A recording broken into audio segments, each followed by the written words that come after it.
So we'll come back to the second half. Just have a look at the first half highlights. Singapore, although initially winning position, just couldn't hold on to it, and from the in-swing knock-on, China pouncing on it. And from then on, China just managed to continuously pile on the pressure. 3 unanswered tries, with the final try on the stroke of halftime after a lost line out by Singapore, enabling China to take a comfortable lead, 19 points to nil at halftime. Next up, India taking on Indonesia in the women's Pool D fixture.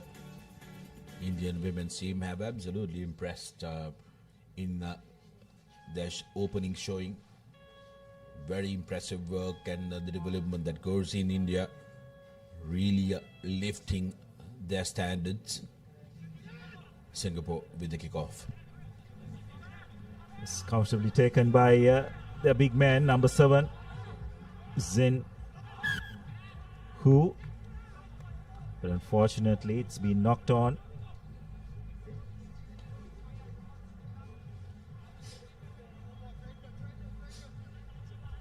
So Singapore with an opportunity here. Singapore really need to make sure that they hold on to possession and avoid that contact area. We did see that there were some nippy campaigners. The ball wasn't in when it was out hook.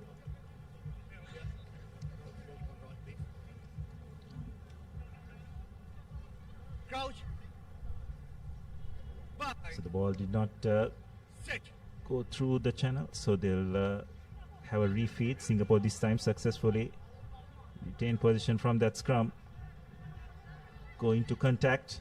Fortunately, number 11 just trying to pick the ball up, but not successful. So it's a knock-on, no advantage.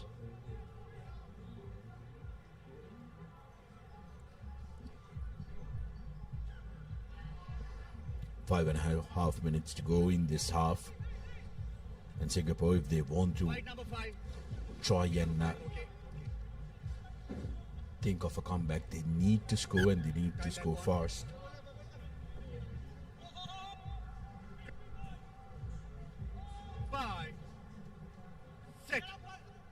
China with the feed, comfortably win position, spreading it out wide. Lovely step.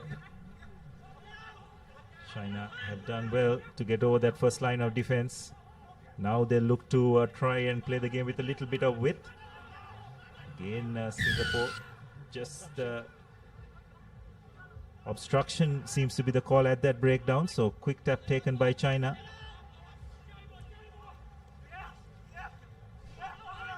Singapore hanging in there, but China very much in control. Bit of a loose pass, but well gathered. Unfortunately, knocking the ball on. Singapore need to make it count from here. This is the best opportunity for them to try and create something, but there is no advantage by the looks of it. So referee has called them back for the scrum. Well, despite the clear physical mismatch, Singapore have been absolutely determined when it comes to their defensive effort, looking to put China under pressure. They understand the fact that the big Chinese units are getting a little tired, despite it being nice and gloomy. It's very, very humid here at Racecourse.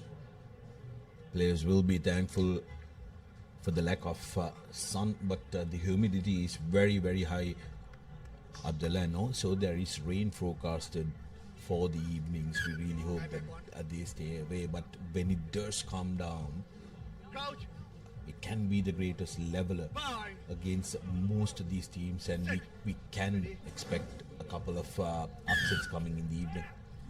Yes, well, Sri Lanka will be up against this Chinese outfit at 9:50 p.m. So let's hope that the weather gods are kind to us, and there is no rain as Singapore retain possession.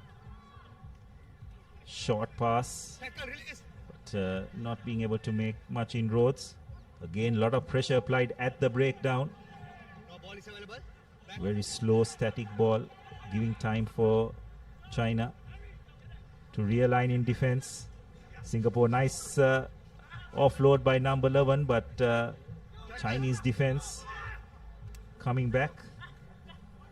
Position turned over, and then again China knocking the ball on. It's interesting, Sudarshan. A bit of fatigue seems to be setting into the Chinese lads as well. Yeah, brilliant work by Chong Yong Teng from Singapore, throwing himself around. Still, it's never easy, and Singaporeans have been putting in a very dedicated effort in this second half to keep the game scoreless. Just need to find that impetus and venom to penetrate this Chinese defensive effort, because some of them you can see, like you mentioned, look like they're fatigued. It's difficult to try and adjust to this humidity, Abdullah, because you can't see the sun, and it's despite it being very gloomy, it takes the zap out of you. And China, finding it out the hard way, will be better prepared come the next game, because it's always a learning experience when you travel for these multi-day tournaments.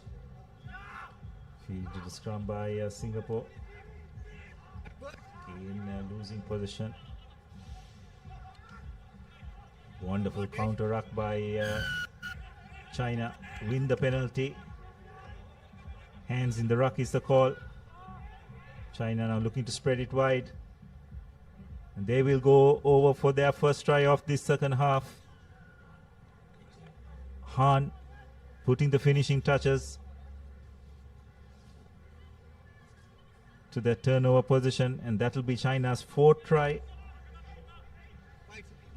Have to say Singapore have hung in there valiantly, but fortunately losing possession, and against an unstructured defense, China make maximum use of it to go over for their fourth try. Conversion not successful, so score will remain at 24 points to nil with just around 90 seconds remaining. Turnover of possession, and China quick to spread the ball out wide for Han to put the finishing touches. Now once again China this time not reaching the 10-meter mark, so it will be a free kick for Singapore.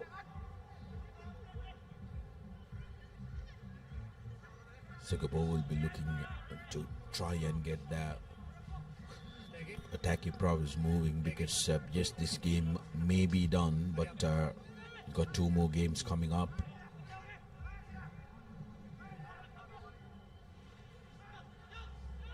Singapore would dearly love to get a try before this game ends. They have an opportunity as we approach the final minute of this game. You can see China very focused, but that's a wonderful swerve by Singapore's number 12. Unfortunately, just does not have the pace, and China quick to pounce on that loose ball. Once again, the quick tap taken. China breaking one tackle.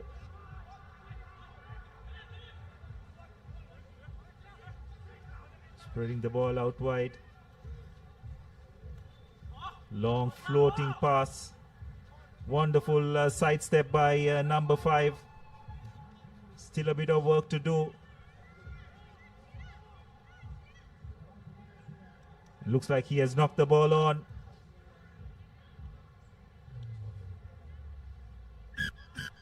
And that's it, according to Ishana Bekon. Singapore, much better performance in that second half, just conceding the one try.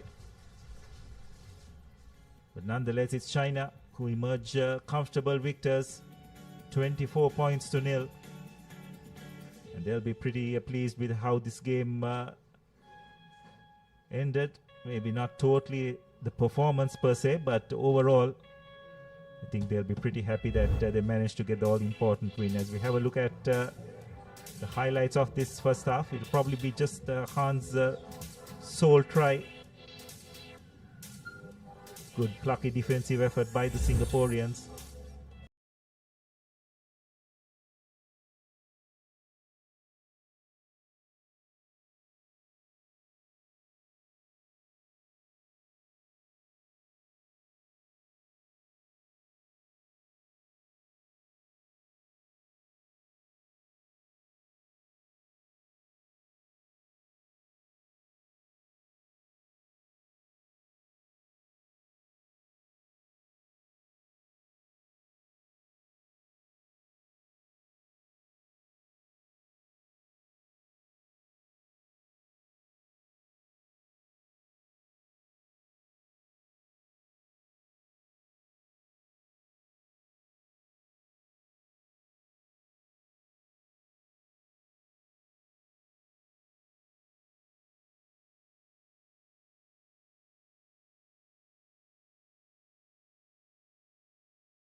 Shukla, of course, scored two tries rather in that previous game.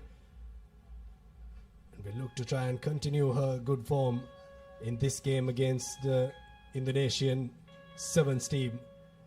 India have had a really good sevens story so far in the women's segment. Men's, they haven't been able to rank up against the big guns, but for a country that has slowly but surely got their rugby up and running, the women's team has done extremely well.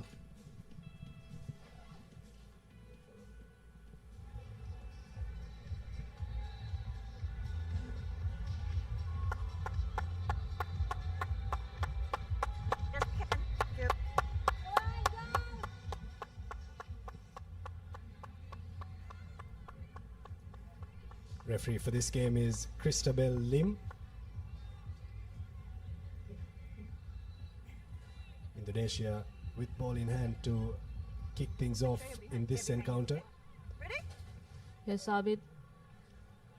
They're all ready for the kickoff now. There goes the whistle. Nice kickoff. Very deep kick. Well received by India. They're going quite strong in contact. Opted for the short side, and let's see. And I think that's an easy try, Abid. Oh, I think I spoke too soon. There we go. With the support play. Passes. Good hands and spots the gap. Number 7.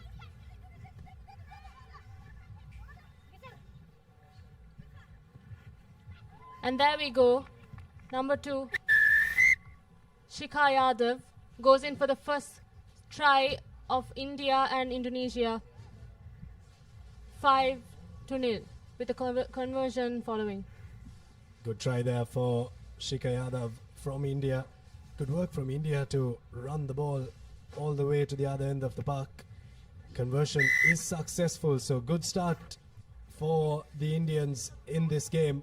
Indonesia, of course, lacking in defense a bit there, but you can't take anything away from this Indian outfit. They look to be a well-oiled machine, and they seem to know exactly where the try line is. On that occasion, it was Shikha Yadav going over to score a try. Just 1.5 minutes gone on our clock. Important restart coming up for India.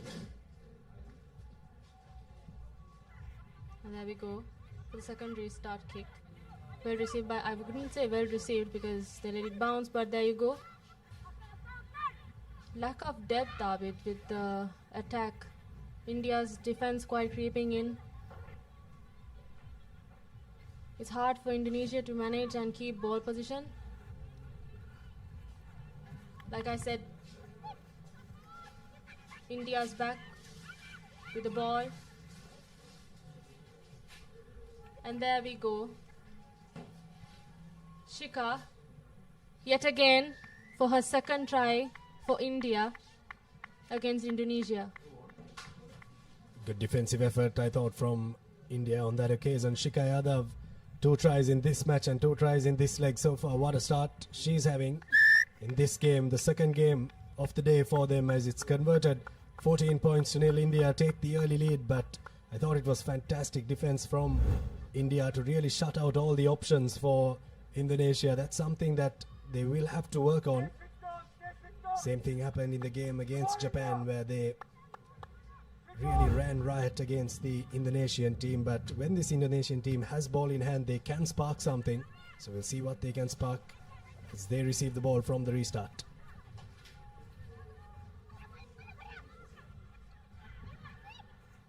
Still a bit. With Indonesia, the only thing that they lack is the depth, I would say, because in attack for sevens, they should be quite in depth so that the defense would be beaten, because their running lines would not be quite accurate the whole match. Indonesia still holding composure and ball position, but India's defense seems really good. Tackle on tackle. Go fast. Tap, tap. Please tap. Come on, India. Not rolling away penalty coming the way of the Indonesians. Like you mentioned, depth is something that Indonesia will have to work on. They've got physicality, as you can see there, with a big hit there. But a team that has a lot of potential here, but the Indian defense is right up there. Yes, Abid, physicality itself would not win sevens. They're supposed to keep... Oh, there you go. India gains ball position, and there we go, man on the outside.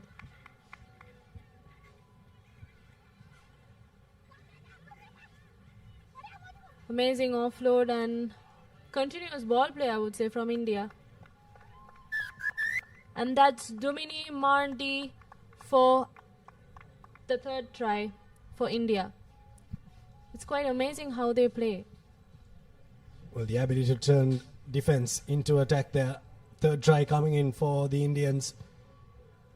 Really making easy work of this Indonesian team. Kick missed, but that wouldn't really matter because they've got the scores to go with it. Have a look at the strength there. In that number 4 jump was Arti Kumari, and passed it on to the try scorer Marndi, who went over under the sticks.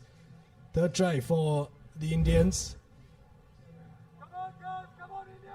Abid, look at their composure. How composed India is, even with the defense that Indonesia is holding them up against. There we go, the restart kick, well received by Indonesia this time. That's a clean pass.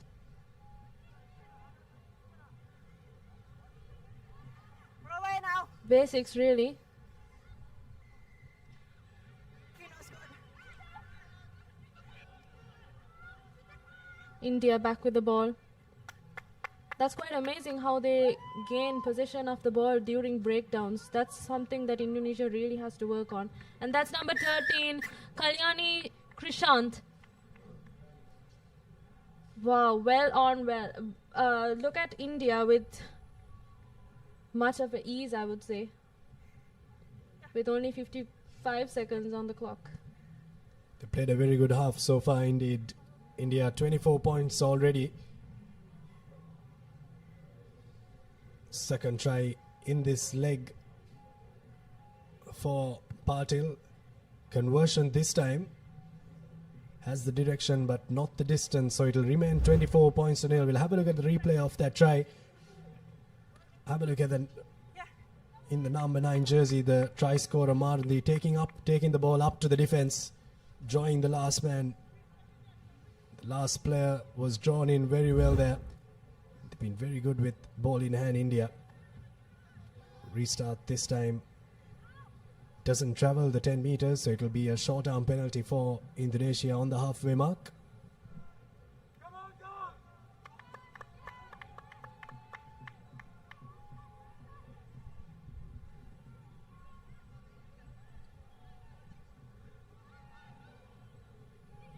Indonesia now first real attacking opportunity in this game so far. They've not had a lot of possession of the ball.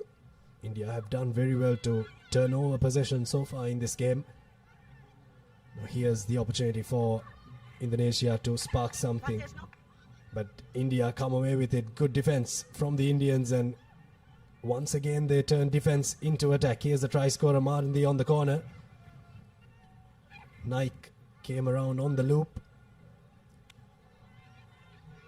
Knock-on advantage coming the way of the Indians.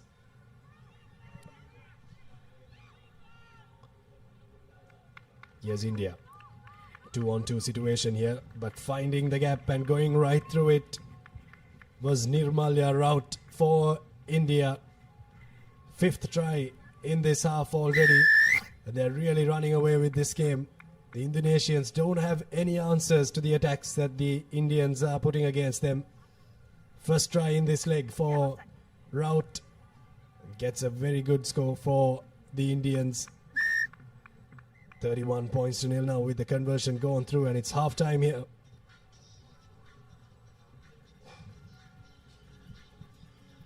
Good half from the Indians in their perspective.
first half highlights.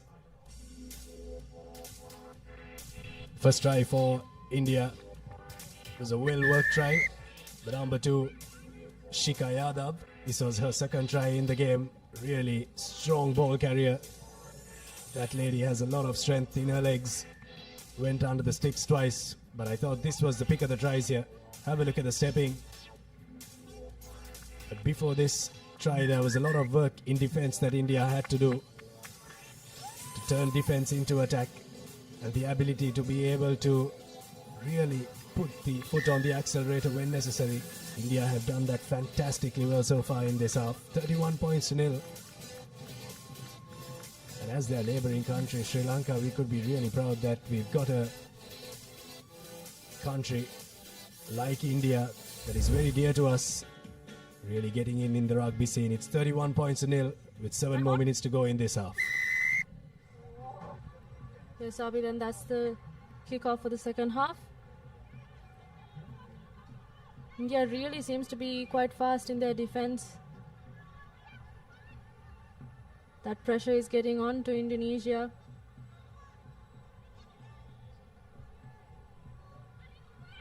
But Abid, one thing I've seen is that India manages to keep their composure even in defense.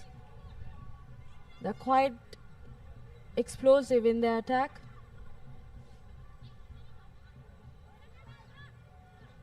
Interesting point you make there, Khadija. They haven't let Indonesia still go across their gain line, which they've done very well. The UAE, of course, did score a try against them, but they've really kept this Indonesian attack at bay. Have a look at that once again. Composed in defense, shooting up when necessary. Good tackle coming in there from Amandeep Kaur. And still Indonesia doesn't manage to quite get out of their red zone. Still moving back. Unable to gain position because of how amazing India is in their defense. And like I said, there you go. Numbers on the outside for the Indians. Very good work once again at the breakdown. Putting in the numbers when they had to. Saw that there was just one Indonesian player there. Really broke that ruck. And at the breakdown, India have been very good, and they score another try. And it's that girl in the number 10 jersey, Nirmalya Raut, going over for her second try in this game. Conversion is successful as well. Fantastic work from the Indians. They've got all the skills that you need to possess in the sevens format. 38 points to nil. Have a look at a replay of that try. The try really was created in the frame before that, where they turned the ball over at ruck time. But Nirmalya Raut going over for another try for the Indians. Not the best of receiving. It's quite messy and scrappy, I would say, but Indonesia still holding possession. The breakdowns are where they have to. There you go. India back with the possession. Beautiful passes.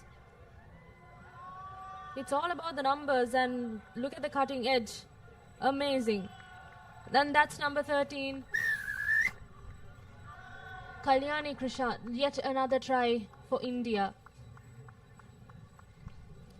And that sets them in a very comfortable position, Abid, actually.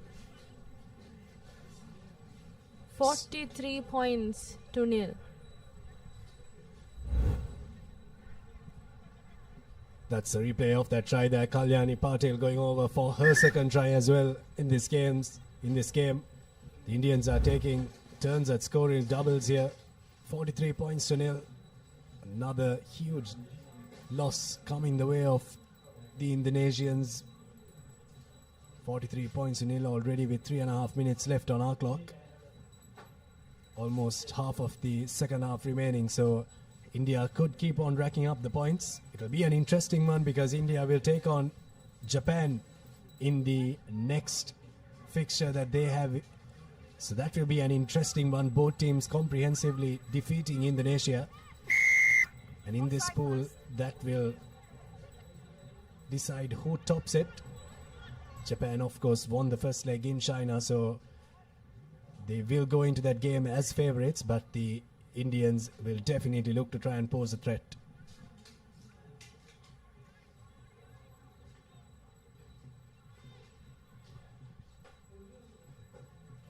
And now Abid, a scrum in favor of Indonesia. I think they have made some progress so far.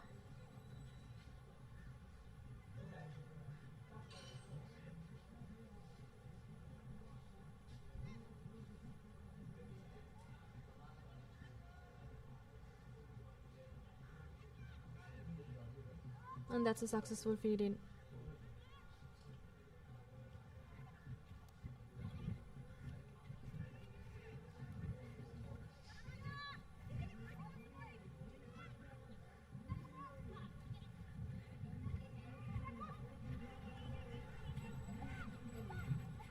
Indonesia looking to work the ball in their own half here, and they win a penalty. India go off their feet at ruck time there. Uncharacteristic at ruck time from the Indians. Very anxious spectators looking on at the proceedings here at the racecourse. A historic ground, the racecourse. Over a century of rugby being played here. India win the ball at ruck time. Arti Kumari there. Deliberate slap down is the call from the referee, and a yellow card is issued to the Indonesian number 10 there. Unfortunate for her. Was going in for the tackle but caught her arm in the middle of everything.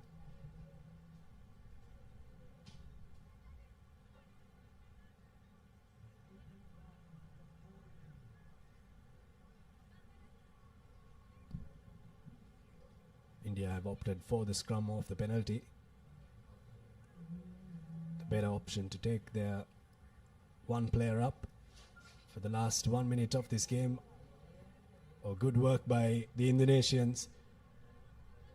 Very good scrum, looking to outhook first, but they wheeled it very well as well, and they've forced a knock on from the Indian scrum half.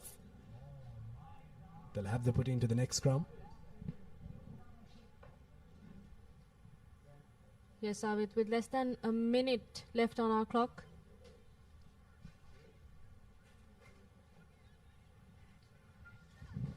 And there we go. Indonesia loses ball position, and it's turned over by India.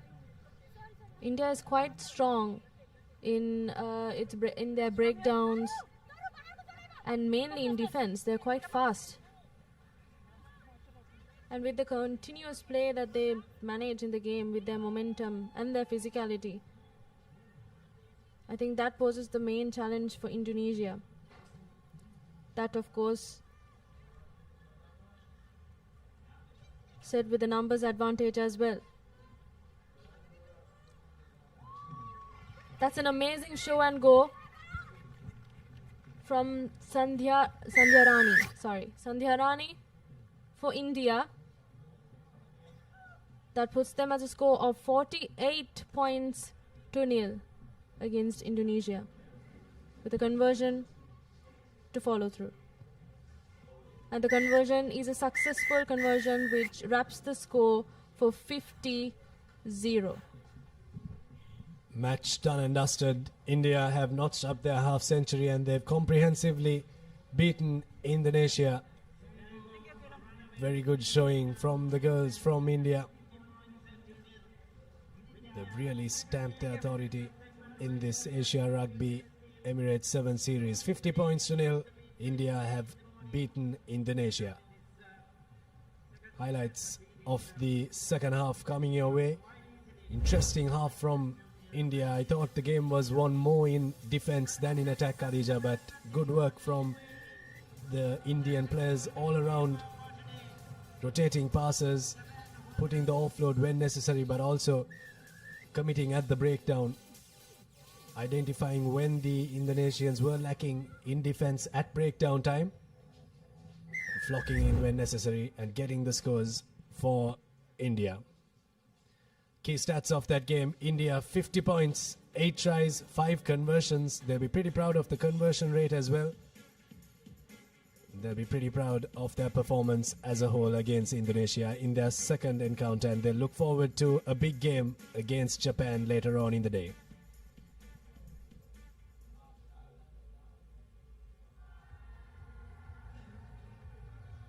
Next game coming our way is the United Arab Emirates taking on Japan. Interesting game. Japan comprehensively beat Indonesia in their first encounter. United Arab Emirates lost against the victors of the previous game, India.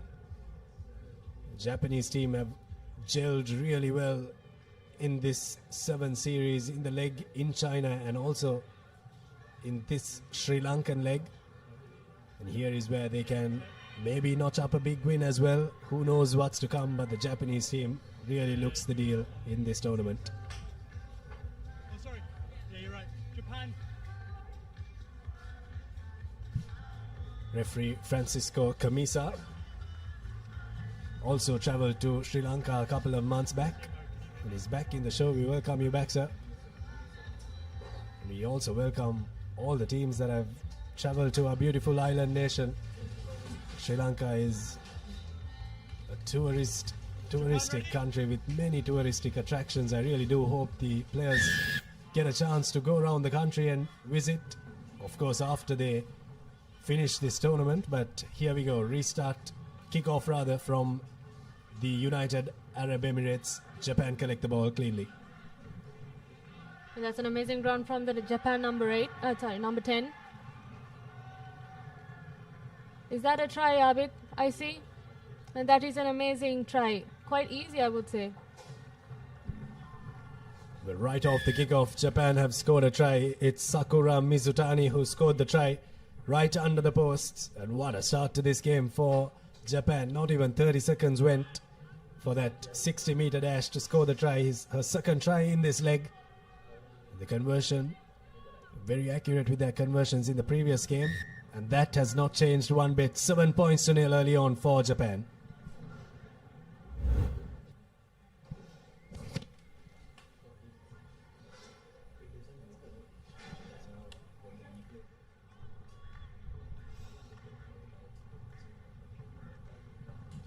So as we watch the replay, we can see that it was quite an easy draw and pass out of the number 10.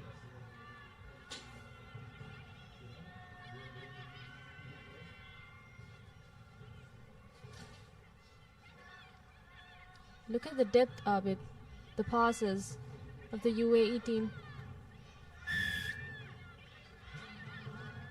Japan manages to gain possession of the ball, turning it over. It's all about drawing and passing, and that's a clear try.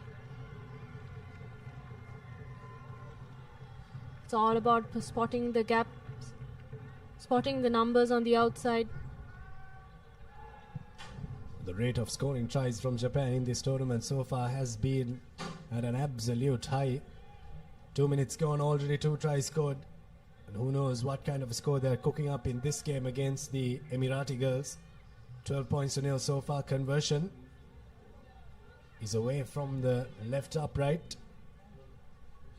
Very good work at the breakdown, I thought, from Japan to win the penalty, but also to be able to draw in the defenders before giving the pass out to the try scorer. That was Savena Bodman who scored that try. Here's the restart from Indonesia. Now Japan rather against the Emiratis. Now they need to get out of their half, and they need to do that soon. And they opt for the boot. No sweeper back for Japan. Well, yes, Abid, Japan needs to follow through with the kick now.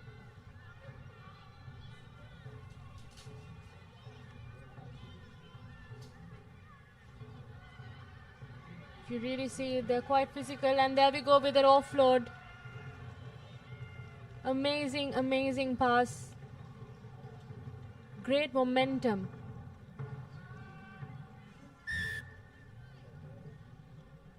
And that sets the score to 17-0 with the conversion to follow through.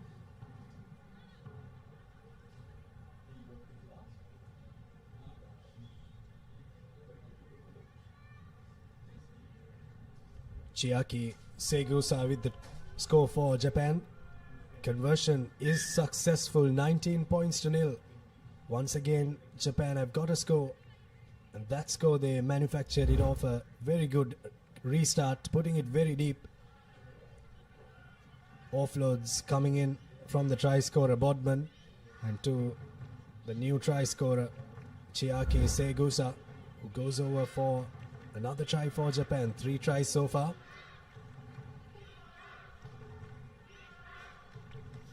Yes, Abid, that is some serious support play from Japan. Taking advantage on UAE and their mistakes.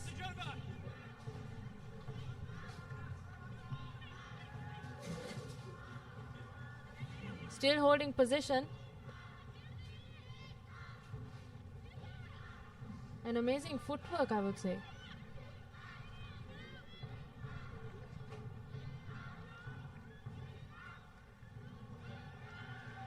It's really commendable as to how they can flock the defense into one position and then spot the gap. And there we go, there's another try for Japan against UAE. That brings up the score to 24 points to nil with a conversion to follow through. Haruna Konishi scoring the try there. You mentioned, Khadija, about the footwork, and I thought the footwork from Konishi was also immaculate there to score that try. Dancing around the Emirati defense. 26 points to nil now. Japan look on course to score another big score. That's the Emirati boys on your screen there. Also travelled to Sri Lanka early on in the year. Played in the 15s format, but this time donning the 7s jersey for their country. And with the restart kicks, Abid, the moment you let the ball bounce, that's going to be challenging for you to regain position. And there we go, Japan turned over. And that's another try. That's another try for Japan. It's all about the basics, really. And Japan is really sticking into the basics. It's all about technique and their tactical play. Savannah Bodman goes over for her second try of the game as the conversion goes through. 33 points to nil.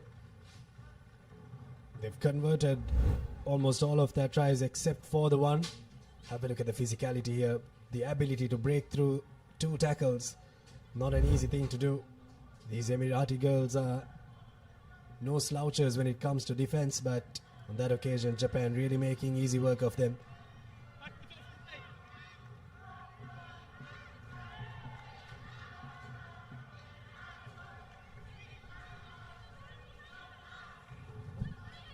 Here's the UAE looking to get out of their half here. The last time they had to clear the ball, they opted for a kick which went into the hands of the Japanese players. That should be a penalty for Japan. Playing the ball on the ground, they're not allowed to do that. Have to play the game of rugby on your feet. Here's Japan now. Numbers opening up on the outside, but Savannah Bodman looks and sees a gap right through, running the angle there. Now the Emiratis kick it forward and it will trickle into touch.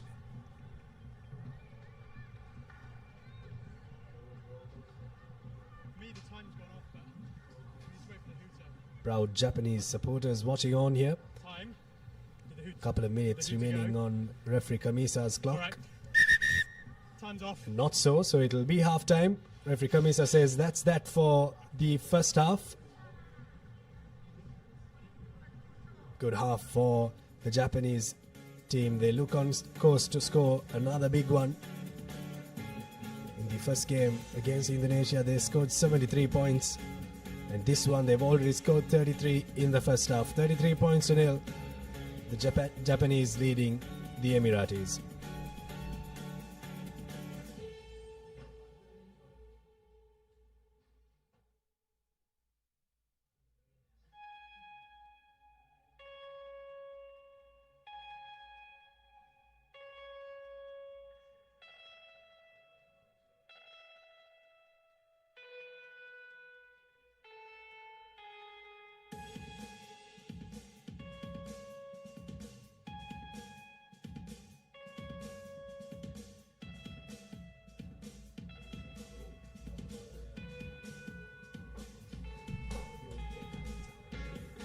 First half action was really good from the Japanese. These are the highlights of the first half. As you can see. And that's the first try from Japan.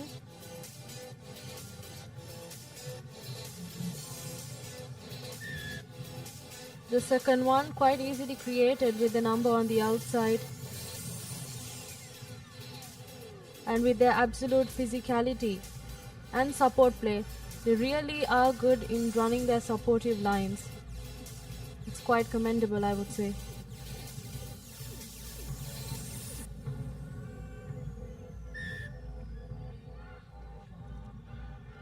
And yet again, this is one of my favorites, Abid. Quite amazing footwork from the number 13.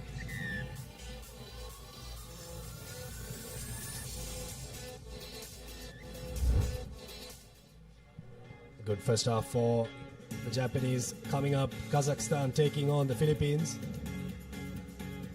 Off your screen, the kick doesn't travel 10 meters, so the Emiratis will have showdown penalty on the halfway mark. Very uncharacteristic from the Japanese. I think the Emirati girls really do have a chance to create score. Quite the loose ball. And they kick it off on the back with no sweeper behind, but there is a chaser, and there she goes. Now Japan in attack. Space created outside, spots the gap inside, and she sprints down to the try line. It's almost a 60-meter sprint, I would say. Good defense, brought down by the Emirati girls, and still manages to score. The drums rolling in the Japanese crowd there. What a try that was from Japan, but I thought that was fantastic defense from Madison Melish for the UAE. Scored a try in that previous game. This time almost saved a try for her team, for her country, but the Japanese have a bit too much class as they go for the try. We'll have a look at a replay of that try. Good sprint coming in there. Have a look at that. Spotting the gap. There was numbers on the outside, but just look at that moment where she had the ball in both hands. And when you have the ball in both hands, it really does create the doubt in the mind of the defender. But that's where Melish came in, dragged her down just a meter away from the line. But then the knowledge and the awareness to collect the ball and go over. Chiaki Segusa scores her second try. UAE with the ball position. Amazing passes. Will they be able to get out of their red zone? Every time there's a restart, it's always get out of the jail for the Emirati girls this time. Japan's defense is quite strong. And the speed of defense actually.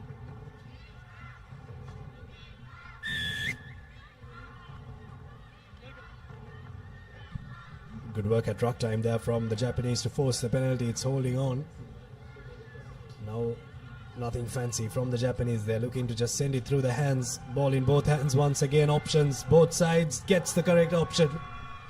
Another try for Savannah Bodman. They really get hit in the ground running here. 43 points already. Savannah Bodman scores her third try. That's a hat-trick in this game. Third try of this second leg as well. Conversion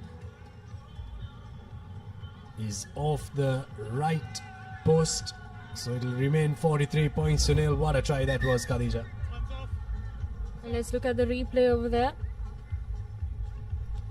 That's an amazing pass. Actually, Japan manages to win and turn over the ball right after the restart, almost quite immediately. There we go with the restart kick. Well collected. And yet again, not the best of passes, I would say. And that's a big hit coming in for Japan.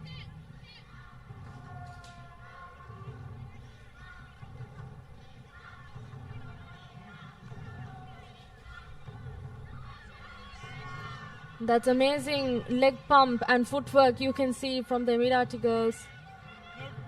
And that's turned over by the Japanese defense. Quite strong and fast. Spots the gap and passes it outside, and there we go. Yet another try from Bodman. Fourth try for Savannah Bodman. She's making it a habit here of scoring tries. Great work from the girl in the number 6 jumper for Japan. Conversion is successful, so 50 up for Japan. Second half century in this tournament. Have a look at the replay of that try there. That was a sprint there, but before that there were a couple of loops from the Japanese players, which really did open the gap for Bodman. She has something to brag about at the end of this game. She can tell her players that she scored a majority of their tries. Good restart, and what a collection, but penalty coming the way of Japan. They take it quickly. And that's amazing ball play again. An amazing offload, and she spots and misses through from the UAE crowd like it was nothing. It's all cakewalk over here now. Yume Hirano is the try scorer.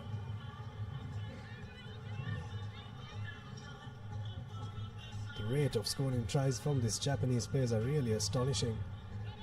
73 points in the previous game, 57 points in this game so far. 3 minutes remaining on our clock. Looks like they're on course to beat their own record. There's a replay of that try, just the ability to break the tackle there from Yume Hirano. Scores it under the post. Once again, restart time. This time they forced the error from the UAE. Here's ball on the short side, another try coming, and that's the 5th try for Savannah Bodman. Well, 3 tries have been scored in absolutely no time, in like 30 seconds. Japan have scored 3 tries and taken their tally up to 62, and this girl on your screen has been on an absolute fire. Yes, Abid, she really does run to score, and that's the only target that she sees.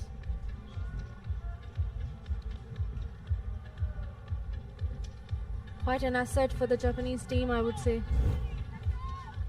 Have a look at that. The pace from Savannah Bodman, the explosion in pace. Really spotting the gap there. Really bombarding this UAE defense.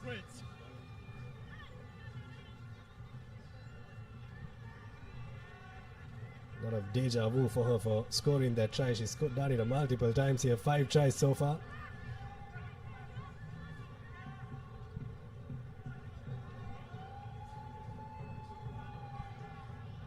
Japan, of course, in defense have been very good, but the UAE need to oil up their machine a bit. Good defense coming in from the Japanese, and they win the penalty. They force the penalty rather.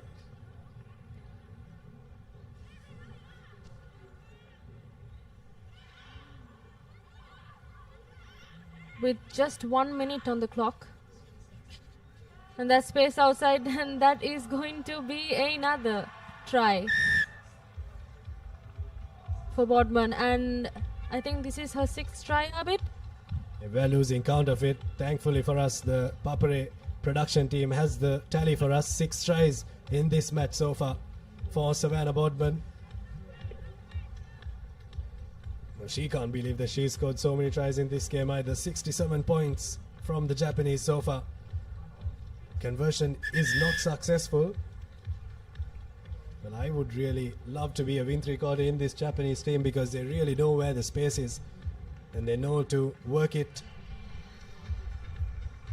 And And that's the game for Japan. 69 points to nil. The referee Kamisa has blown the long whistle as Japan take home another big victory. 69 points in this one. Huge victory. As you see the confirmation of the full-time score, Japan 69 points against no tries and no penalties from the UAE. Big win for the Japanese. And let's look at the highlights. In this game, Abid, Japan really manages to win over and turn over the ball into their position and turned every defense into attack. UAE, even though they do have great pattern and great work, they're not quite as best in their coordination as Japan is. And that's the key stats for the match. Japan 69 points with 11 tries and 7 conversions against UAE.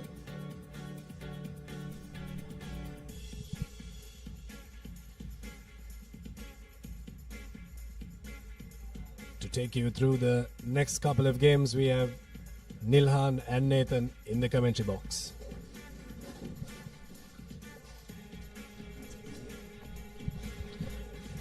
Thank you, Khadija. Thank you, Abid. And yes, next game between Kazakhstan and the Philippines.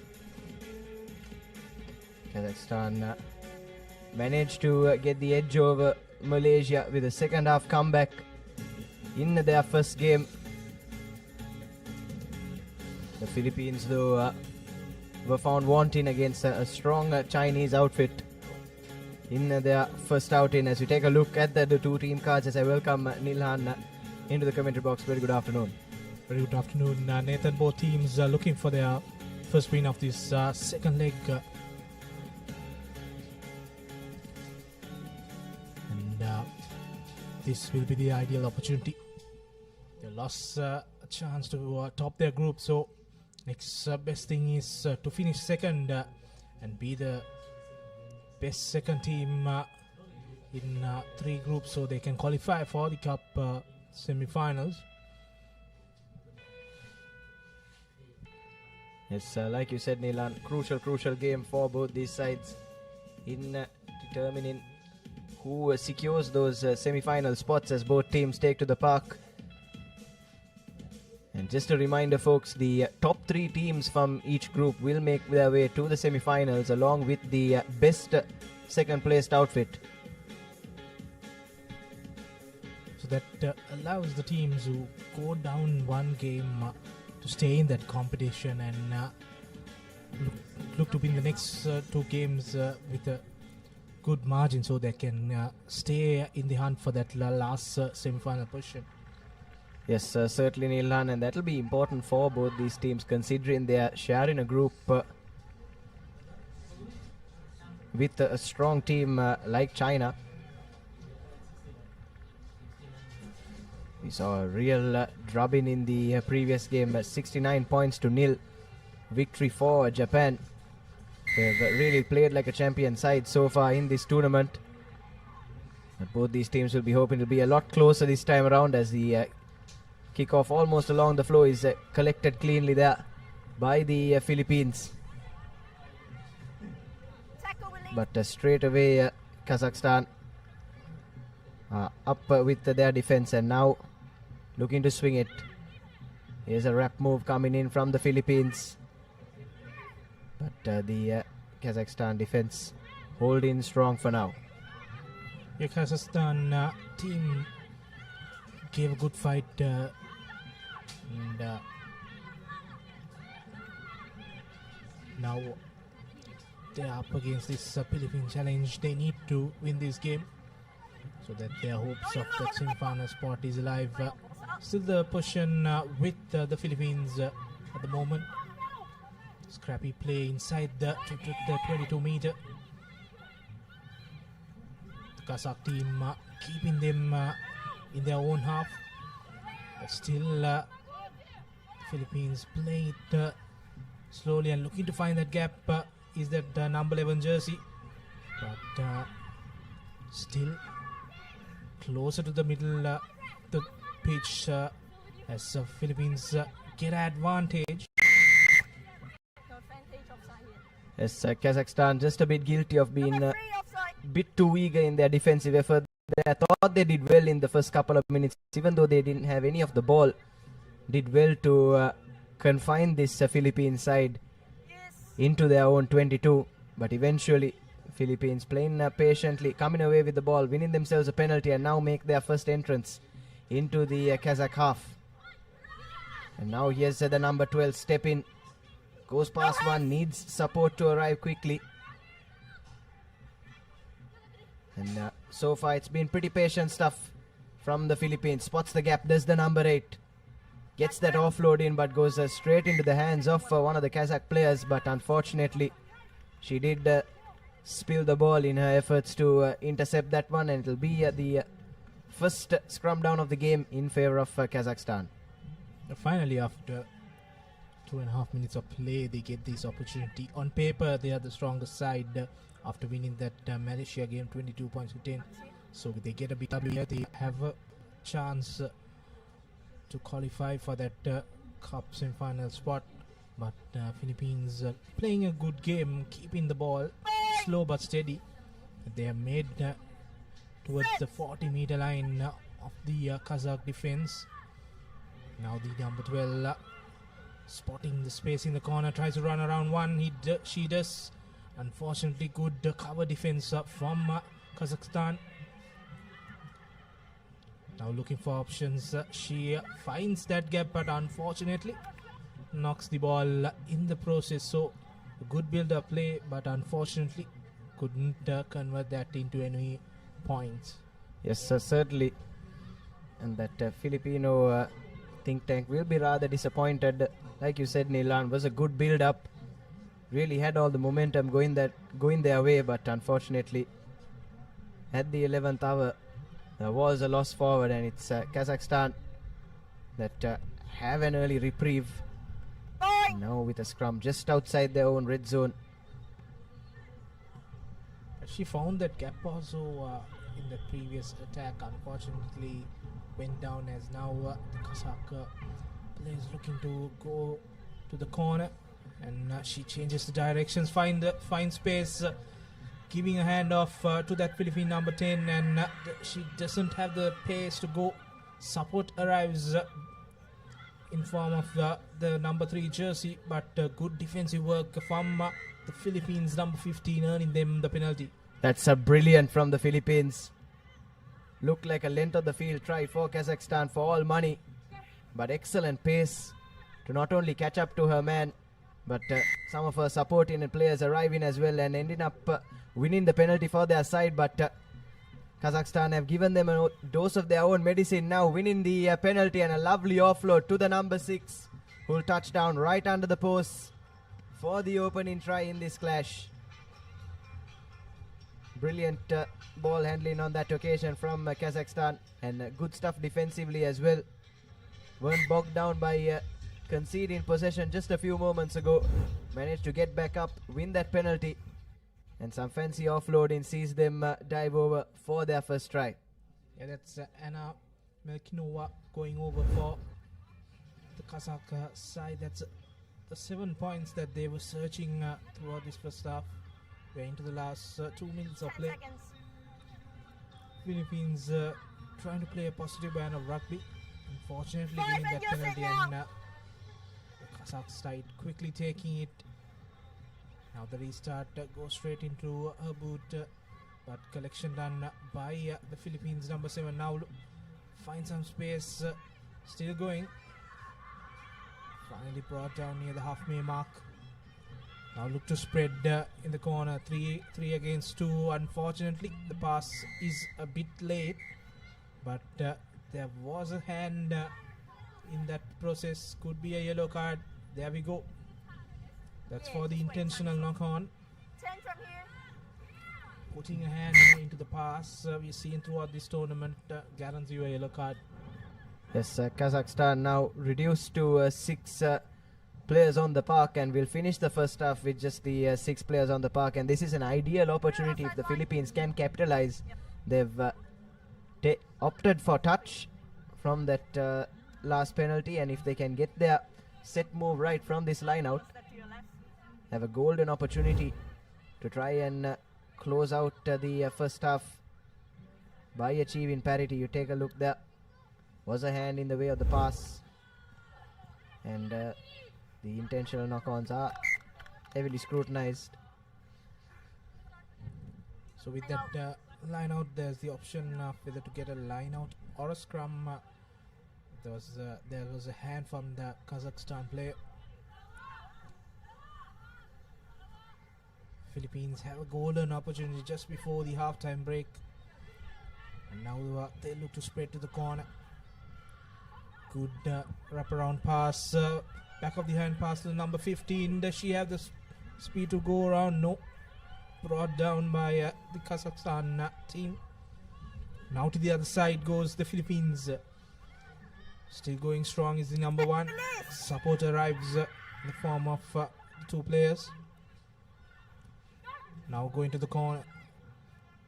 Tries to fend off the Kazakh number 8. She's still going strong. And shows a dummy and breaks through that gap. And she has the speed to go over and score the opening try for the Philippines. The important one just before the halftime break. A brilliant show and go there by that Philippine number 8. Yes, certainly a try that was a long time coming for the Philippines. I thought they played well so far in this first half. And finally, on the stroke of lemons, managing to capitalize on that numerical advantage. And that's Jacqueline Linden that goes over for the first try for her country. The conversion goes begging, but it's a 2-point game at Lemons here at the race course. Kazakhstan will start the second half with just the 6 players on the park as well. So it's you have to say it's a Philippines just edging this one on the momentum scale as the referee blows for halftime. That's the halftime confirmation. Kazakhstan 7 points and Philippines 5 at the halfway mark of this game.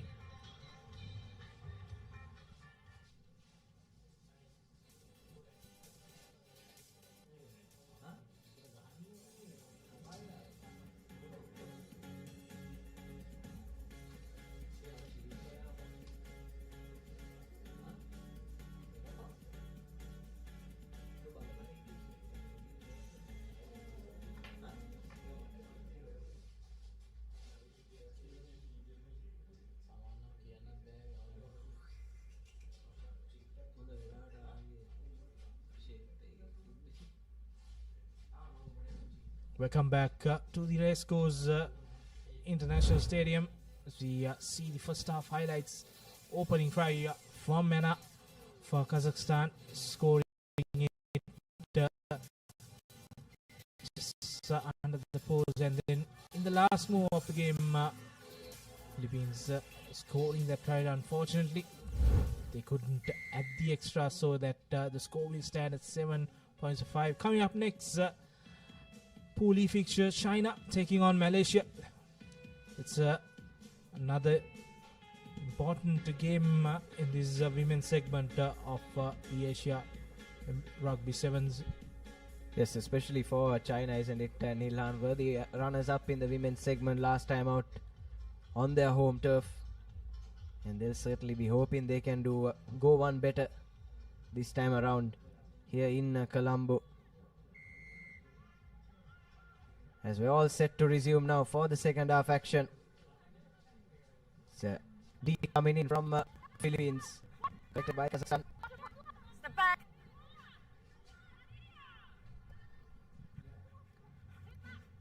Playing their rugby in their own 22-meter. Kazakhstan playing a bit of risk rugby there. Philippines putting on a good defensive effort to keep them in the red zone, and that effort is paid off with a kick, but good chase from the Kazakhstan team, and number 12 collecting it and providing the ball to the number 15 slow ball out of the ruck.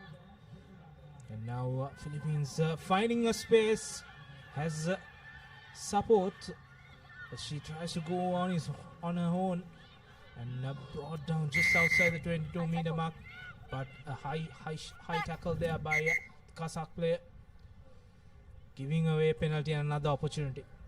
Yes, I thought that Filipino runner had that option on the inside, like you said, Nilhan, but just didn't spot her.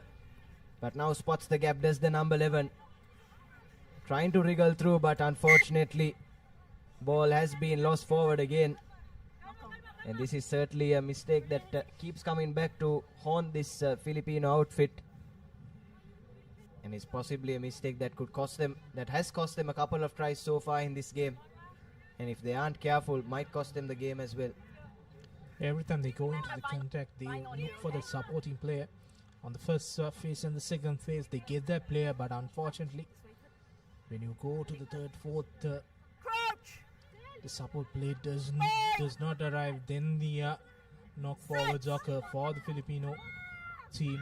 Now Kazakh knows that they struggled here on in the second half, and now another knock forward in the process, playing the rugby in their own 22-meter. They have to spread it wide and get their faster runners the ball, but unfortunately stagnant play in the 22-meter have cost them once. Now another opportunity for Philippines. They have been the side surprise package in this game, been dominating this territorial and position wise in this 7 minutes and the 3 minutes we have seen in this half as they go to another set move. No hands. So trying to overload the blind side on that occasion, the Philippines, but Kazakhstan did well to read that. And now they'll have to go through the hands once again.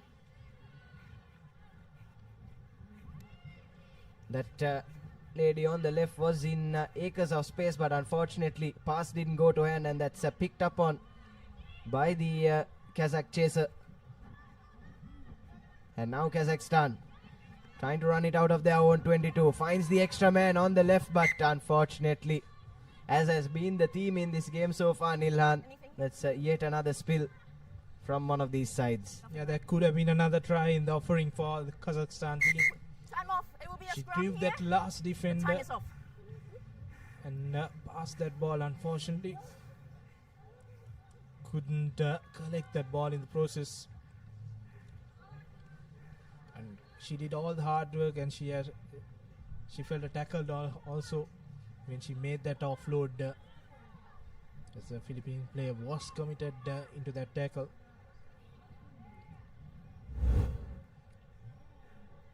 Here we go, a replay of that. Bit too late and high, Nathan. It's something Can I have it? unfortunately everyone is Kazakhstan for couldn't potential collect that here. pass. Yes, play has been halted momentarily. Couple of players nursing some injuries, but that certainly looked like a dangerous play there, Nilhan, at least to the naked eye, and the referees as well for this tournament have the privilege of taking a second look at it, and they might be tempted to send that last move upstairs.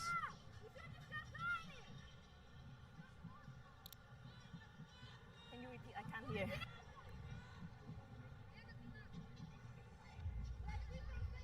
Say? They are having a check with the TMO. Okay. No foul play here. We play with the scrum. On Okay, the no five, please. On the foul five. play says On the five. the referee, and they're going to start with that knock-on scrum. It's an ideal opportunity for the Philippines Is there any subs from to Philippines? try and take the lead for the first time in this game. Yeah. Time is still off.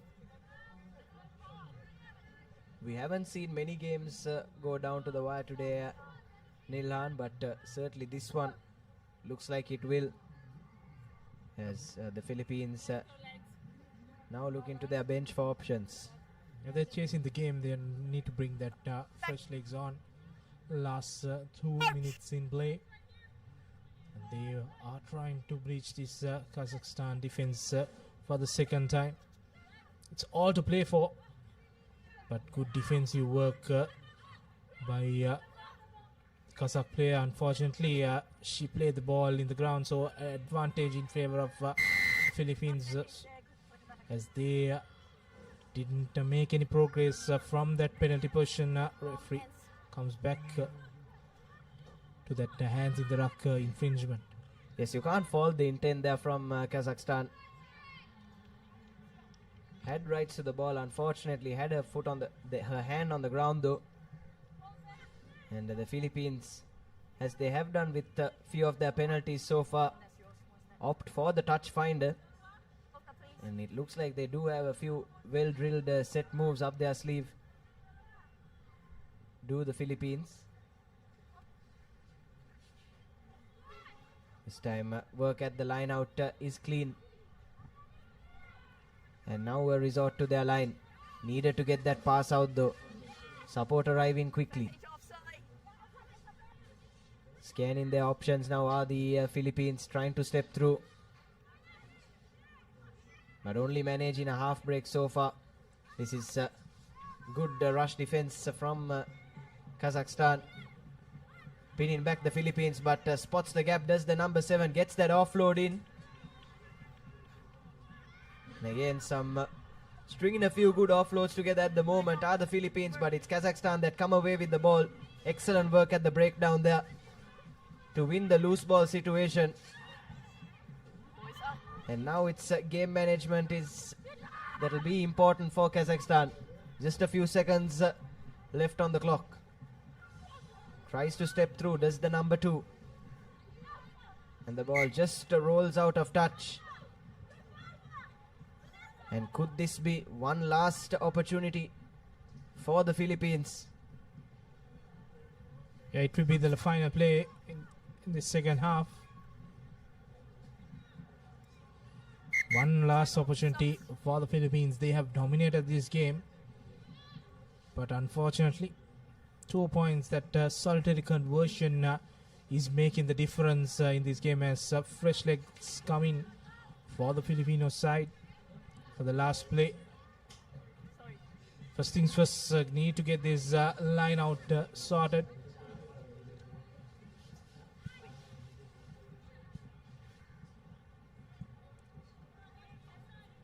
Kazakh team also making a change to this final move. All to play for. One of the closest games we had in this tournament so far. Philippines looking for options, trying to spread it, but back of the hand pass does not go into the hands of the number 1, and the ball comes out for the Kazakh side. Just need to kick this out. But they try to go over for a try. The number 11 goes in the corner. No progress from that move. Still ball with Kazakh side. Now the Kazakhstan team just need to get this ball, and she goes through the gap and scores the second try for the Kazakhstan team. And that's a game, set and match for the Kazakh outfit. Yes, finally Kazakhstan managing to put this game to bed. Try coming through Eva Becker. It's a second try in this leg so far.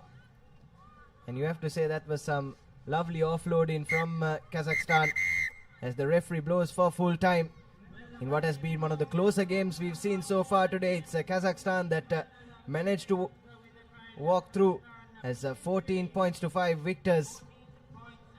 And I feel that that physical advantage that they had allowed them to dominate the breakdowns, and that's why they were able to secure that victory, and that's why that full-time confirmation reflects that 14 points to 5 in favor of Kazakhstan, who have won probably the most decisive game in this group, isn't it, Milan?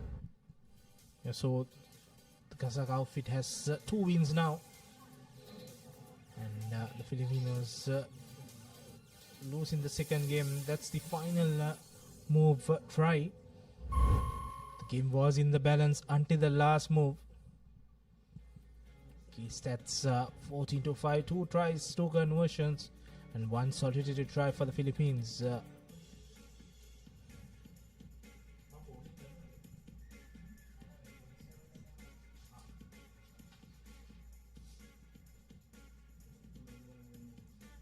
Now we move on to our next game. We have a strong Chinese outfit taking on Malaysia. Malaysia, who lost out narrowly to Kazakhstan in their opening game. They'll have it all to do against China, who've changed their strip into an all-black outfit for this game. And we'll kick things off from right to left in the first half.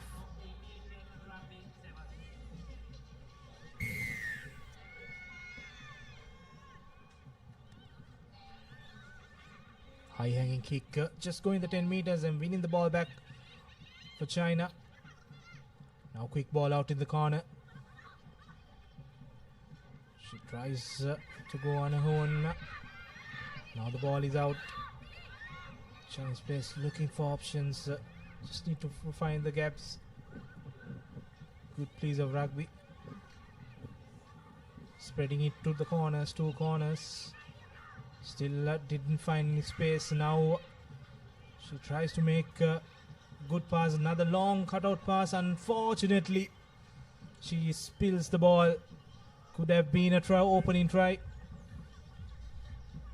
Has had the try line right in front of her if she was able to hang on to that pass. Unfortunately though, just losing it forward, and that's an early chance gone begging for China. But that's exactly the sort of start they would have wanted. Really hit the ground running in this opening minute. Unfortunately though, that final pass needed to stick, and it's an early let off for Malaysia, who have a scrum in their favour just inside their own red zone. Yeah, that pass, the final pass, brilliant long cutout pass as Malaysia gets the free kick. Now they are trying to run, but unfortunately the final pass does not go according to plan. But Malaysia keeps the ball with themselves. Now to the corner, 1-on-1. She waits for support and puts the pass out. Now looking to use the wider options. Still in the 22 meter is the Malaysia outfit.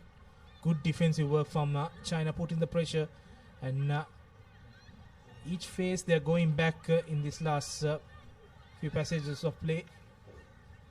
Yes, impressive defensive line speed there from China. It's all been lateral for Malaysia.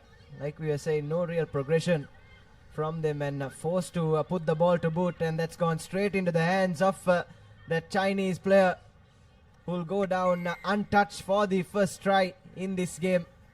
And you have to say that's a deserved try, isn't it, Nilan, for the effort they've shown, especially in defense so far in this first 2.5 minutes.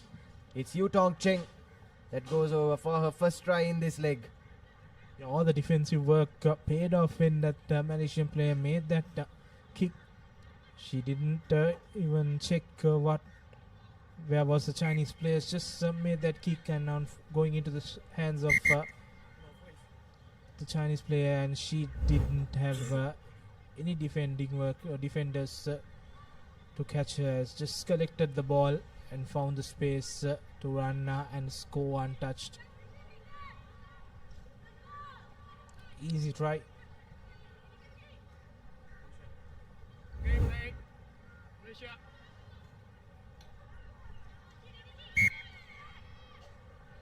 Now the restart, crucial ones.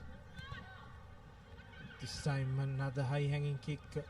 Good collection this time from the Malaysian outfit. Still going backwards is the attack, and they spill the ball in the process, but that goes back, says the referee. Some good creative work, but still no space in the Chinese defense, and getting that penalty. Straight away goes into contact, finds space.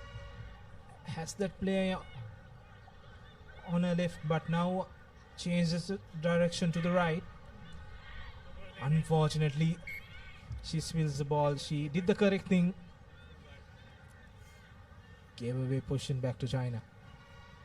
Yes, and Malaysia managing to make those half breaks, but unfortunately for them, just don't look like they have the pace to really go the length of the field, and that's allowing China to catch up to them and sort of pin them back inside their own half, and now have forced the error, and China with a center field scrum. Set.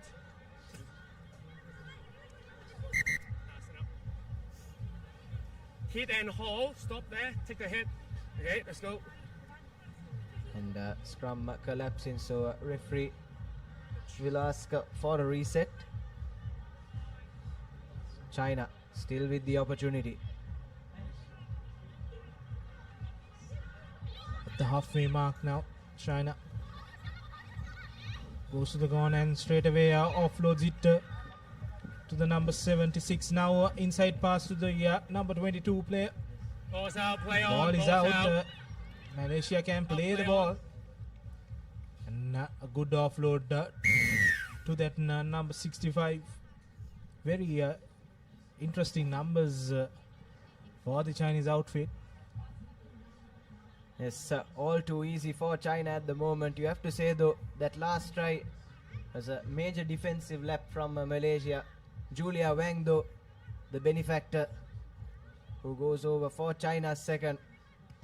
But off that last broken play, Nilan, ball was available at the back of that ruck for at least 3 to 4 seconds. Had ample time and had rights to the ball as well. Did the Malaysian defense right there. But took that number 6 player a while to realize what was happening, and that was enough time for the number 65 for China to pick up that ball, put on the afterburners, and touchdown for her side second. Not 10. The kick does not go the 10 meters, so free kick in favor of Malaysia. As you said, that 3 to 4 seconds, they could have captured that ball. Malaysia. Could have seen a different outcome. China, on the other hand, had 2 opportunities and taken the maximum out of it. Now Malaysia trying to use the corner. And, the number 4 has the speed. Good stepping skills from her. Still going strong. Just near the 5 meter mark. Need to get the ball out quickly. And the number 6 goes over for Malaysia. And that's an important try in this game as it heads towards the half-time break.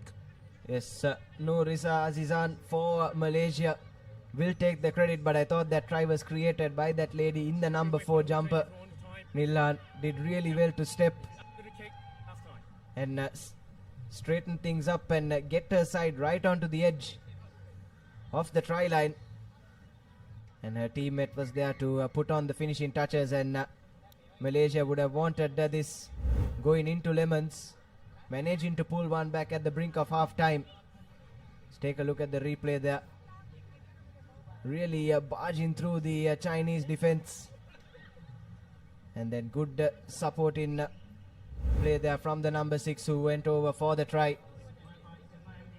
And what that means is we'll have a half-time score of 12 points to 7. It's China at the moment with their noses in front, but still all to play for in the second half.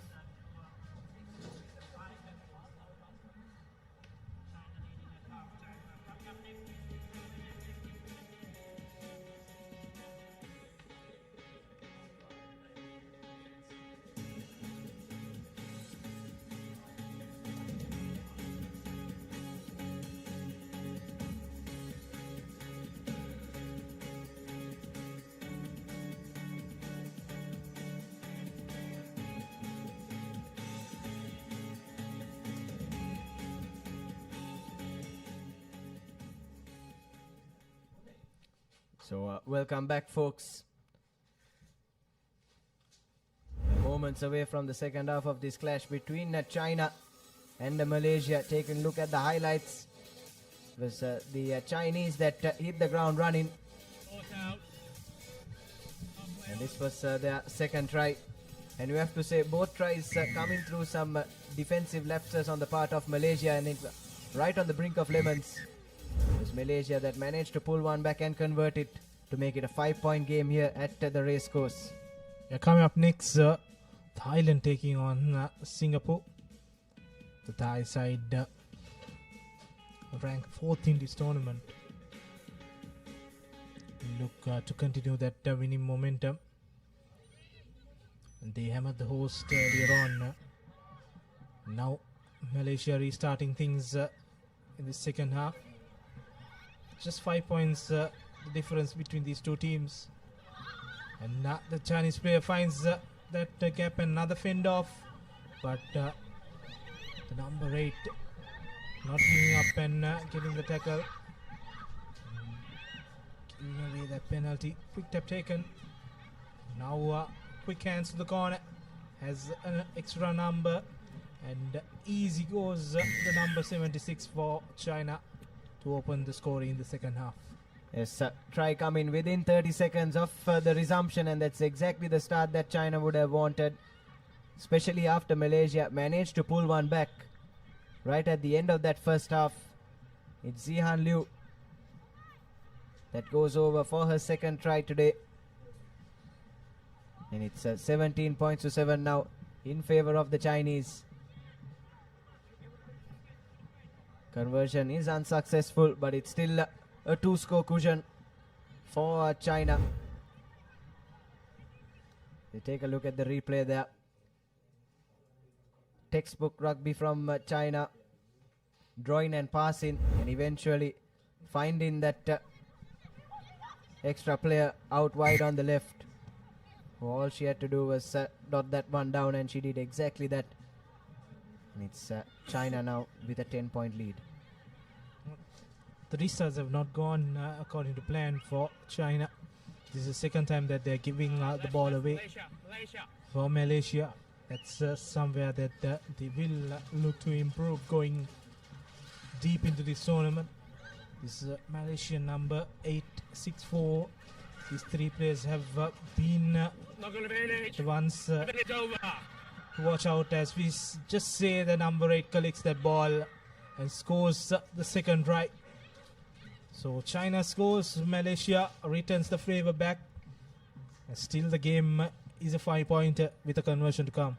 Yes, Noor Azhar there going over for the try, and this is a lot better for Malaysia, isn't it, Nilan? Aware to the loose ball situations, managing to win one of those loose balls and go over for the try did Noor. And this conversion will be an important one, and it goes through. So 17 points to 14, and it's a 3-point game here with just 4 minutes left on the clock, and we are set for another entertaining finish here at the race course. Yeah, they put the Chinese players under pressure with that kick, and the try scorer for China couldn't collect that kick, and she was there to collect for Malaysia and went over. Another high-hanging kick, good tackle by Malaysia. Next score is the crucial one. If China can go through, then Malaysia will be under the pump. All to play for in this last 3.5 minutes remaining, as China fumbles the ball. And a golden opportunity beckons up for Malaysia. Yes, Malaysia with a scrum right on the edge of the 22-meter for China. And like you said, Nilan, golden opportunity for them. What they do with this set piece will be crucial in determining which way this game goes. Then hole. Out.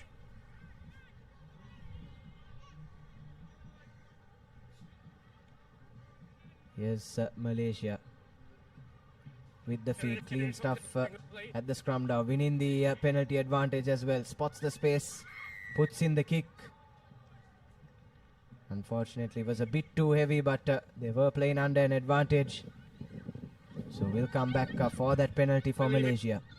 A good thinking from Malaysia, knowing that with the advantage, they put the kick in the previous try, and China did not like that option and trying to milk another try there. Unfortunately, this time the plan does not go as they expected, but still they have that fallback plan of the penalty that they had with themselves. So all to play for, just 2 minutes or so to go, and Malaysia is playing the rugby at the correct half of the pitch.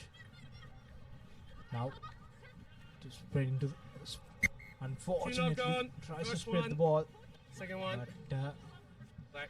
she couldn't collect that ball. A bit too high for Britain.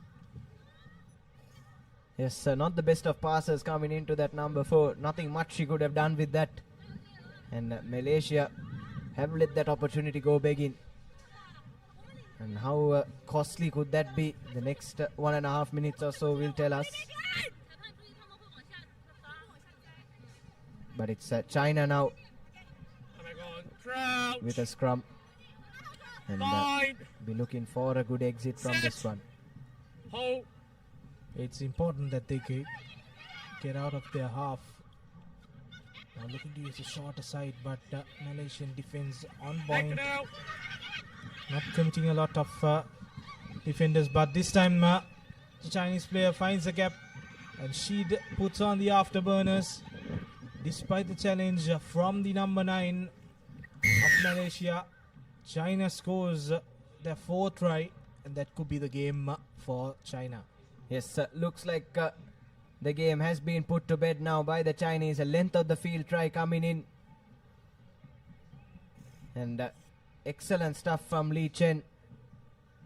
Her 2nd try of the day as well.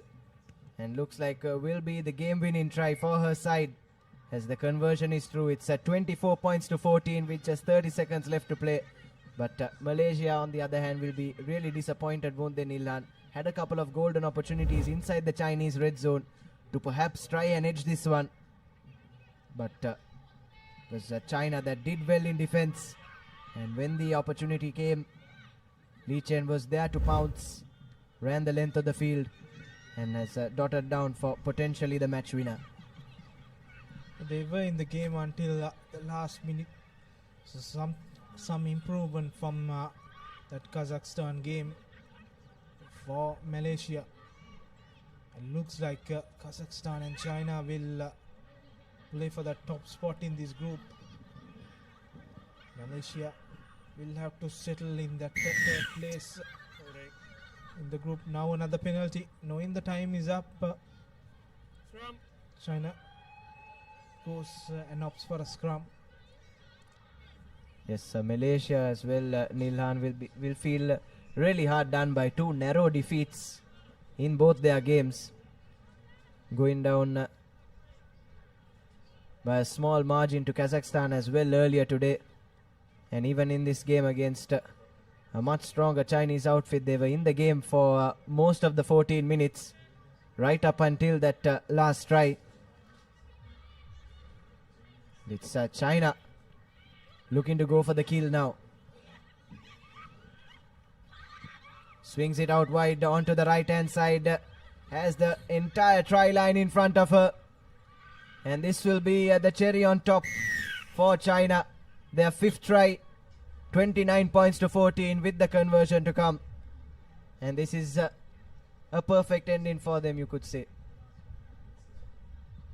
Finished the game in style there. And she had the presence of mind to come around and score under the post, so that a mate can just put these extra 2 points. That's it for this game. Last minute not going in favor of Malaysia and leaking 2 tries. Scoreline wouldn't do any justice for this game, for the fight that Malaysia gave towards China, who are ranked 2 in this tournament. Yes, you have to say, Nilhan, on point there. Malaysia were in this game right up until those last 30 seconds, but it's China with 2 tries in the last minute that managed to nick this one. It's 31 points to 14 at full time. And it's China and Kazakhstan that will face off to see who will top this group. As we take a look at the second half highlights. That was the first try from China, right from kickoff. And then Malaysia managed to hit back and make it a 3-point game. But then this is where the game was really killed off.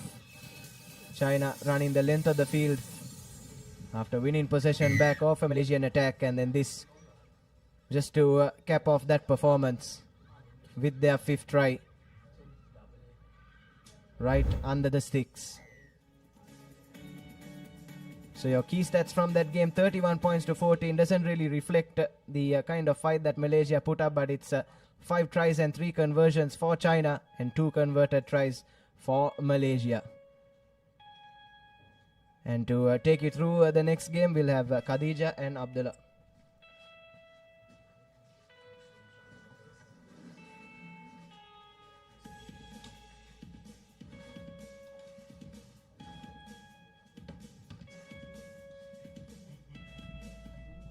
So this is the next game that's coming up.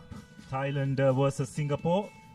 I have to say that Thailand favorites for this game.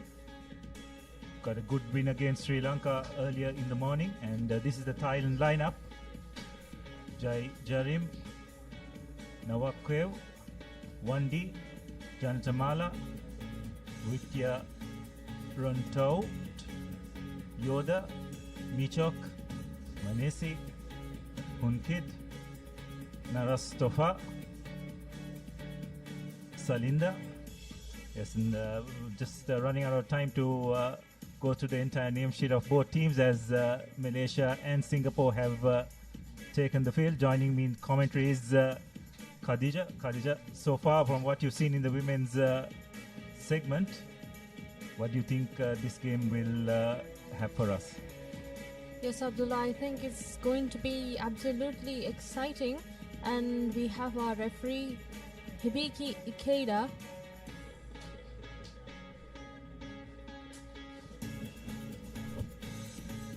So it'll be Thai girls to kick off. Very impressive in that first leg in China, as well as their first game against today, a comprehensive victory. As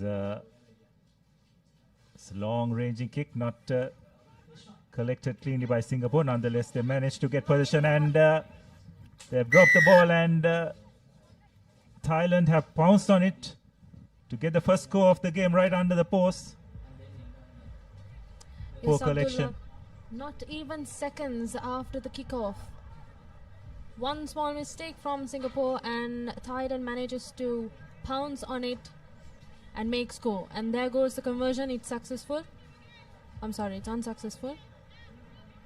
Yeah, that's right, Khadija. The kickoff in sevens rugby plays a big role. That from that point of view, Singapore just not being able to execute the collection of the kickoff, although they have done it well this time. But again, a pretty loose pass, putting them under a lot of pressure. And there has been a knock-on in the process. So it will be a scrum in favor of the Thai girls. See Thai reserves just checking their boots. Some good dry conditions here in Colombo. Weather gods have been kind to us thus far. Let's hope that it remains so. So it will be a feed in for Thailand. Good clean scrum. Lovely wraparound move. Really good hands by Thailand. It's their number one wing three-quarter going over after a lovely wraparound move. And therefore they extended their lead to 12 points.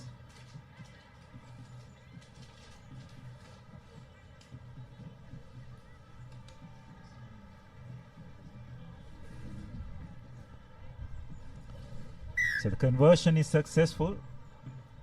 So the score should be 12-0. First conversion, I believe, was missed. As we have a look at that try once again. That's a lovely move, wasn't it, Khadija? Wonderful straight running lines, creating the overlap and a bit of space for the wing three-quarter. Yes, Abdullah, that was an amazing wraparound pass, creating a loop around the corner. This time, well received by Singapore. Yes, Singapore done well. Now the retrieve position, but they're just in their 25. Don't want to spend too much time here. They've done so far in terms of retaining position, but yet are under a bit of pressure. And eventually deciding to kick ahead. Cannot fault the idea, but you have to question. I don't think the chase was as good, so it's an opportunity for Thailand to regroup, and which they have done. A lovely show and go, some good desperate defense, and that's a penalty. Some good defensive work by Singapore. They take the quick tap, pass it, but unfortunately it's knocked on, and Thailand will launch another attack. Managed to get a penalty, which is a high tackle. Take another quick tap. Not finding the mark, but no harm done. Nice switch, keeping the ball alive. One thing, most of these Thai girls are very good athletes. You can see the way they are moving the ball and the way they move themselves. Lovely ward off, a missed tackle, and that will be the third try for the Thai girls. That was some amazing technique, Abdullah, I would say. Great momentum of the game. They really manages to keep composure and just keep playing by moving the ball without no issue at all, even with the defense from Singapore. Singapore really needs to work in getting out of their jail, working well with the Thailand girls. Yes, so the conversion is successful, was it? Yes, indeed. The conversion is successful, and there we see the replay. That is an amazing handoff given right into the face of the Singapore player and right under the post. Yes, you can definitely see that this Thai team is much more accomplished. They seem to have played together, have a great understanding of each other. Singapore still very much finding their feet. They managed to retain position. Again, a little bit of indecision. Taking it into contact. Done well to retain the ball. Show and go, but once again the Thai defense extremely strong. And they're right over that ruck, and they managed to win the penalty. They take the quick tap. Fortunately, pass not finding its mark, so the ball will go into touch. Behind the mark, behind the mark. No, you can. I believe that's the Thai coach, Lotte Raikobula, former New Zealand Sevens exponent. He's really done a great job with this women's team of Thailand. They've really made strides amongst the top 4 in Asian rugby currently. Singapore with the throw-in. Fortunately, it's not straight. So once again, position turned over.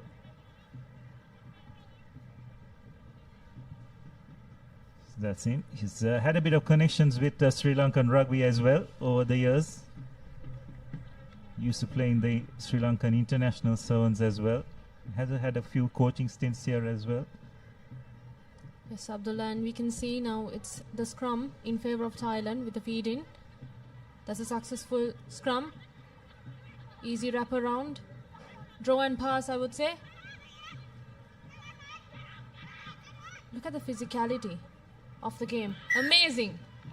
But referee calls in for an infringement. Let's see what it is.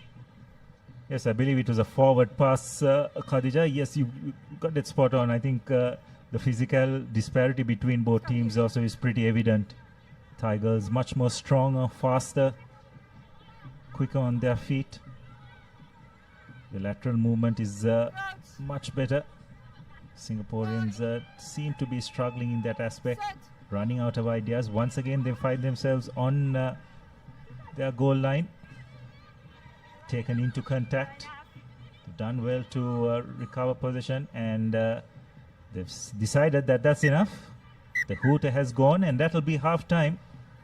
So Thailand at the break comfortably ahead, 19 points to nil.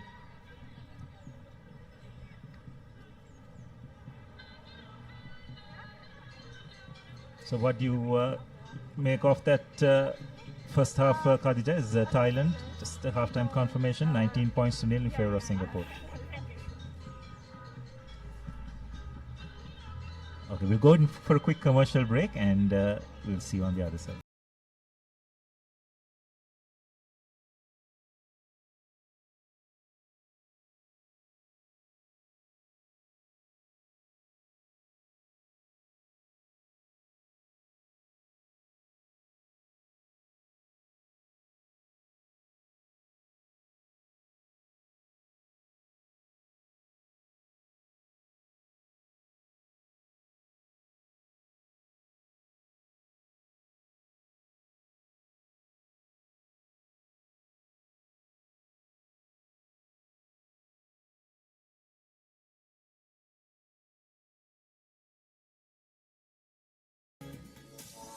Pretty solid performance by the Thai ladies in that first half.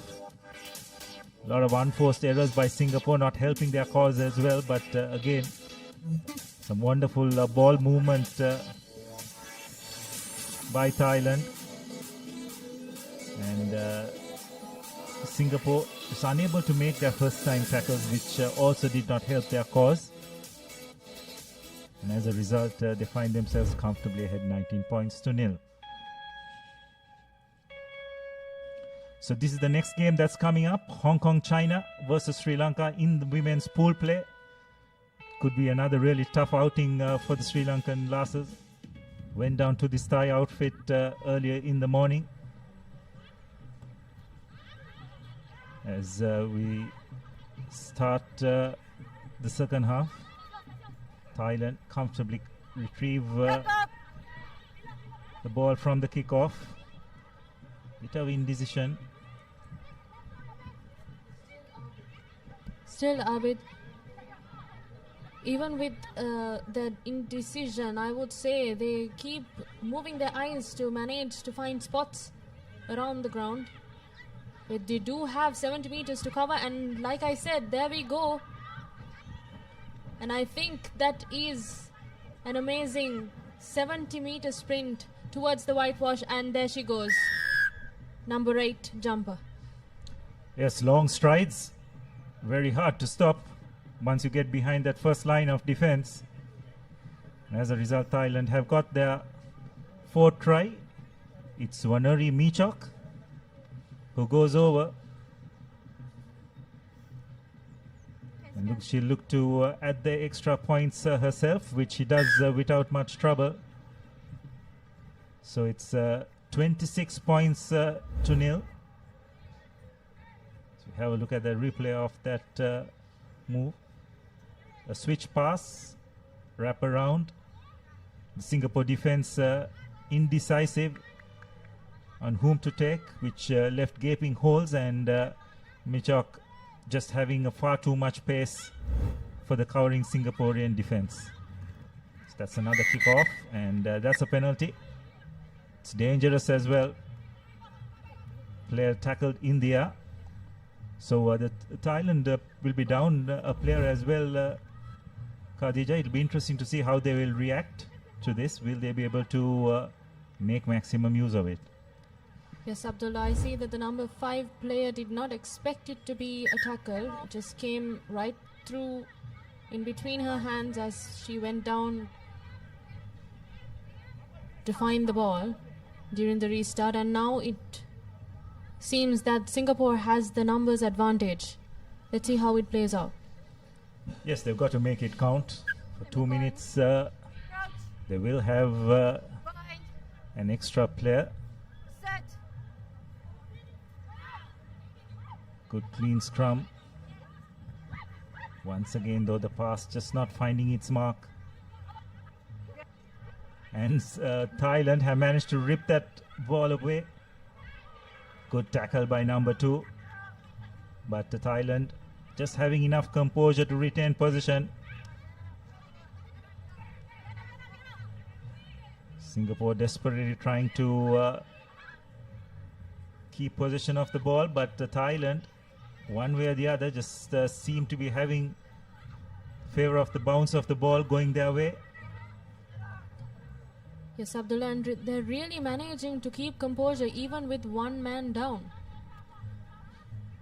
Yes, I can just understand the experience. It's running the clock down as well. It's quite clever here by Thailand what they're doing. Just going into breakdowns, slowing the pace, running the clock down. Thailand seems to be swinging Singapore's defense left and right, moving the ball corner to corner. Yeah, that's right, and that's a clever way of doing it. Most importantly, they're retaining position.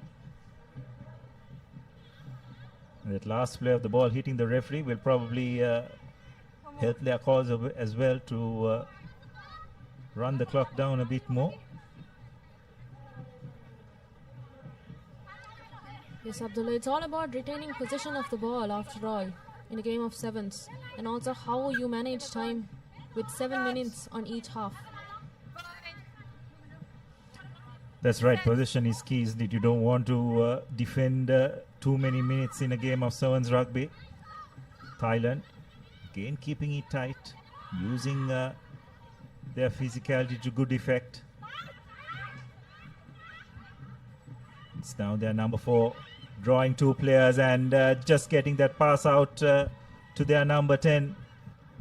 Once again, the defense of Singapore caught being far too narrow, and despite being a player down, Thailand put in another try to the delight of their coach. It's been a pretty dominant performance thus far. Yes, Abdullah, this is brilliant defense in reading in defense as well. Thailand manages to read defense and read the Singapore mislines. This actually shows experience with their composure during the game to manage and retain ball position while also making sure that they have momentum of the ball, that the ball is in play. That is some amazing job from the Thai girls. Yes, and you can the difference in class is pretty apparent. A team that is constantly amongst the top 3 or 4 teams as against a team that's probably in the lower rungs. The difference is quite apparent. Looks like there was a knock on there from the kickoff. Referee is playing advantage. So Singapore with an opportunity to attack, but once again being hit behind the gain line. Not rolling away is the call. Taken quickly by the Singapore number 6. Now moving into the sidelines, and yes, she has been sent out of the line out. And now it would be a line out in the favor of Thailand. Yes, just not enough pace out wide. There wasn't a very clear overlap there, but Singapore just do not have enough pace in their lineup to get around this Thai defense. Once again, nice clean line out. Thailand switching play.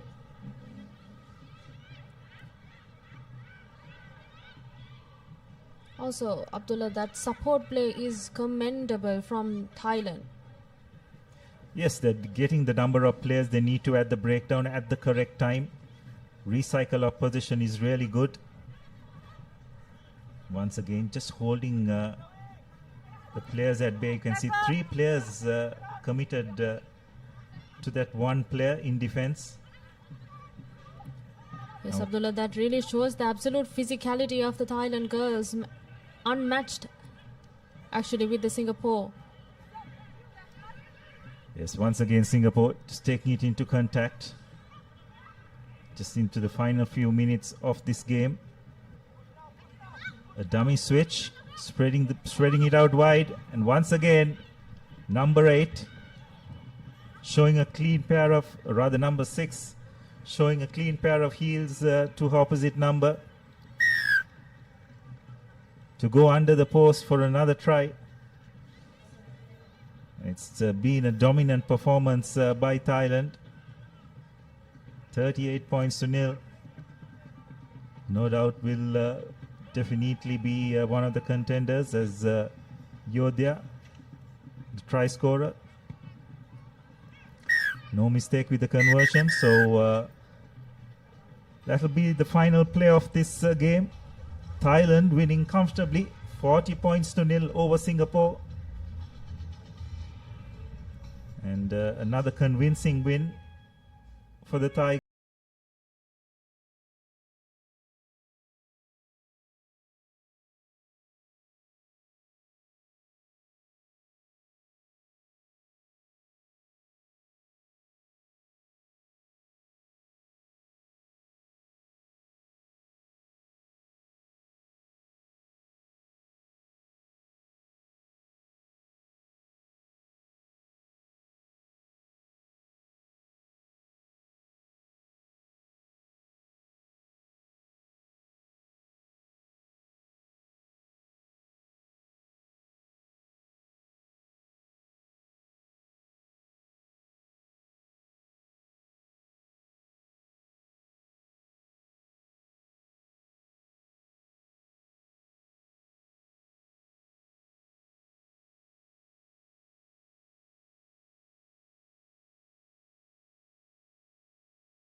First for Sri Lanka, Kumudumali, Vijaytilaka, Dilrukshi, Madhumali, Mahendran, Satsarni, Lianage, Jilini, Krishna Kumari, Nayantra, Jayasingha, Hema Kumari, and Jayasingha. So Khadija, you would have played a bit against a few of these players in the domestic scene. Yes, absolutely, Abdullah, and I could say that there are quite commendable players. Really talented.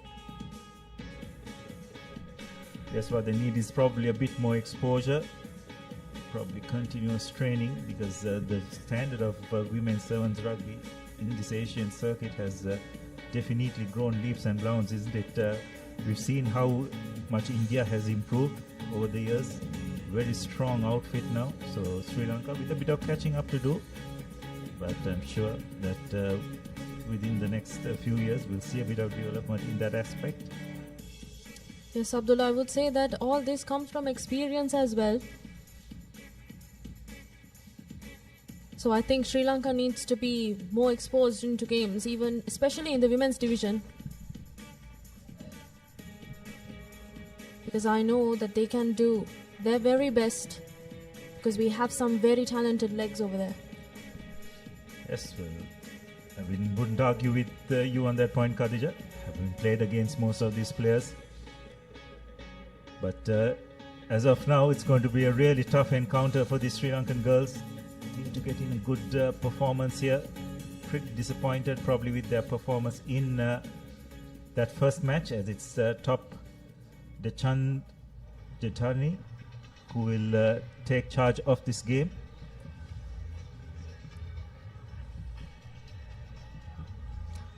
Hong Kong have been a strong contender on this circuit. Very well organized outfit.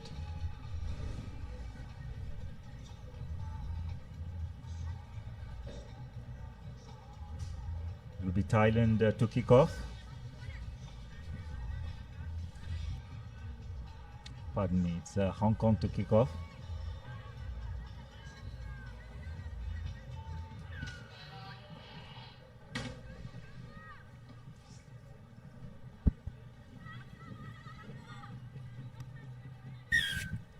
So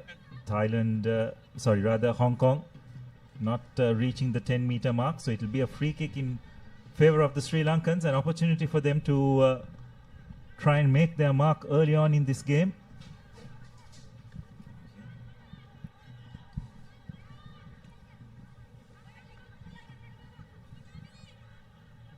Short tap taken. Sri Lanka switching play, trying a cutout move. Successful, but they managed to retain position. Once again, though, poor pass, not finding its mark. Sri Lanka on the back foot again. Now trying to spread the ball. Again, a loose pass. They really need to get out of jail, Abdullah, at this point. And there we go. Hong Kong with ball position, turned over. Numbers on the outside. Spots that there's no man in the field. And there we go. The first try against Sri Lanka. Yes, a couple of loose passes not helping the cause. And against a quality team like Hong Kong, you just cannot afford to let that happen. Conversion, though, not successful, so it'll just be 5 points. But Sri Lanka had an opportunity to make their mark, but execution found wanting, and against the teams of this nature, you cannot afford to turn over position so easily. They'll make you pay. That's exactly what Hong Kong has done. There we go. That's the restart kick. Not the best of receiving from Sri Lanka. Quite scrappy, but they make it. Yes, they managed to turn position. Again, just the passes, far too much airtime on it, allowing Hong Kong to rush up.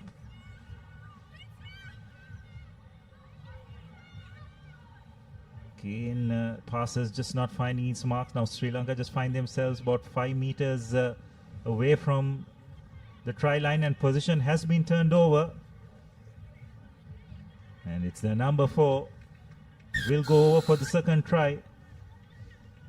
Sri Lanka just do not look comfortable when in possession of the ball. Just unable to find their mark, and Oyana going over for her second try. Conversion successful this time, so it's 12 points to nil. You have to say, Khadija, isn't it? Sri Lanka just putting themselves under pressure with not finding the mark in terms of their passes. And Hong Kong getting too many breakdown situations against teams of this caliber. They'll make you pay.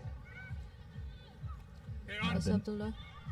And now we see from the restart, that's one of the first mistakes that we see from Hong Kong. A knock-on. So now it's going to be a scrum in favor of Sri Lanka. Let's see how they make use of the situation.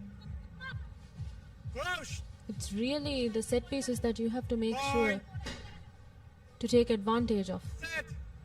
Yeah, absolutely. And I think that's where Sri Lanka just have to be clinical. In Hong Kong, trying to apply a bit of pressure.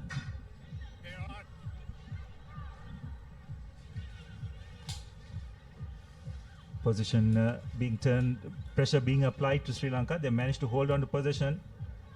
Just getting over that first line of defense, but the recycle ball a bit slow, enabling Hong Kong to realign in defense. Sri Lanka quite difficult in managing to move out of their 22 in their red zone still. Yes, and Sri Lanka penalized for not staying on their feet in the ruck, so another penalty for Hong Kong.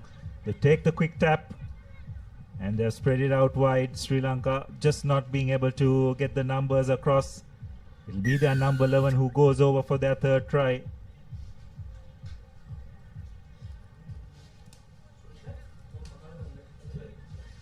And that is Ka Young Chong for the third try for Hong Kong China. So as we have a look at that once again, it all came out after that infringement at the ruck by Sri Lanka. Hong Kong quick to react, taking the quick tap, spreading it out wide, and going under the post for their third try.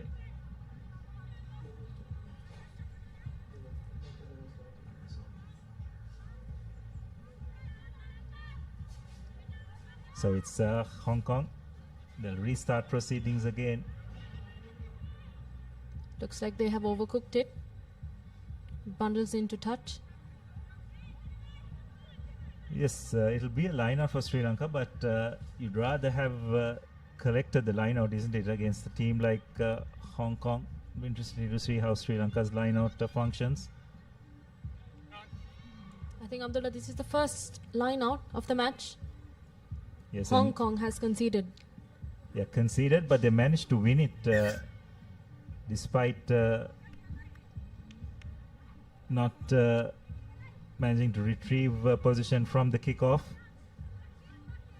And Hong Kong have knocked the ball on, so it'll be another opportunity for Sri Lanka.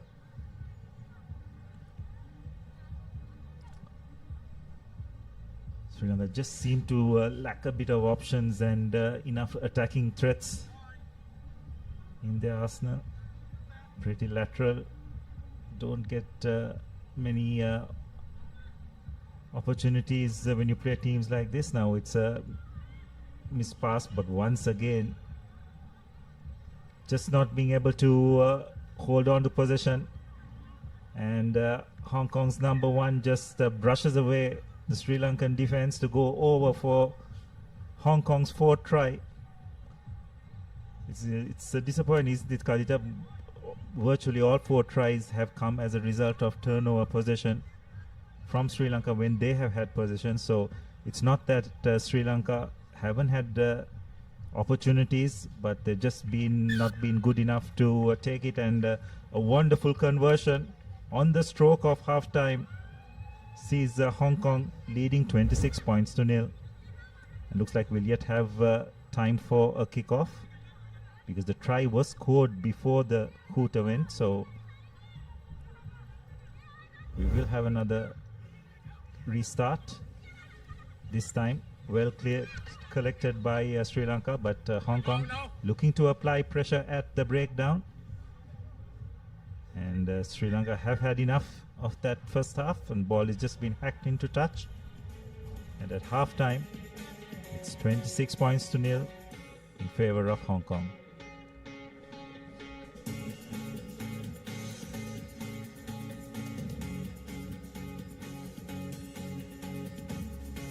So that's the confirmation at halftime. Hong Kong leading 26 points to nil. We're going for a quick commercial break, and we'll see you on the other side.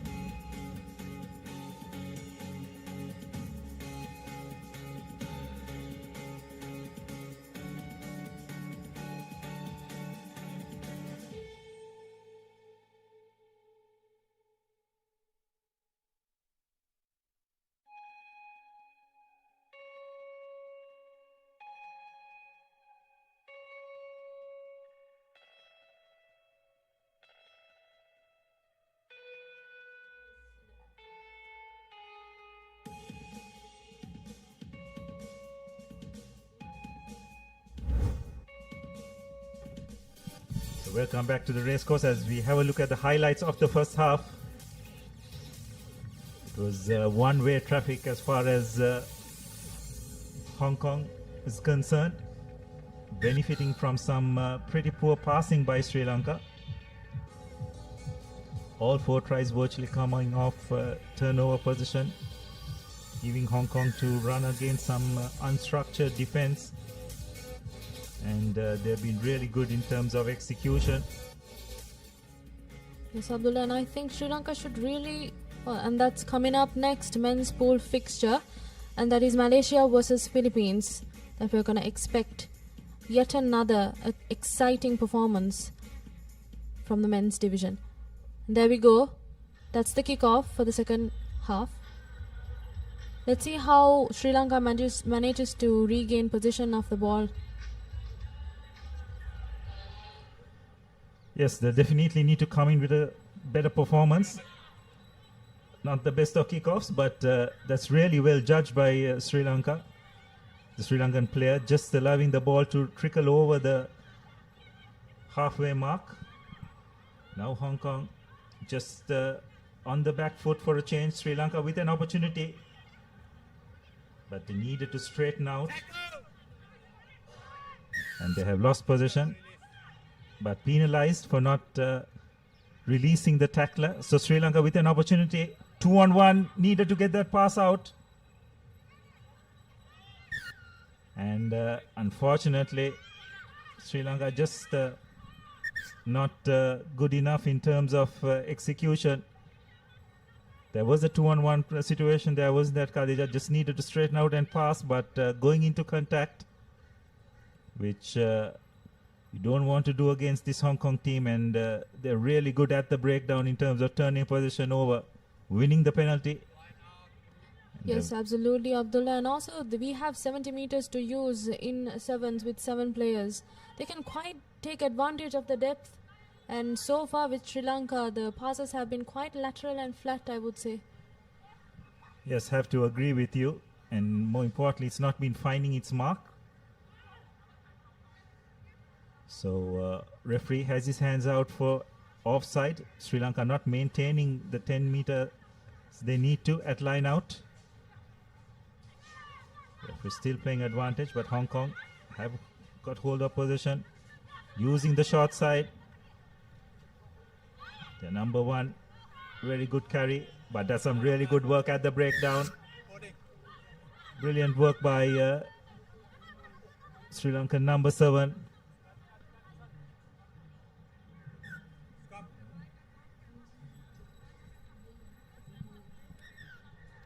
And that's Lianage who made that turnover. Quite clever to come and drag the ball out. We see some fresh legs coming in for Sri Lanka.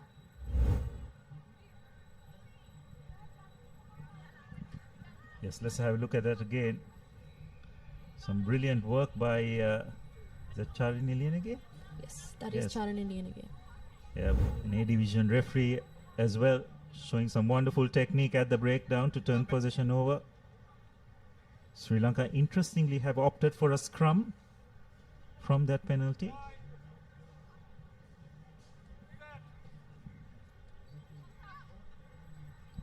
So Sri Lanka with an attacking opportunity, wraparound move, 2-on-1 situation. Some good depth here. That's a great run from Nayanthara. Hemukumari.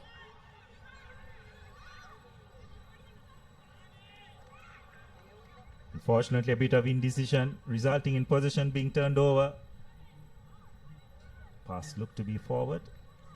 Yes, it has been spotted by the referee. So another opportunity for Sri Lanka. I think that's why they opted for the scrum, Abdullah.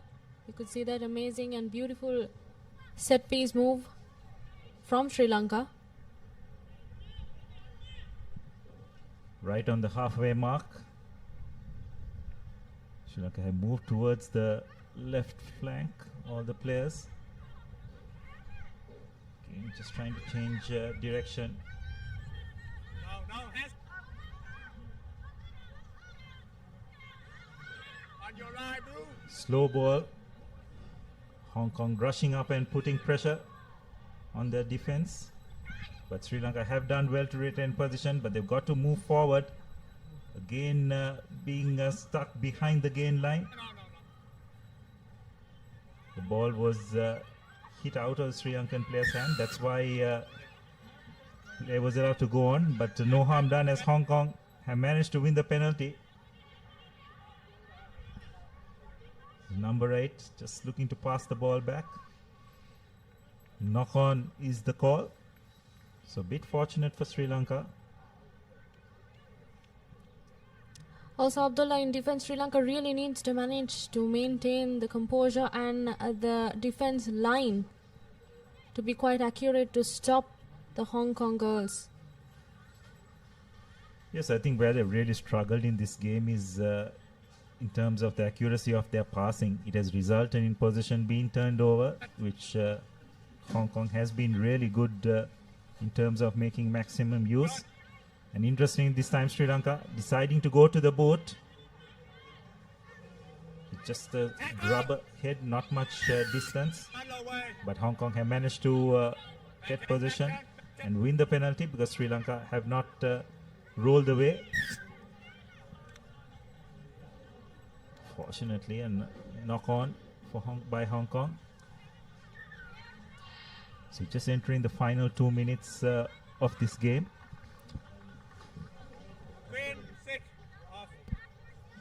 And that's Kanchana Mahendran coming in.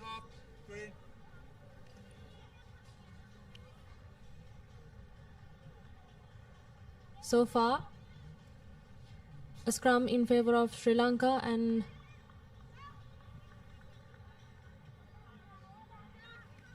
yes, Sri Lanka will dearly like to get something on the board. They wouldn't want to be scoreless for 2 consecutive games. But the way things have gone thus far, looks like that's the way it's going to be. yes, Abdullah, but they still do have time to make some score. With just under 2 minutes on our clock. So Sri Lanka with one final opportunity. But again, the execution left wanting, and Hong Kong just managing to knock it on, unfortunately. They had made use of the advantage, so Sri Lanka will get the scrum. Spectators slowly trickling here into the racecourse ground. As the day goes on, I'm sure the crowd will increase. Some really good rugby has been witnessed thus far at this Asian Sevens second leg. Yes, Abdullah, and they opt for the kick. But there are 2 chasers on the back. And Hong Kong returns the favor. Yes, well, that's a really good touch finder, if you can say so. Bit fortunate. Bounce of the ball favoring Hong Kong. So Sri Lanka will have a line out 5 meters away from their try line. But will be under a little bit of stress.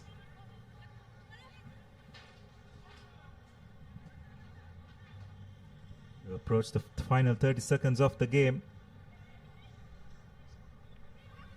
Sri Lanka going to number 1. Behind the try line. That's not the best execution in terms of trying to clear their lines. Position has been turned over. And Hong Kong just executing brilliantly. Going right through the hands. And another try for Hong Kong with the hooter just going off.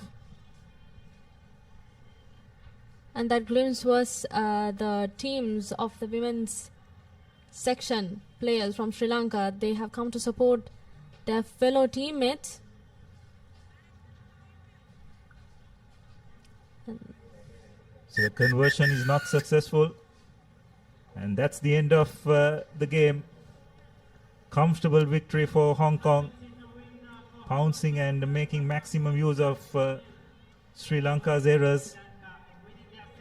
It's a game where you'd have to say Sri Lanka probably just will have only themselves to blame in terms of their poor execution. And that is full-time confirmation score 31 points to 0.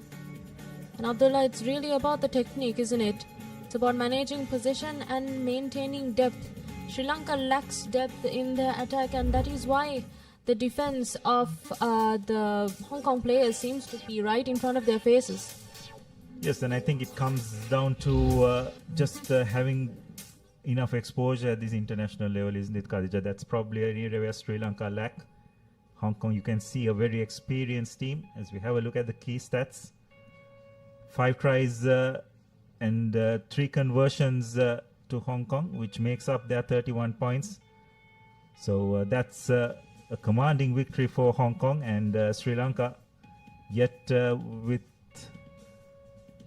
having to get a single try in this tournament, but they'll have an opportunity against Singapore later on in the day. And this is the next match that's coming up in the main segment. Malaysia taking on Philippines. It will be a close encounter, and to take you through to that game, Sudarshana Piris and Romario De Silva.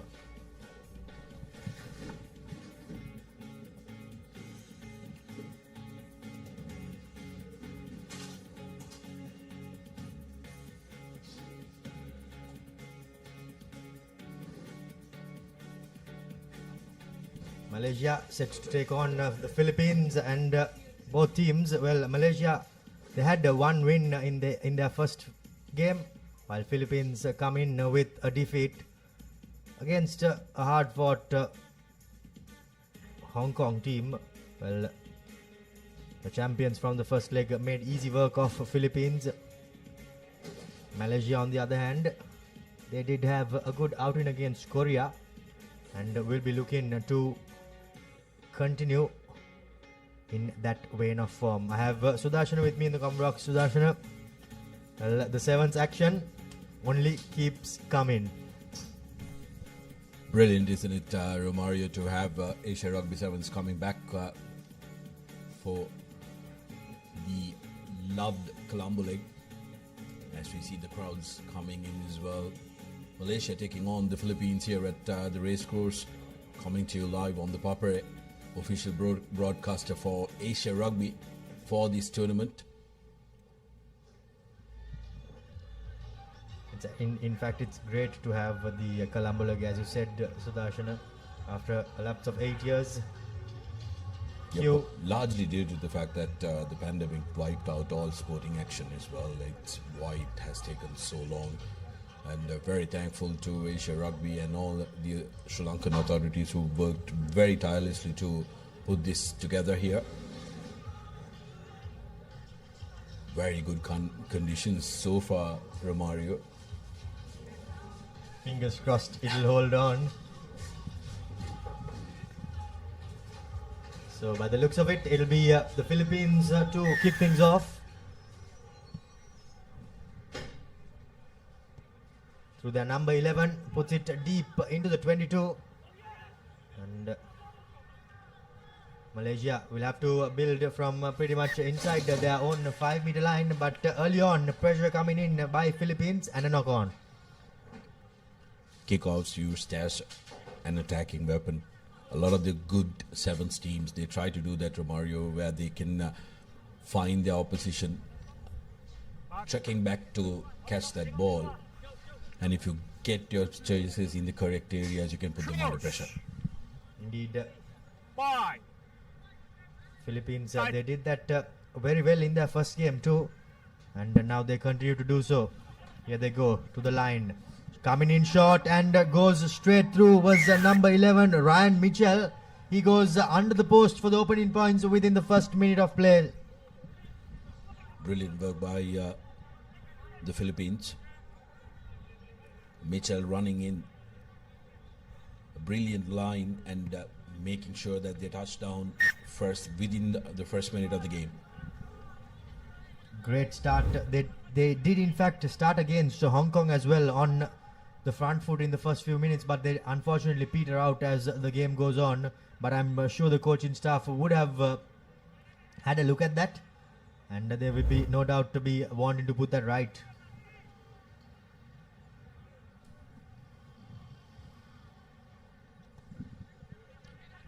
Restart this time around again, let bounce by Malaysia. They did that the first time around as well, but this time around cleaned up much better. Now sending it through the hands rather.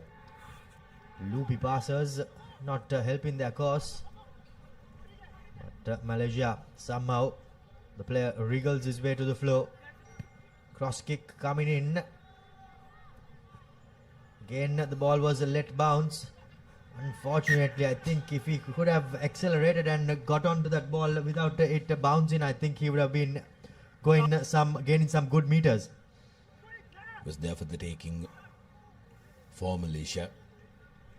Bounce of the rugby ball cannot be touched, and it's very, very difficult.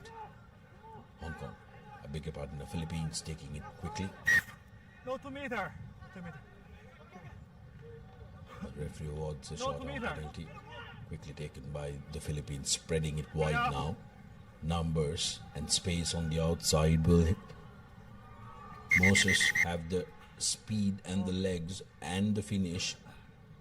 Referee will have a word with the assistant and awards it after consultation with Robin Alexander. Second try for the Philippines coming through Michael Moses. Great piece of play here by Philippines. Just doing the basics right, catching and passing. The passes to stick in well into the breadbasket of the recipient and makes life very easy.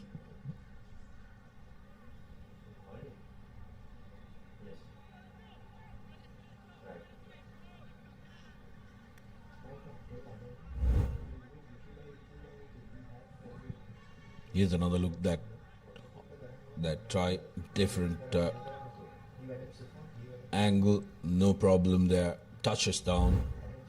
Moses for the second for Philippines.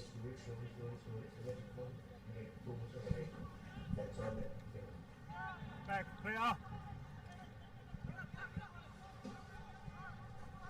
Malaysia sending it through the hands. Now they have a number on the outside, but good rush defense coming in by Philippines and bringing the man onto the floor. Malaysia down the short side they go, trying to break. He does break, so a half break, gets the offload away as the number 7 unfortunately lacks support and the ball has been turned over. Now Philippines accelerating through and gets a lovely offload. Does the player in the number 11 jumper, and this time around as well. Well, in fact, Philippines have received a penalty for holding on. That was Curtis in the number 11 jumper for Philippines, who made a good half break there, Sudarshan. Yeah, some good work by the Philippines.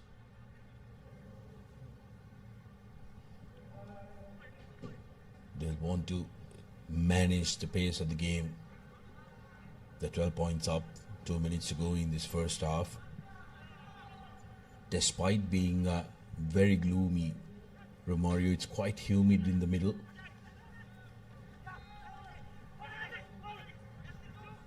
Taking the ball into contact as Sedong now puts a right foot step, trying to get away but unable to do so.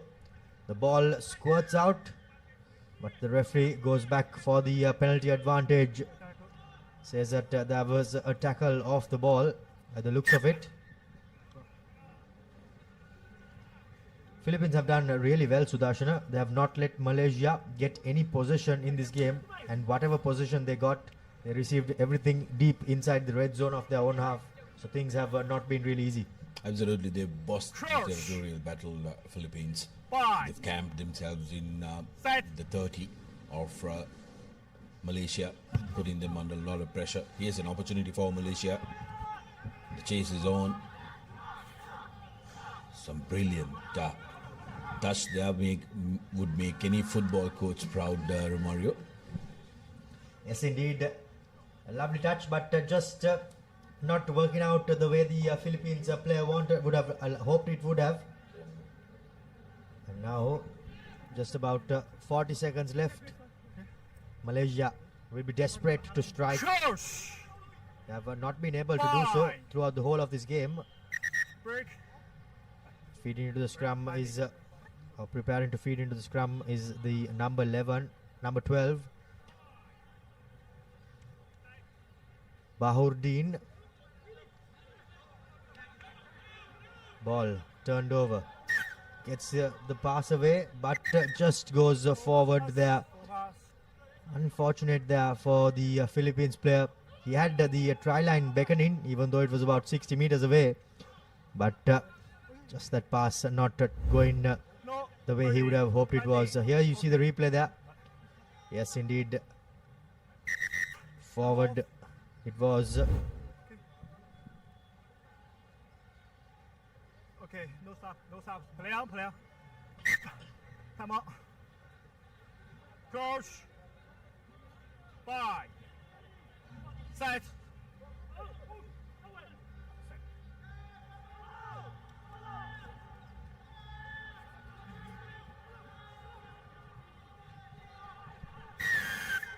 Philippines trying really hard to disrupt, but a yellow card coming for a deliberate knock on there, Sudarshana. Yeah, Malaysia putting some pressure just before this half time, trying to get one in, be alive in this game. Amani Oibu is the player who has been sent to the bin, and he seems to be enjoying his time in the sin bin. You don't see that too often. Bit of a wave towards the camera. Has the confidence that his team will negotiate the next instances. Here's an opportunity for Malaysia going into contact, and brilliant defensive work that time by Adlan for the Philippines.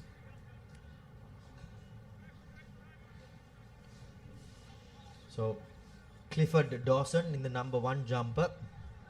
He did represent the Philippines 8 years ago when they came to Sri Lanka. They did manage to defeat Sri Lanka, in fact. I remember that game quite well.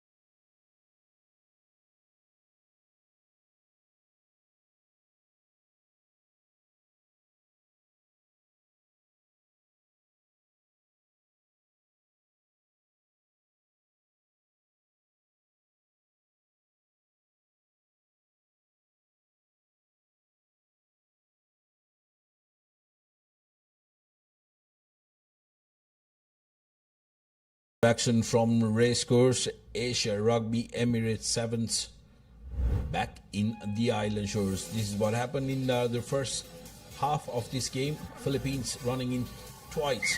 The first one was a brilliant dive from Brian Mitchell right underneath the post, followed by Michael Moses touching down far left.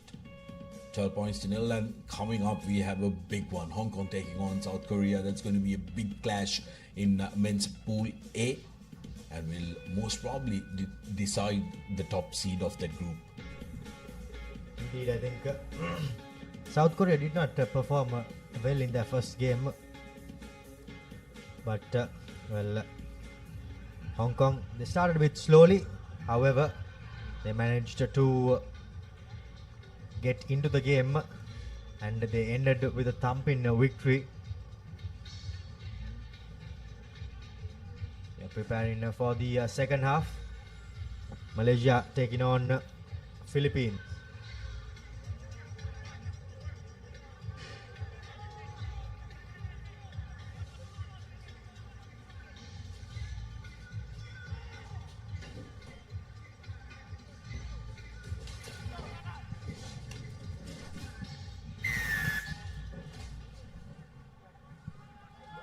Malaysia, Fox in the referee, but somehow puts a shallow restart this time around. However, bit of volleyball by the two teams, and Philippines recovers. Now throwing it far deep into their own half. Players trying to get a bit of footwork on. Good strength shown there by the ball carrier. Philippines retaining possession, sending it through the hands. Looking for a switch was the number 6. Adlan. Hospital pass there, but well negotiated. However, the first man comes in clean and turns it over. The Philippines player, he did not release the tackler. Great work from Iqbal, and here's an opportunity. Just on top of the try line, that's going to be a penalty. Need to take it quickly. Malaysia. And here's the big man. Gets away and gives it out to the number 11, Zuhairi. who touches down for Malaysia. This is brilliant from them. They needed to make sure that they were the first to score, Romario, and they've done that. Some very good work from Malaysia, and this game is now live. Indeed, this game is far from over. Malaysia staying in the hunt with that try. Zuhairi, he did have a good game the first time they stepped foot on this paddock here early during the early hours, and his form continues. Great carry by Mohammad Zulisham also in that number 8 jersey, who created that opportunity, took the man on, and with that beautiful offload got Malaysia right back into the game. 7 points to 12 in favor of the Philippines still, but the Malaysians will have a little bit of spring in their step. Kick off yet again for the second time of asking. Changes the side, and this time though puts it deep. Step in, has a number on the outside. Do Philippines break? No, they do. Half break there by the number 7, Iqbal. Beg your pardon, that was Mitchell Moses. Philippines still keeping the ball alive through their number 10, Roland Henry. Gets it back. Roland Henry this time tried to sneak down the short side, but thought better off. Now through their number 5, step in, beats one, puts on a bit of a goose step. Now steps on the accelerator, gets the switch in. Will Philippines go all the way? Yes, they do. Through their number 7, Mitchell Moses. He dots down for his second. And now another kick for Philippines in this game against Malaysia. Brilliant stuff by Moses that time, cutting in on the angle, but the good work was done by Kautai. 10 seconds. Great stepping, and Moses finishing and converting his own kick as well. So Philippines slowly sailing away from Malaysia, despite that encouraging start to the second episode of this game.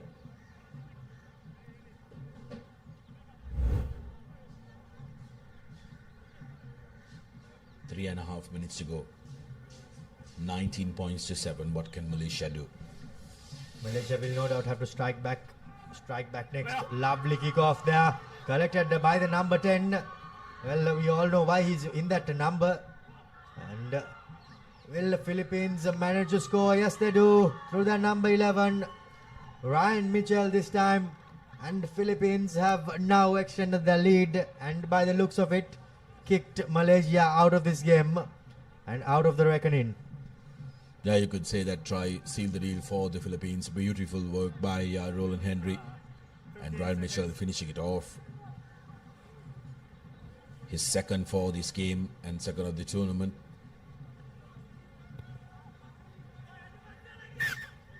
And no problem with the conversion as well. So Philippines really steering away from Malaysia.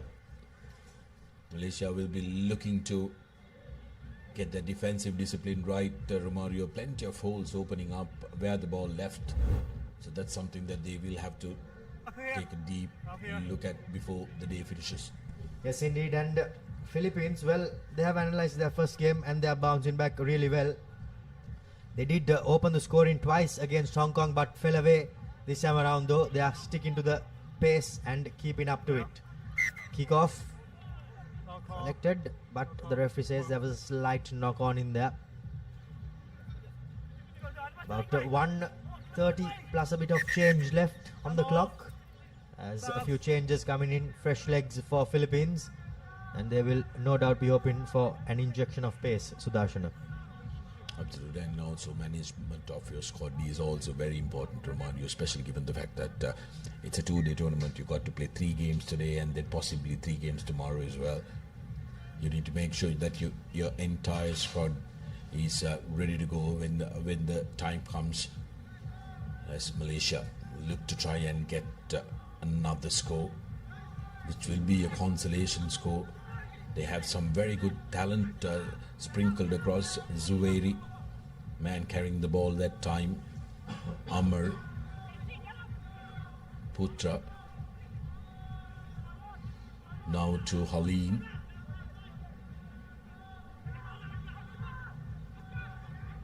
Making a break. Brilliant run by Ilham. Will he have the legs to go all the way?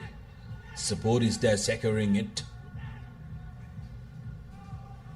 And that's going to be touchdown for Zarif from Malaysia.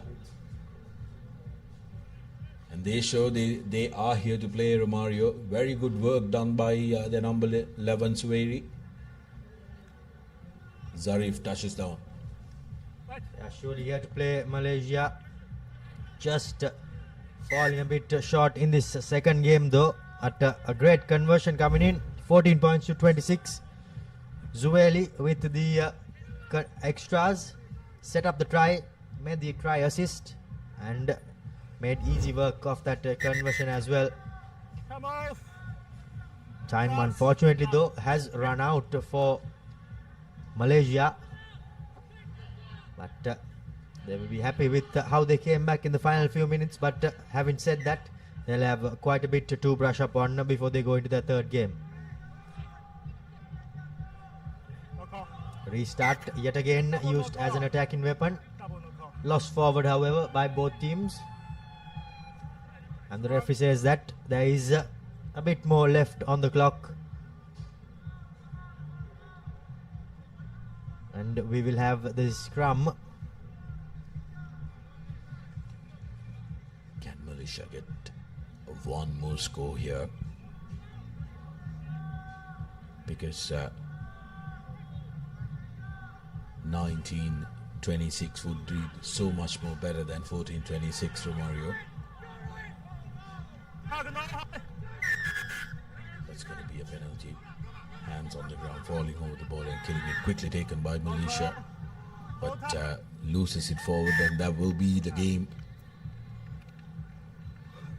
Philippines celebrations were delayed by the Malaysian grit, who didn't want to go down cheaply, Romario.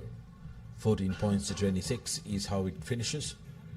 Philippines will be happy at the fact that they had a controlled bounce back performance after that disappointing loss to Hong Kong. Indeed, they will be extremely happy with how they bounce back. But now we move our attention on to the game between Hong Kong and Korea, as we see the full-time score confirmation. Malaysia 14, Philippines 26. Round off their second game for this evening.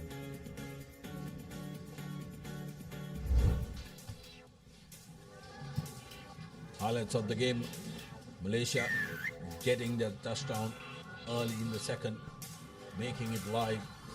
The Philippines showing the dominance and running away with it.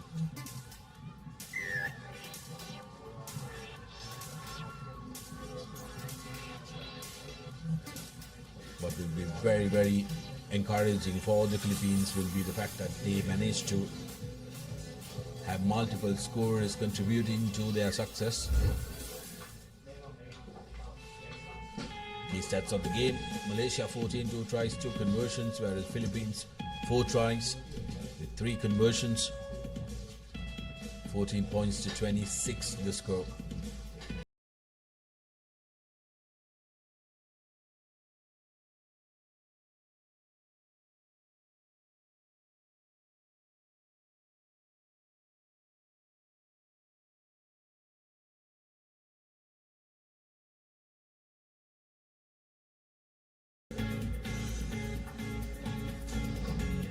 It's the big clash. Hong Kong, China taking on South Korea.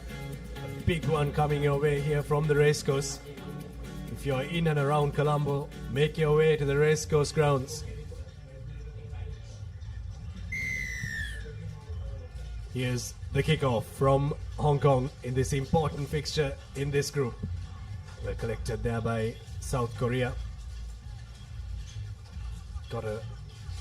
Need to get a victory here, these two teams. Top teams of each group will go into the next round of the cup competition. And there is space for one more team that finishes second. Penalty coming the way of Hong Kong, China. They force them to hold on to the ball there.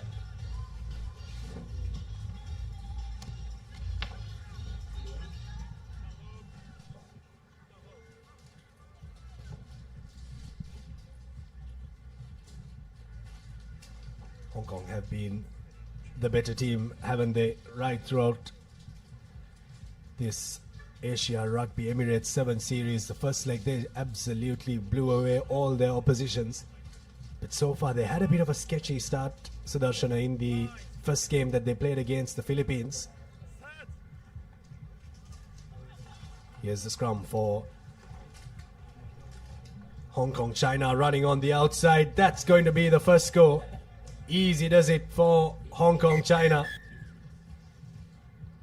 spotted the gap on that corner, and the man in the number 13 jersey, Liam Herbert, goes over to score the first try for Hong Kong. China, and his second try in this leg.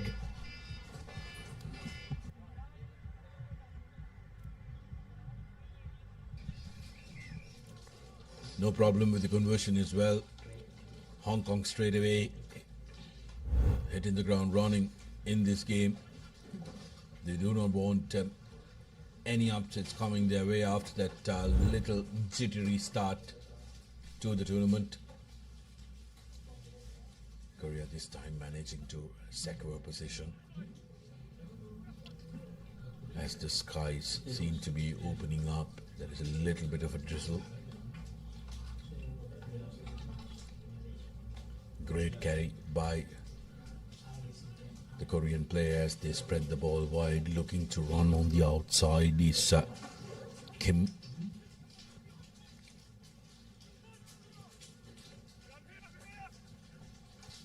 He is Gwen King. Korea looking to spread the ball wide, and that's a loose pass. Was building up some momentum, but ball turned over. South Korea, of course, Sudarshana, travelling to Sri Lanka for the second time. A couple of these players featured in that 15th game that they played against Sri Lanka.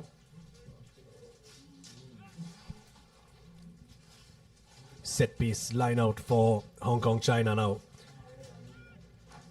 Slowing things up for a second there. Sabin Lee. Callum McCullough scored a couple of tries in that first game. Takes it into contact for Hong Kong. China. Now there's space on the out. Here's a try scorer, Liam Herbert, who decides to switch back in and run across the South Korean defense. No one seems to want to tackle him there. Now here's the ball for Johnny Eseono, and he's going to step his way through. Huge left foot step and a try for Johnny Eseono for Hong Kong. China. They score their second try in this game.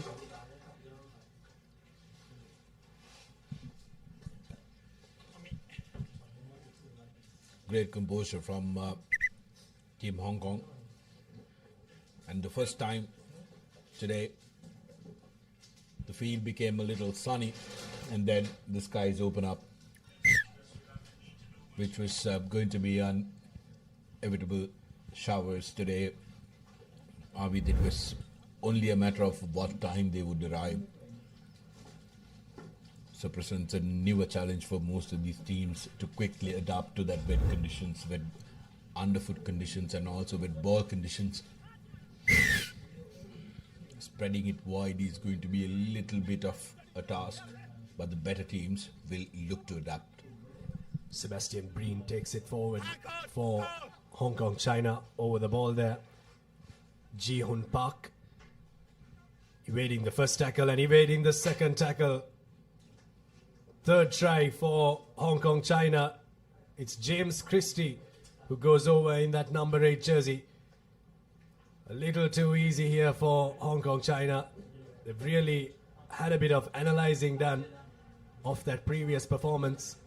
It was not the best performance from the Hong Kong China team, but this performance, they've really brushed up on the mistakes and they seem to have got their act together. Yeah, Hong Kong will be after the rhythm that they want to achieve. It's going to be very important in this two-day tournament, to try and get into that rhythm and to try and keep that rhythm throughout the 2 days of the competition. As we take another look at Christie's try, brilliant work in that front-up collision, and then he had the speed and the vision where the space was. Taking to contact there was Ji-Kol Kim for South Korea. He has a little bit of space opening up for Ji-Hoon Park, but it shuts down quickly. The drift defense of Hong Kong China is right up to the task. Good depth in the attack from South Korea, but good defense from Hong Kong China, really cramping them up for some room here. Imosi Labati takes it out of the 22.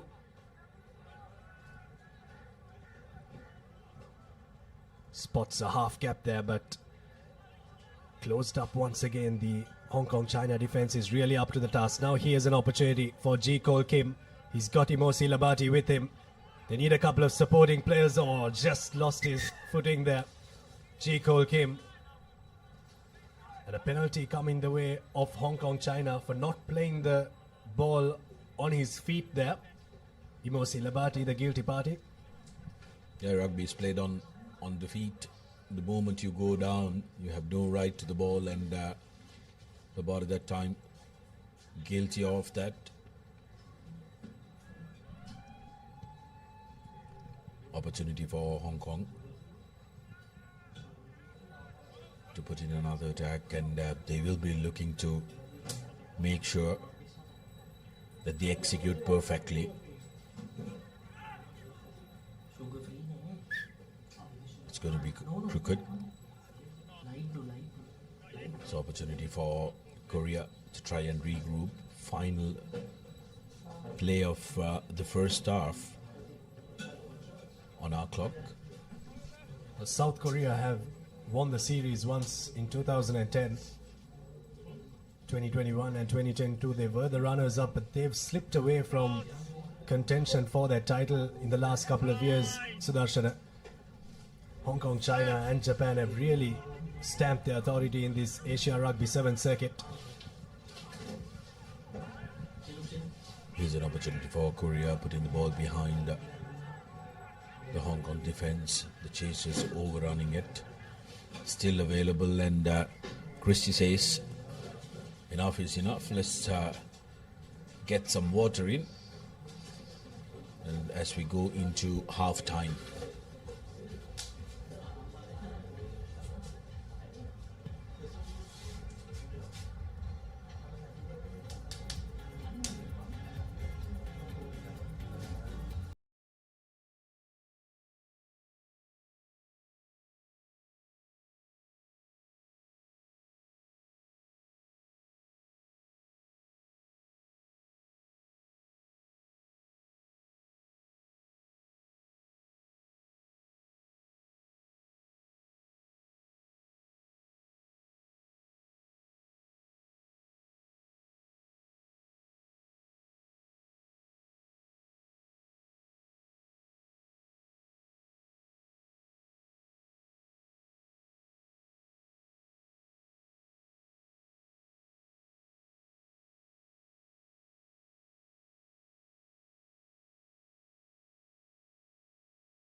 To take a look at the highlights of the first half, Hong Kong with a dominant performance, 19 points to nil. Liam Herbert starting off the proceedings with a try, and then Johnny Ezono cutting back inside and running in for the second for Hong Kong. And then came James Christie's run on the outside, breaks the first tackle, and space and speed to exploit. Hong Kong 3 tries to none. Next game coming up will be a men's Pool B fixture. UAE taking on Thailand.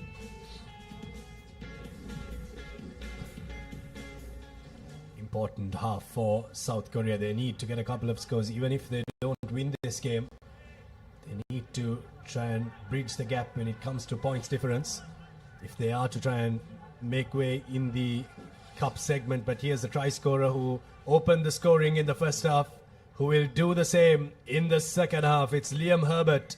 who goes over for a try for Hong Kong. China didn't even take them 15 seconds to get on the score sheet and get a 5-pointer.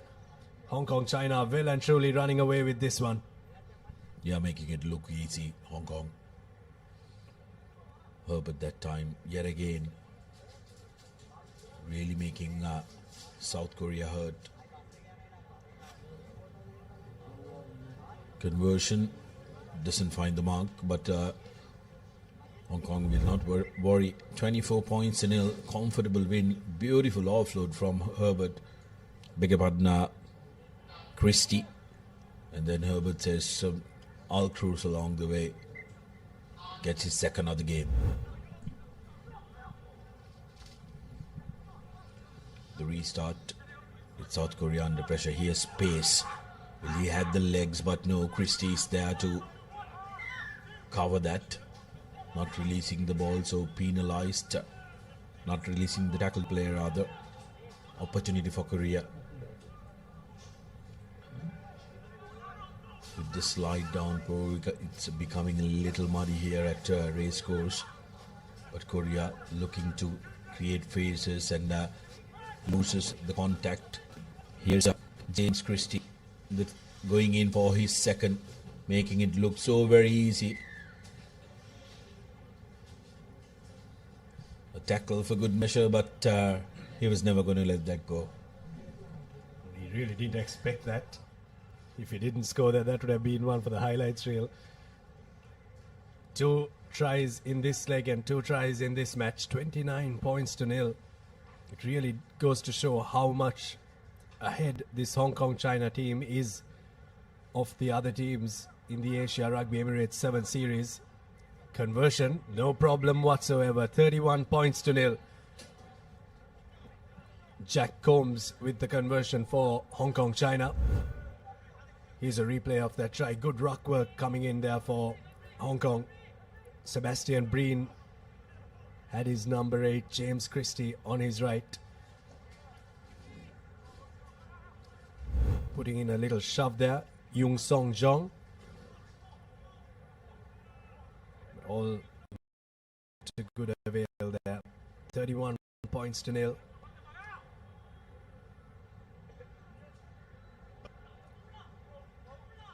If South Korea suffer a big defeat here, it will really hinder their chances of getting into the next part of the tournament.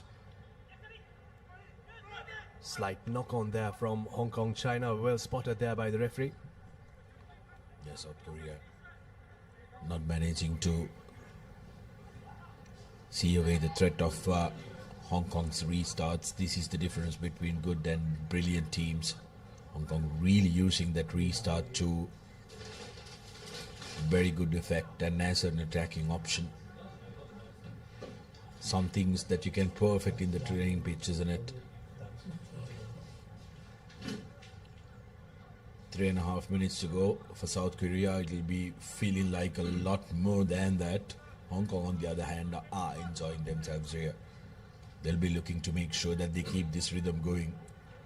And this is the kind of victory that they would have looked forward to after that Philippines game, Abid. Well, they're enjoying their rugby, and that is why it is so enjoyable for us spectators to watch as well. They really do put on a show each time they put on that Hong Kong China jumper. Good ruck pressure coming in there. Well, that's a lovely contest for all the forwards. Somehow Hong Kong China have outtook it, and Jack Combs comes away with it. Here's Harry Sayers, who gives it out to the man in the number 12 jumper, Fong Kit Fang there. But bundled out into touch, cramped for room there, but what a tussle there at scrum time. Yeah, Hong Kong showcasing that they are not going to rest despite being 31 points up. What they want to do is they want to make sure that they finish everything to perfection. They want to shake off the little jitters that they had in the first game. Overthrown opportunity falls in Brian's breadbasket, and just one reach away. Hong Kong recycle up. Now, no problem. Harry Sayers touching down for Hong Kong. 36 points with the conversion to come. And they're looking at a big score in this game. already got a big score, and a bigger score is what they'd be going for. Conversion, Jack Combs has been very good. This time just shifts it away from the left-hand side upright. 36 points to nil. Another well-orchestrated try from Hong Kong China. Here's a replay.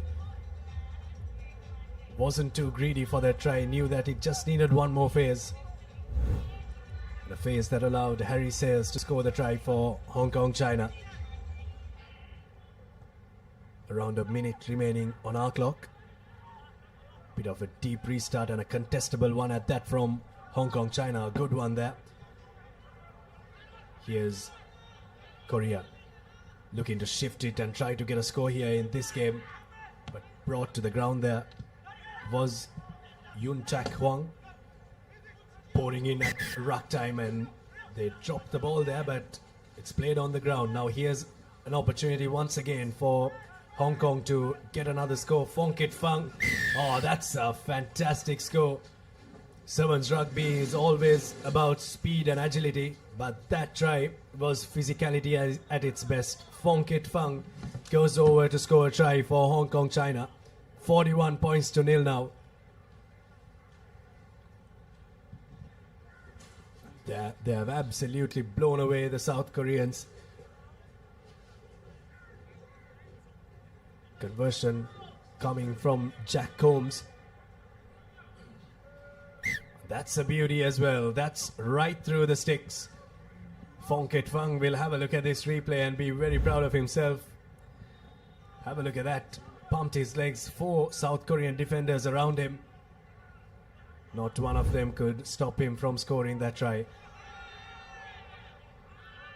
Here's South Korea now looking to try different ways of attacking here. But a grubber forward doesn't help their cause. It goes out on the full, and Hong Kong China take it quickly, but it's taken from the wrong mark, is it? Or I think it has hit the advertising boards. So the ball is dead and they can't play on.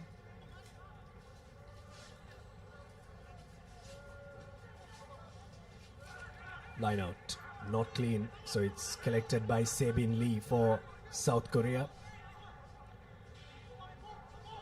Half gap opening up for Jae-wook Park. Still playing with some tenacity here. Giving out to Jung Wook Kim here on the outside. Running around is Yoon Sung Jong. Good defense coming in from Hong Kong China, and they turn the ball over, and that has really been the story of this game so far. Hong Kong China have been able to turn possession over like it has been absolutely nothing. The captain gets the ball in the hand, Max Denmark, and gives it out to Nardoni. Here's men on the out for Hong Kong China. If South Korea want to defend this, they need to drift, and they need to drift fast, and they don't do that well enough. Harry Sayers will have the final say in this game. A try that takes them up to 48 points with the kick to come, and it really puts the cherry on top of the cake. What a performance it has been from Hong Kong China. Second try for Harry Sayers in this game. And if this goes through, it'll be a half century for Hong Kong China.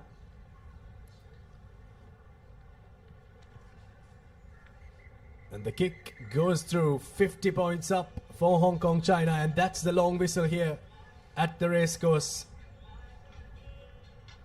What a performance from Hong Kong China. They've absolutely blown away South Korea, and South Korea will only have to go back and see where they messed it up in this game. Hong Kong China 50 points against no tries and no points scored by South Korea at full time.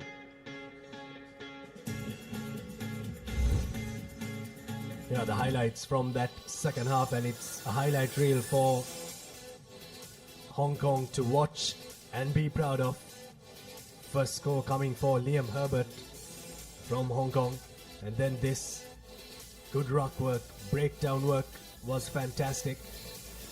And Christie going over for his second try. Scored one in the first half and scores another in the second half. Little bit of a shove later on from South Korea, but to no avail. 50 points to nil is how it finishes. 8 tries and 5 conversions for Hong Kong China.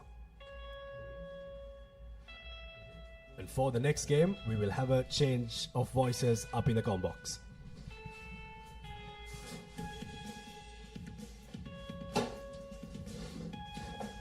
We move into Pool B. This Asia 7's Emirates. Second leg here at Racecourse International Stadium. UAE taking on Thailand. UAE comprehensively winning their opening encounter against Chinese Taipei, 33 points to 14. And Thailand was on the receiving side of hammering against second place Japanese side. And for UAE, a win here would set up a final finale against Japan to determine who wins the group and who will stay in that fourth spot for the second best team, as UAE kicks things off with the boot of Aaron Dubois.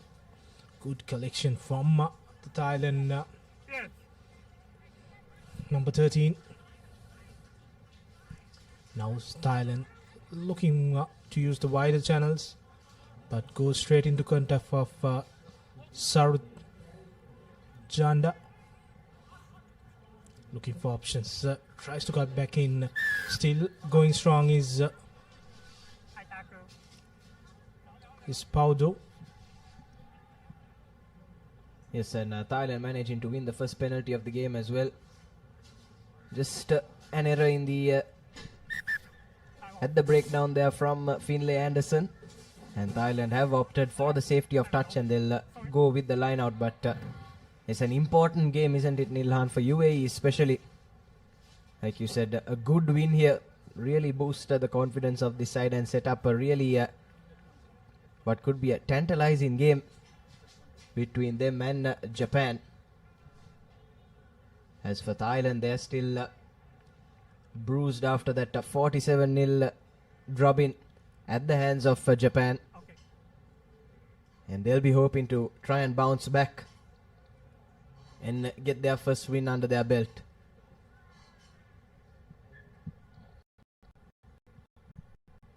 There you have the UAE women's team cheering on their counterparts. Now here's Thailand off the line out, trying to find those gaps.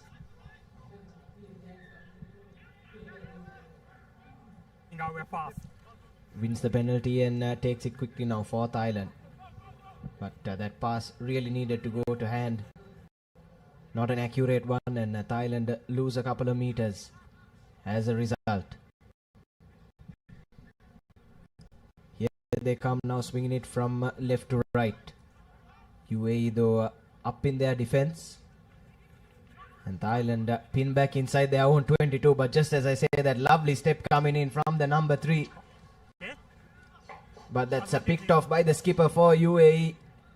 Nice out. And ball has gone out of touch. So a scrappy sequence of play, and it's been pretty scrappy stuff in this first 1.5 minutes, and the game still remains scoreless. The Thailand tried to go through the UAE defense through Sarut Janda, but unfortunately knocked the ball over.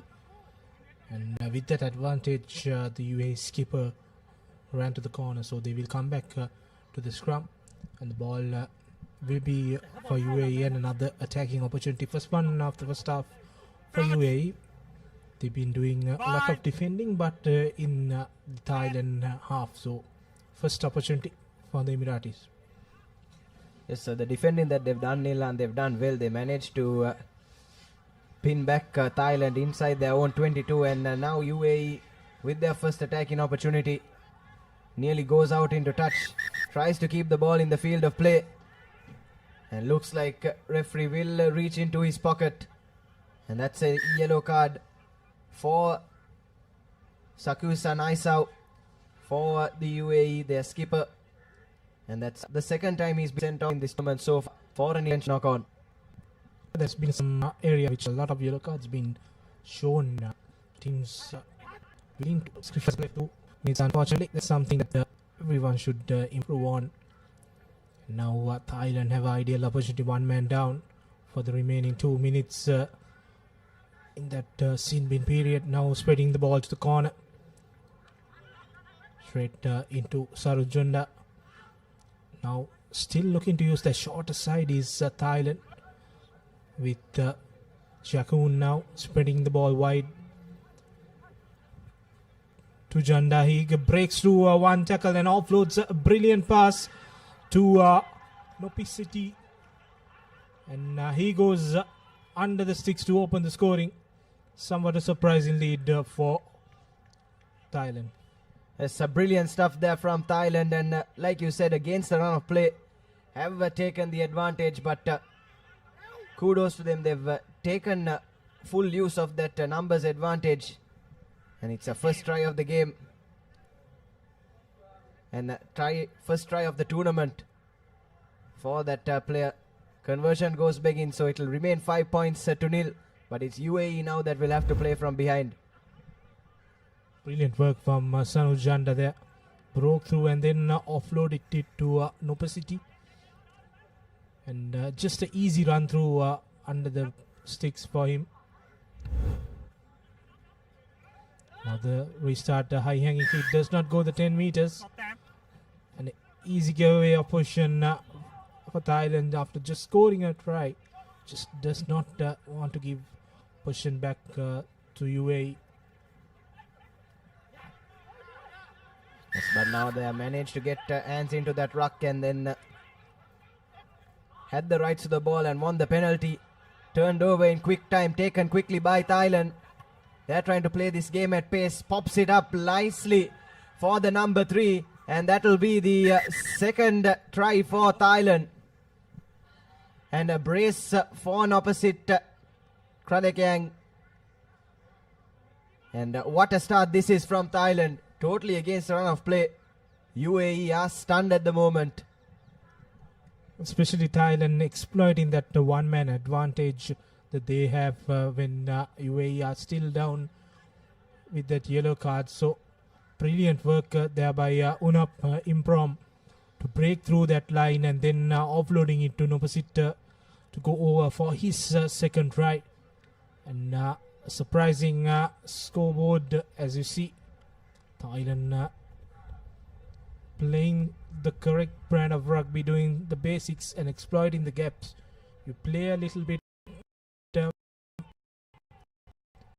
patiently throughout a few phases, and when you're down one man, surely a gap will open up. Yes, UAE now restored to their full complement. Their skipper has made his way back onto the park. So it will be a 7-a-side battle once again. And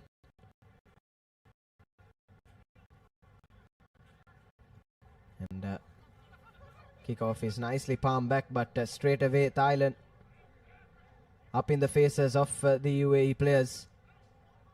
Not the best of passes. Once again, pin back inside their own 22. It's a long looping pass out to the number 7. Gets the offload in. And it's a UAE now that will try to wriggle through and find their way into Thailand's half. But something else that Thailand have done well is Nilhan. Yes, they've been patient, but they've done well to maintain a good continuity of play as well. Always kept ball in hand. Yeah, that's why, Nathan, when you continue to play phrases, definitely you will get a lot of openings, and they have exploited that brilliantly. Still, UAE in the 40 meter now makes a break for UAE. That's Kaif Al-Fasai. Aaron Breeze goes over. That's the number 6. And, after getting to that complementary of 7 players, UAE strikes back with a try. Yes, Aaron Dubois for the UAE straight away. After being restored to their full complement, they've made it count. Going over for their first score. Pulling one back right on the brink of lemons. And it will remain at 10 points to 5 as referee blows for half time. So anyone's game at the moment. We'll take another look at that try. Dubois was there. Plenty of support at that ruck, and no one covering the blind side for Thailand. And managed to go over easily. and make this quite entertaining when we come back after half time. It's 10 points to 5 in favor of Thailand.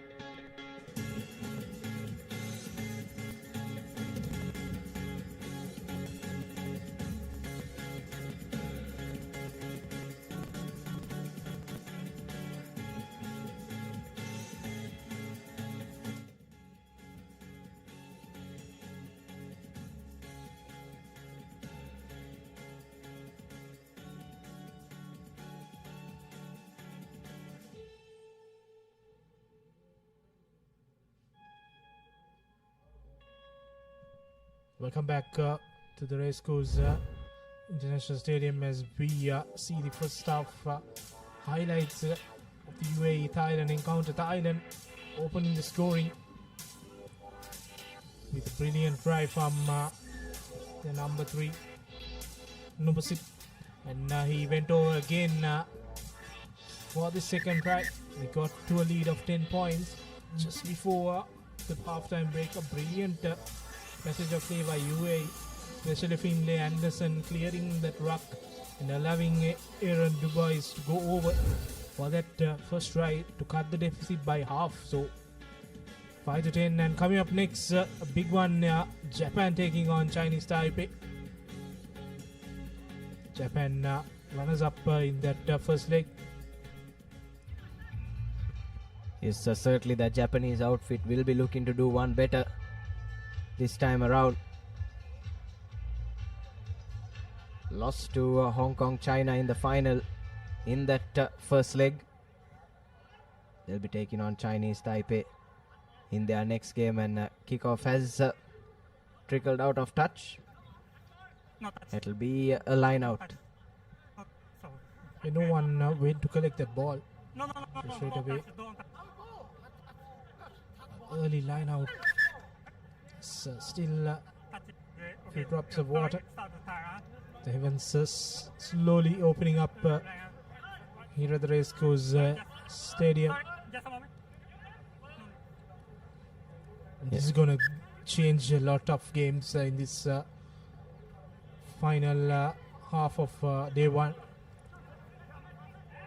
Yes, that was to be expected, wasn't it, Nilhan? Considering the weather we've had in Colombo over the past few days, it's I would say that we are lucky to have continued play like this until 4:30 in the evening, where the heavens have slightly opened up, but hopefully rain does stay away for as long as possible. But a bit of rain in the mix would really make some of these games interesting, as you said. Now it's UAE, some sloppy passes, see them losing a few meters, and now they've got to exit on their own 22. Tries to put in the chip kick, but the Thailand man is the first one to it. And now a golden opportunity in attack for Thailand. Thailand now setting things up. Goes on his own. Is Chepong now to Janda. Janda passes it off to Paudo Mu, and he goes over for the third try. And Nathan, things are getting interesting here at Colombo. Yes, sir, certainly, Nilhan. We said the game was in the balance at Lemons, and whoever was going to score first in this second half would have a mighty advantage, and that team has been Thailand. Under the post try coming in, managed to push back the UAE into their own 22, win the turnover, and then in a matter of few phases go right over for their third try, and the conversion is through as well. So it's 17 points to 5 now, Thailand, with a 12-point advantage at the racecourse. A very crucial conversion there. Now things will get interesting as you see a replay of that. Brilliant work there by Samru Janda, opening up for Faudamu to go over for the third try. Now UAE need 2 converted tries to win the game. And 12 points deficit will be crucial for Thailand. When they went down in the first game, who would have thought they will come back strong against this United Arab Emirates side, who came in on paper as the better side in this group. Slide held up in play just before the restart. Yes, but like you said, Nilhan, it's been brilliant stuff from Thailand so far. They've done well to brush aside that heavy defeat at the hands of Japan. 57 points to nil it was. And they've really put on a good show in here against what is a pretty strong UAE outfit in their own right. Now another high-hanging kick from the try scorer. Palmed back. But no one there to collect it for Thailand, and it's the UAE that come away with the ball, but unfortunately just made a bit of a mess of it on that occasion. Concedes the scrum. Tobias Oakley, the guilty party on that occasion for the United Arab Emirates. It'll be a scrum on the halfway line for Thailand. Pressure straight away on UAE. The mistakes are piling up now. Thailand bringing on the replacements as they spread the ball wide now to Tenat Jagai. Goes past the 50-meter mark, setting things up to the try scorer there, Mo. And good pressure from UAE, but Thailand securing the ball. And now will look to spread to the corner. No, he goes on his own. The big number one, Tevain, and winning that penalty for not rolling away this time. And Paudu Mo will take his own time and calls for a scrum. So they know that UAE needs to score twice to stay, to win or equalize the game. So all to play for in this last 2.5 minutes. Thailand just need to keep their position intact, and they could seal the first upset of the day. Yes, certainly. It's all about game management now for Thailand, as you said. Just need to keep ball in hand. They've done well with ball in hand so far, and in defense as well. Here's that danger man now step in, winning the penalty as well. Sarojanda, the dangerous man, has been everywhere throughout this game. Set up 2 tries also, and straight away when you get the penalties, they know they want to wind down the clock, and they take that scrum. So few seconds will go for the setup. So all to play for Thailand. They can score. That could be the icing on the cake for them. Yes, shaving precious seconds off the clock now. Thailand going through the blind side. Needed to get that offload in. Luckily for them, the UAE defender was off his feet. And that's another scrum coming to Thailand. So really playing that mental game well, isn't it, Nilan? That tactical game. Really intelligent stuff, and credit must go to the Thailand think tank. When you go for the scrum, you milk out about 15 seconds now. Still that they are winding down the clock. The replacements have come in, and Ratachan, the replacement scrum off. Now we'll look to spread the ball wide. East Thailand to Jakai. Jakai tries to run, goes into contact, bumps off the tackle, and unfortunately when he tried to offload it to Perpol Chukan, they went, the pass did not go, and unfortunately just the last minute of play, another scrum in favor of UAE. Yes, a chance to really put this game to bed when begging there for Thailand. And that was good defensive effort there coming in from the UAE player. Just managed to force the knock on. We'll take a look at the replay there. Running round the outside was the number 11, but that's a good last man tackle from the UAE defender. Keeps the score at 17 points to 5. Just 42 seconds left on the clock. If UAE are to try and launch an unlikely comeback, now's the time.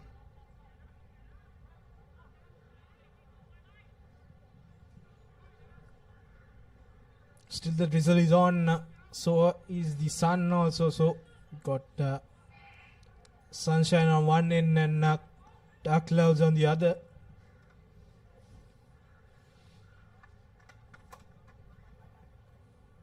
Yes, I'm sure everyone here will be hoping that that sunshine stays out for as long as possible.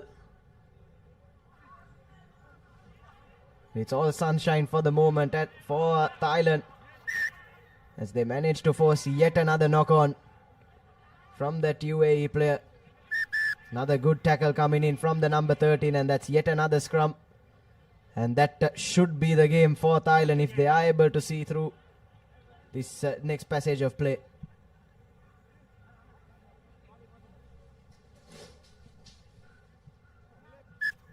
Let's go, guard. This could be the last move of the game. And UAE, unfortunately, going down to Thailand.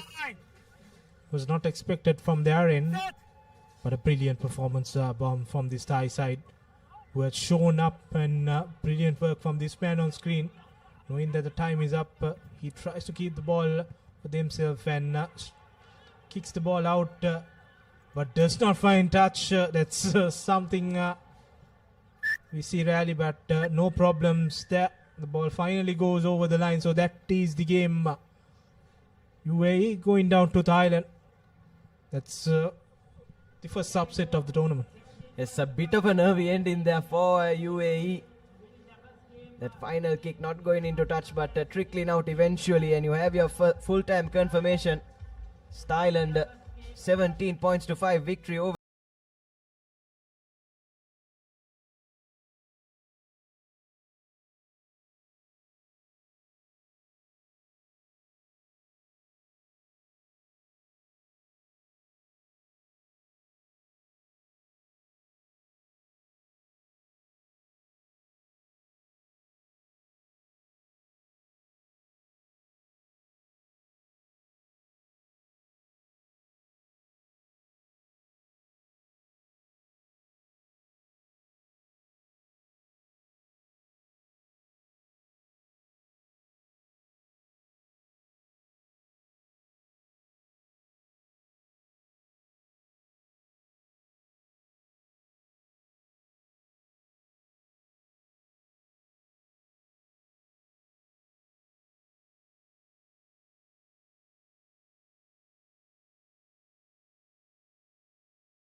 Welcome back to Racecourse Stadium here in Colombo.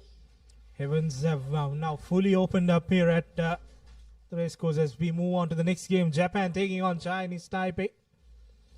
Japan winning their first game and the top contender in this Group B.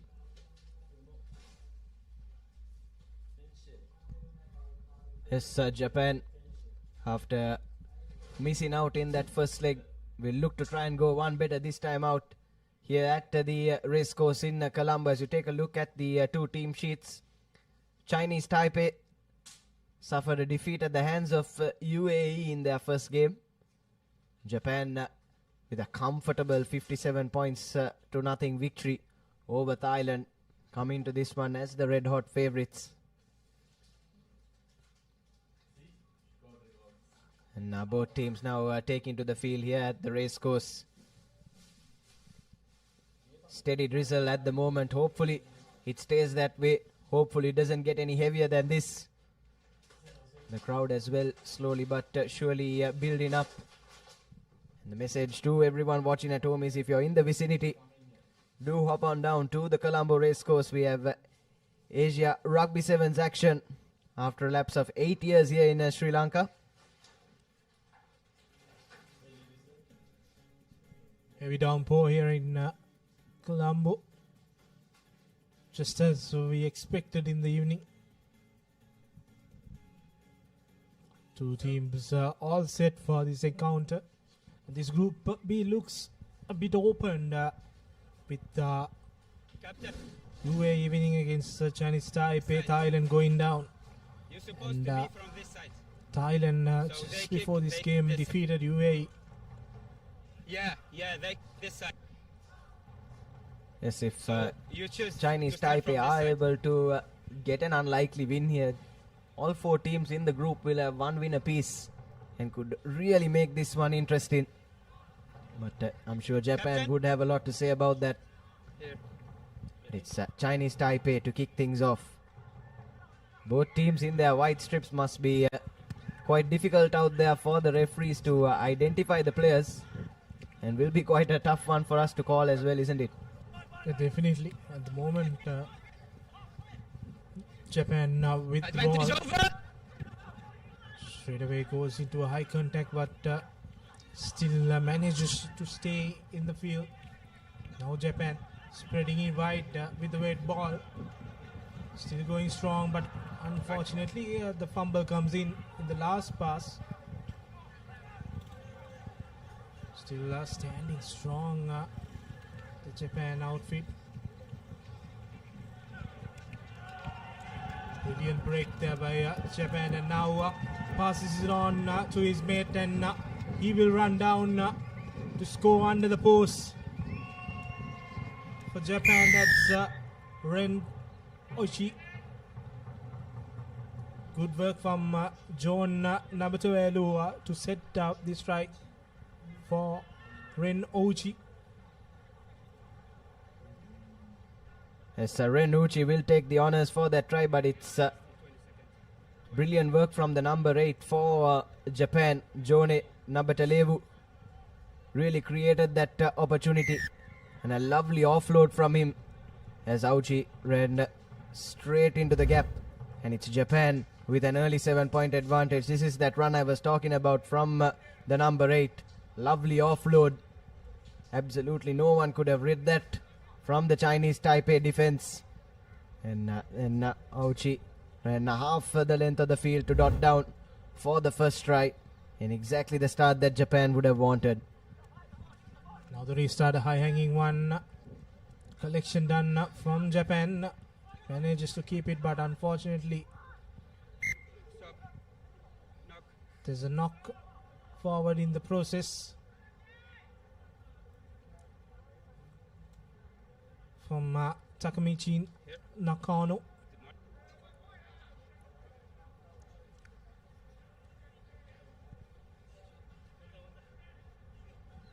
The first scrum of the game in favor of Chinese Taipei. Inside their own half. Now Now looking to swing it to the left-hand side. Spots the gap.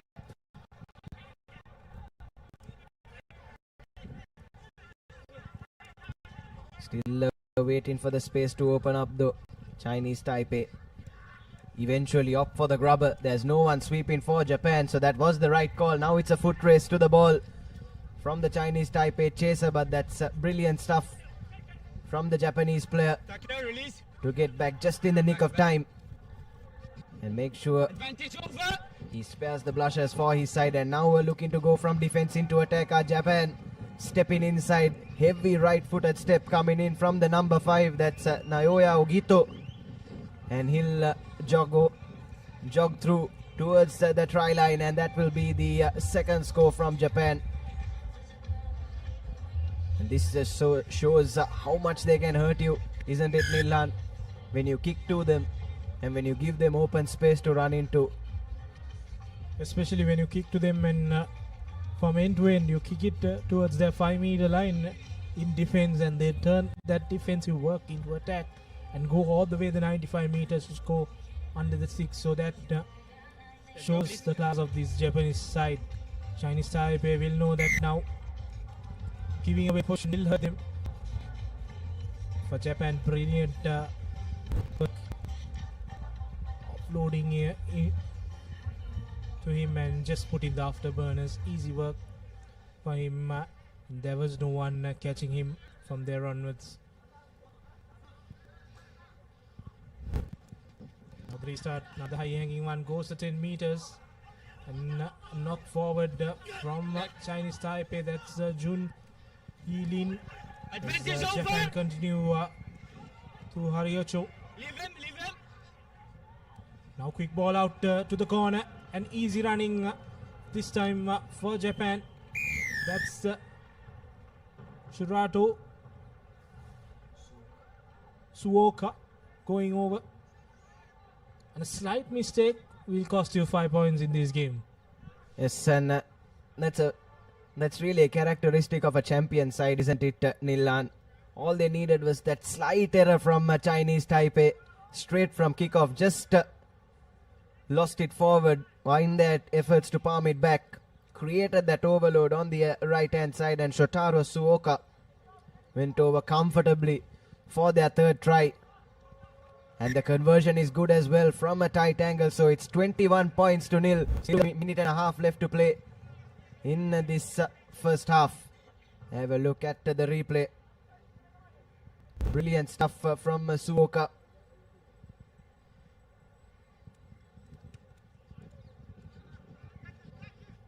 And this time though, the restart doesn't go the 10 meters, and it'll be Chinese Taipei with a penalty at the center of the field. So they're doing, they tried to use this method and won twice, but unfortunately third time not lucky, as Yenjo takes that free kick from the middle of play, and a mistake, a fumble, sending them back and losing possession to Japan. Now this is dangerous. Japan could score 4 tries within this half as the big number 5 breaks through couple of defenders. And that will be the brace for Naoya Ogita. This time winning that physical battle, muscling his way through the Chinese Taipei defense. Absolutely nothing they could have done about that. Bulldozing his way through, and that's his third try for today and his second try in this game. Naoya Ogita for Japan. Physicality from Ogita shown in that move when Chinese Taipei does not have any reply for that massive burst through a couple of defenders. See a replay of that. Too powerful there. Ogita, big asset for Japan in this side, and scoring his brace. 10 points for him, 26 for his team. Another close restart. This time Chinese Taipei managed to collect it, and now making inroads near the halfway mark. Still going strong is the number 6 Kai Go Sensu back, please. gets the penalty now. Chinese Taipei has to play a few faces together without losing the ball. That has been the pattern, and the pattern continues as Japan turns the ball over. Just before halftime, we could see another try coming in, and he goes past the last defender to go for the 5th try for Japan. And that'll be the second try for Shotaro Suoka. 5-star performance in this first half, and it's 5 tries for Japan. No reply from Chinese Taipei. The physicality winning it. First time it was Ogita, now Suoka. Scoring his second try in this game. 5 tries within the first half. Japan on top of this game and in this pool also. Conversion no good, so that will be half time. Brilliant performance from the Japanese outfit.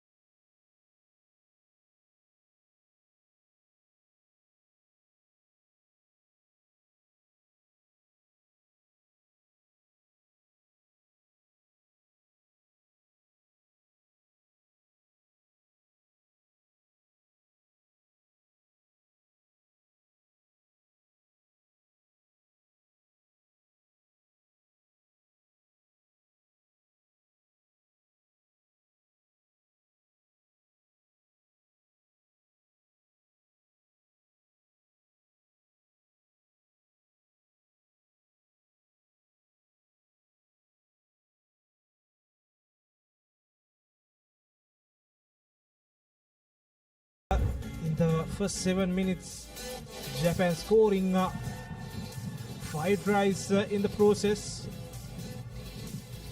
They opened up with this try from Ochi, and then 2 tries apiece for Ogita and Suoko.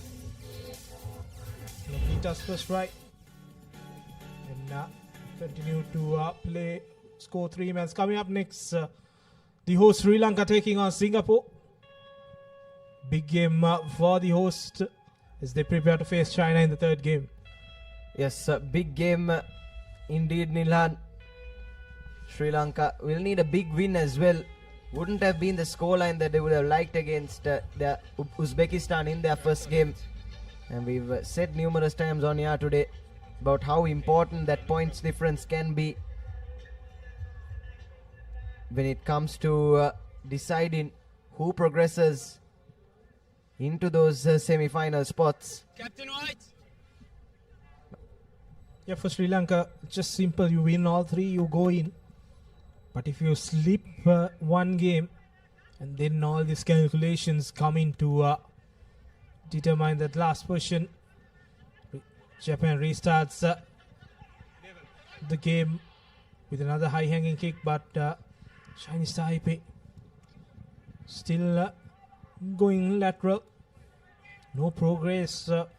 Them now into their own 22-meter. Brilliant defensive work from Japan, keeping them in the red zone, and good counter-rucking there, and taking the ball and offloads it to the number 4, and he goes through 2 defenders easily to score under the post, the 6th try of this game.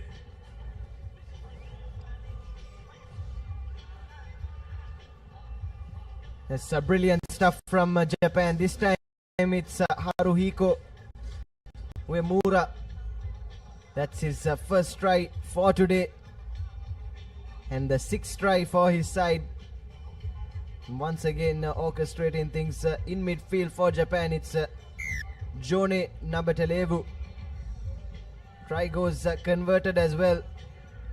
It's 38 points to nothing, and this is a perfect start to this second half for the Japanese. They do a lot of defensive work. They held you, and keep them at bay, and then when they see opportunity, they counteract it and they turn over the ball. And that brilliant defensive work has converted them into points as they lead 38 points to nil. Now winning the restart. Japan will try again, this time a long pass to the corner, and they will easily go for the 7th try. Yes, easy does it for Japan. And their textbook rugby, drawing and passing. And that's a try for the man in that number 7 jumper. And it's their 7th try of the game. That's Takemichi Nakano. And that's his first try of today's proceedings. What a game this has been from Japan so far. We'll be looking at a really, really big score here at the racecourse. Yeah, 4.5 minutes remaining. We'll look to add a few more tries to their tally. 45 points with that conversion from Haruko Umerua. And Chinese Taipei does not have any answers to this Japanese brilliant performance. And every time they put the ball up for restarts, they convert that into points.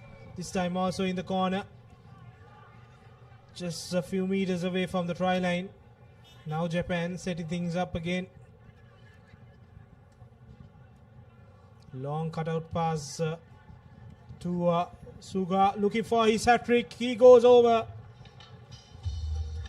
That's Shotaro Suoka scoring his hat trick in this game.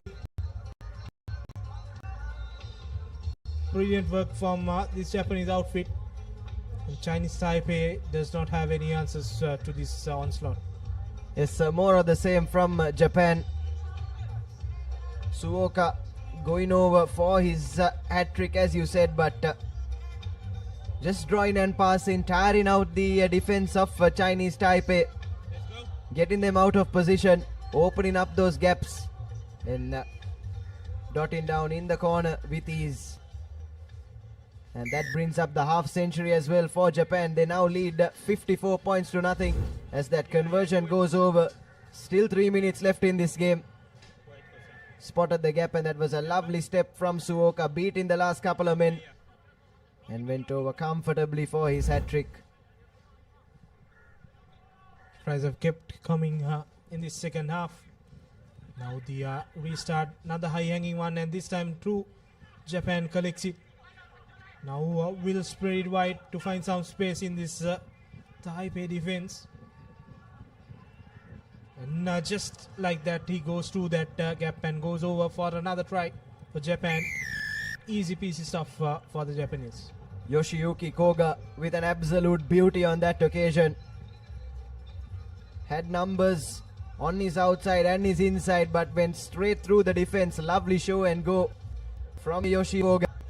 That's his second try of the day and his first try in this game. And Japan, a real statement here. Doing this basics brilliantly throughout this game. Just putting the restart up 12-15 meters, high hanging ones, and then they secure the ball and then just spread it wide, and somehow they find some space in this Taipei defense. That's a brilliant conversion from the corner. That's another 2 points for Japan. You see, no one touching him there. Just an easy path to the try line. It's Yoshiyuki Koga. And now Taipei have just palmed the ball back straight into the hands of the Japanese from that last kickoff. And still with a minute and a half or so left to play. Spots the gap, does Toma Shivachi. Goes straight through the middle. Easy as you like for Japan. And that's yet another try for them. Absolutely no fight in defense put up by Chinese Taipei on that occasion. Shivachi scanned his options for a moment but didn't need any of them. There's plenty of space right through the middle, and went over for probably one of the easiest tries he would have scored in his career so far.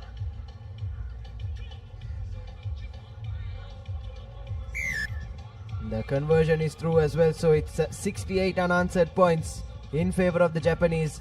Still just under 30 seconds left to play.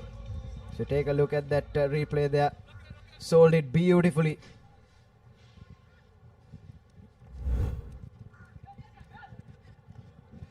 This time again, Japan palming it back straight from kickoff. They'll be hoping for one more, but unfortunately, on that occasion, pass just went a bit forward. White scrum. Here, please, here. Last play. So last play.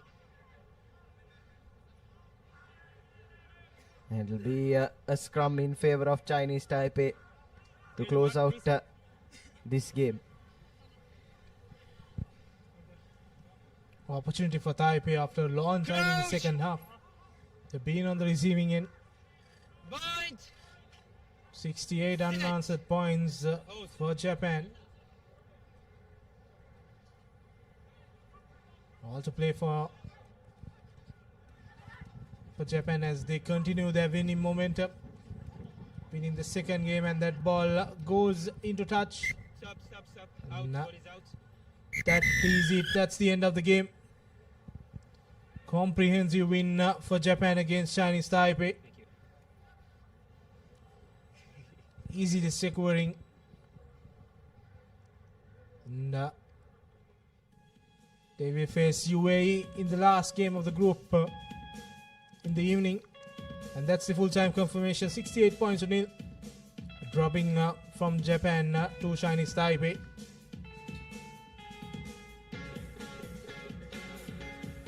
This was a comprehensive performance from Japan. So we take a look at some of those highlights from the second half. This was right from the kickoff. Went straight under the post. And from then on it was the Japanese three quarters running absolute riot over Chinese Taipei. Had no answers on most occasions, and Suoka managing to dot down for his hat-trick as well in the process. Top of what was a 5-star performance from the Japanese as they secure their second win in this group and look like firm favorites to win the group and make their way into the semi-final.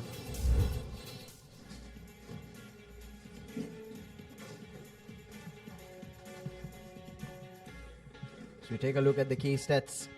10 tries from the Japanese, 9 conversions as well. It's a top performance from them, and nothing going for the Chinese Taipei players. And to take you through our next game between the host Sri Lanka and Singapore, we'll have a change in voices up in the comm box.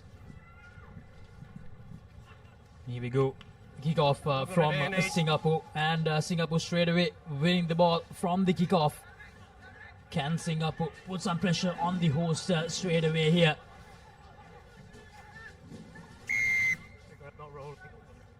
Sri Lanka is quickly taken by Singapore.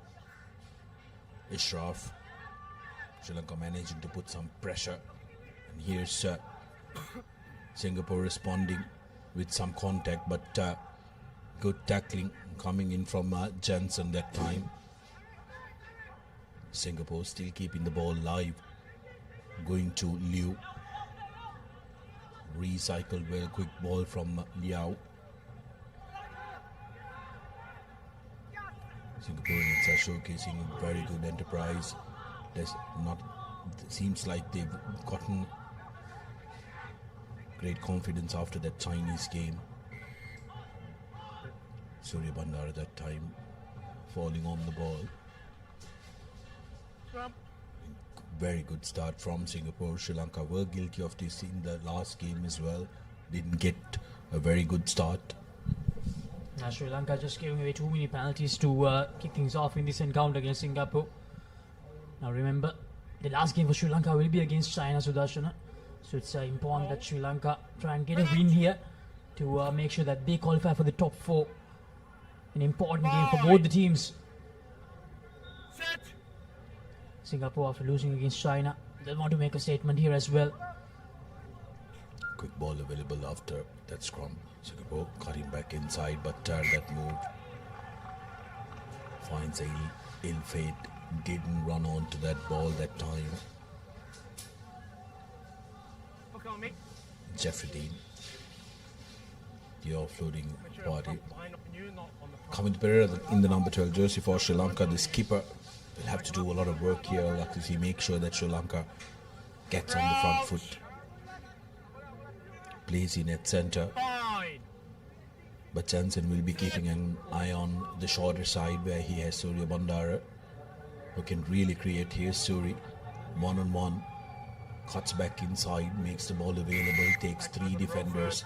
That's a penalty. Jansen takes it quickly, looking for options. Here's Akash Madhushankar, stop and a go, cuts back inside and makes it available.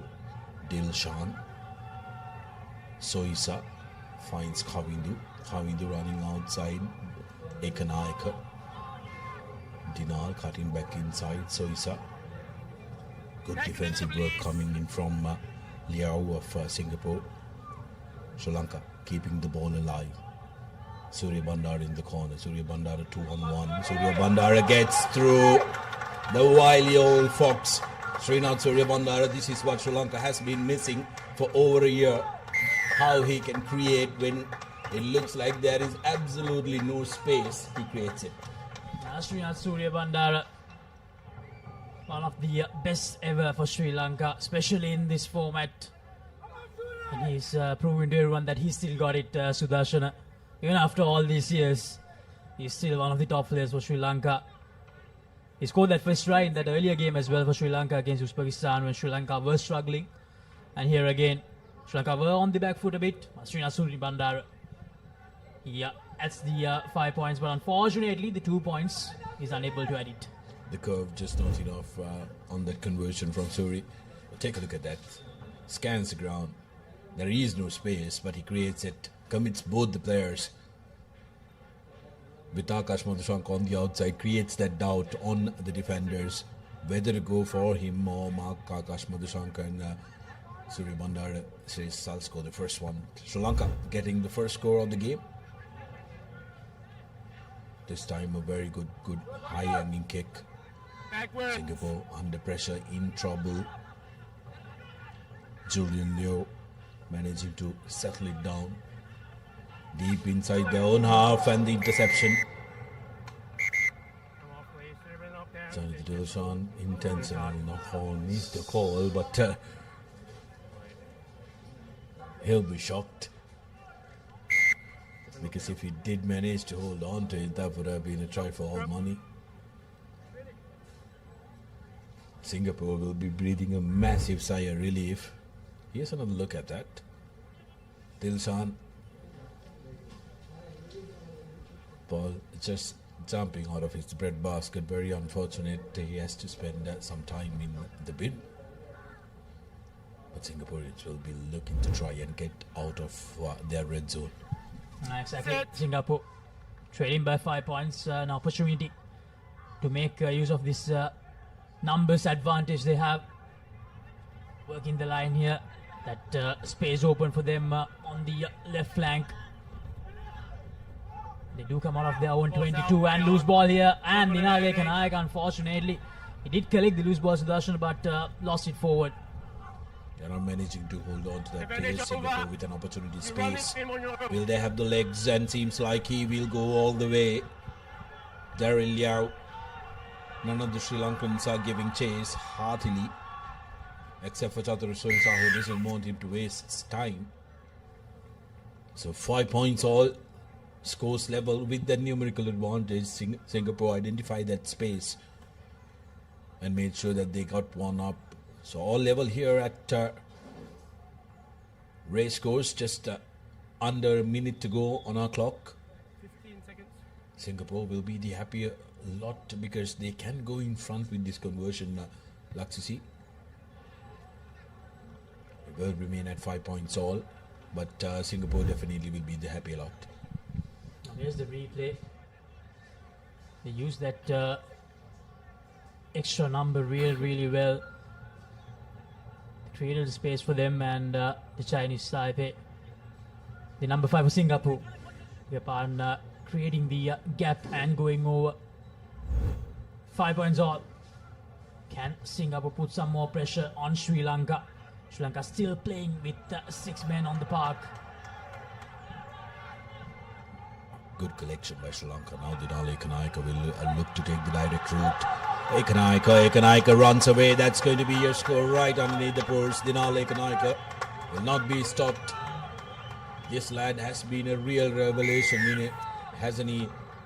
In that Tuskers jersey, getting the graduation from the club league to the national call-up. Dinale Ekanaika touching down and gives Sri Lanka the lead. Dinale Ekanaika has been an absolute workhorse for Sri Lanka throughout the year. Sudarshana, starting from that qualifier against Malaysia earlier in the year, against New Zealand under 85 in that second game as well, and then throughout the Asian Rugby Championship. So 12 points to 5 after the conversion. Sri Lanka with a 7-point buffer.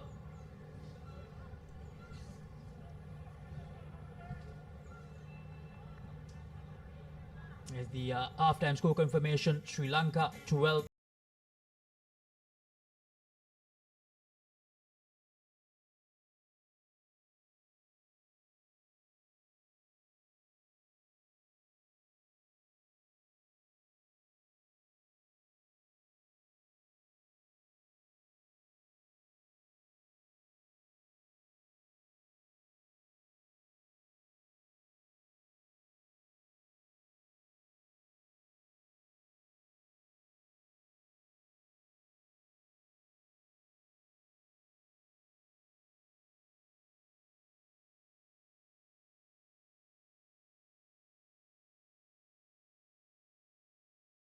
Of the Asia Rugby Emirates 7 Series 2025. The home team Sri Lanka taking on Singapore in a crucial fixture. Srinath Surya Bandara creating a try out of nowhere for Sri Lanka. Like he's done year after year. Srinath Surya Bandara, brilliant stuff. But then came this change of direction, beautiful step, and then recognizing the fact that there is space with the one-man numerical advantage. It was Daryl Yao who touched down, and then Dinale Ekanaika, little step and taking the direct route. With one man down, he had to make sure that he finds space in the middle. Got Sri Lanka the lead, 12 points to 5. Coming up next, we have China taking on Uzbekistan. Uzbekistan, of course, played really well in that encounter against Sri Lanka. Sudarshan had a brilliant first half. Sri Lanka just slightly ran away with the game in that second half. Yes, Surya Bandar with the first kick of the second half.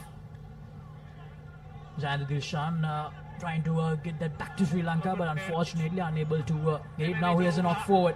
Sri Lanka with the opportunity. A wayward pass from the skipper. And yes, the dangerous man once again. What a chase from him. Can he start down? Yes, he will. Srinath Surya Bandara take about second try for him. Absolutely phenomenal, Sudarshana. Well, yet again, reaffirming the fact that age is just a number. Srinath Surya Bandara, absolute brilliance. Coming in after a year, just making sure that he delivers the best. Lovely little punt and the control. He had the good sense to make sure that he punts it forward and doesn't rush collecting it. Touches down for Sri Lanka's third, and that's going to lift the spirits of the Tuskers, who will be looking to go in for a big score, Akshay, because remember, the next game that they play is going to be almost 4 hours after this. You need to make sure that you put out a good performance, have a good hit out, and then rest up for the next game. Srinath Surya Bandara returning to the national side after a year, really showcasing the value that he brings into the setup. Oh, brilliant, absolutely brilliant from Sri Lanka from the restart. Here's Kavindupera, the skipper, trying to create something straight away after that third try. Here's Surya Bandara, shifts the direction straight away. Jansen tucking the ball in, but there's no one to collect it. Very good pressure coming in from Singapore. who pounced on the mismatch of the numbers. Now looking to create something. That's a very good tackle coming in from Soisa, putting Singapore under pressure. A good piece of work from Chatura Soisa. So once again in this second half, Sri Lanka looking a lot more threatening than that first half. Sudarshana started off brilliantly thanks to Srinath Surya Bandar, and off the restarts as well. They've been doing really well. Especially when it comes to this shorter format of the game, your rhythm is very crucial, isn't it? When you score off the bat like that, it really lifts up the spirits, as Suranga Tenakone has been sent in. Fresh legs coming in for Sri Lanka. Dilshan, front peel, Tenakone. Now swinging it out wide to Gayan Pereira, who's come onto the field as well. Ekanayaka back to Jansen. Jansen serving his options. Jansen, space. Here's Dange, Dilushkar. This is effectively the next generation of Sri Lankan sevens being featured here at Racecourse. Tenakone had a hand to it. He was half sure going down that the whistle will be blown, but Soisa. Now to Jansen. Jansen will go all the way for the try, which might just finish off and seal the deal for Sri Lanka. Fans are happy here at Colombo. Let's take another look at that run up to the play. Laksisi, I did feel like there was a slight hand connection that Suranga made with the ball. And of course, conversion is not successful, but 22 points to 5. Here's the replay. Chatura Soisa did perfectly well to give the offload out, and Heshan Jansen with that classic dive of Heshan Jansen to go for the try. So a lot of time remaining. Sudarshan, Sri Lanka starting off the second half very, very strong. I like the fact that fresh legs have come on the park as well. Coming to Pereira, Surya Bandara, all being called into the bench. Sri Lanka putting good pressure on the restart. Singapore haven't been able to get away from their own half in the second half, which has put them under a lot of pressure. Ian Xiao carrying the ball was Maurice Wong. Sri Lanka putting pressure, but not releasing the tackled player, says the referee. Quickly taken by Singapore. Nicholas Yao with a strong carry and a good clearance coming in from Ishraf. He is the try scorer for Hong Kong. Lost forward by Sri Lanka, so advantage in favour of Singapore. Looking to spread it out wide now. Cutting back inside, Krista, the big number 3, Bao Yung now. But a forward pass has been spotted by the referee.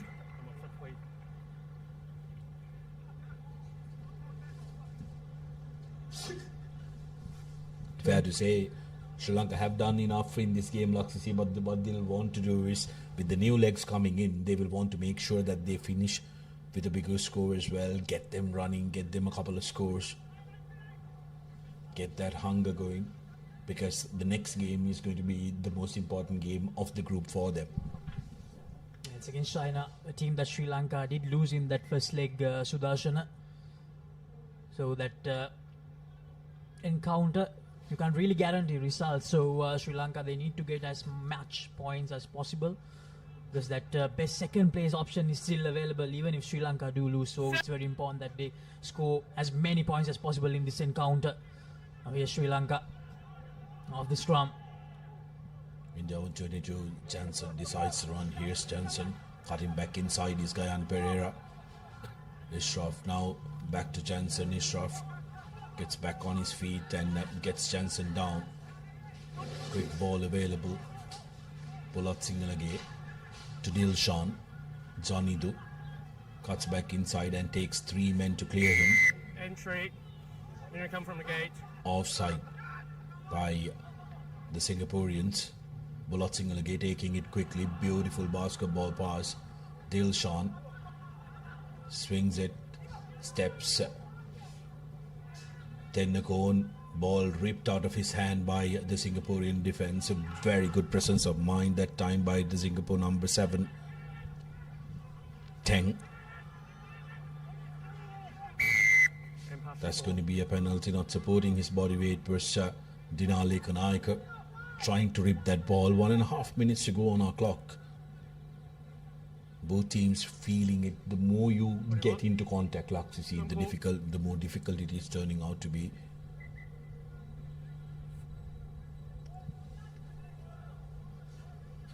$22 points to 5, 1 minute and 19 seconds remaining. Of this encounter, it will be China against Uzbekistan. Another important clash. Here's Darshana Dabare, out there as well. A speedster for Sri Lanka. An emerging talent.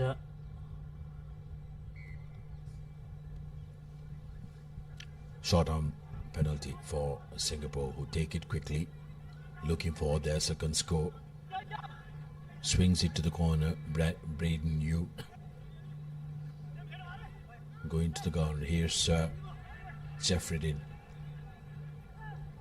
That's going to be a forward pass. So there's a forward pass, and they're knocking on forward. And referee decides that's full time.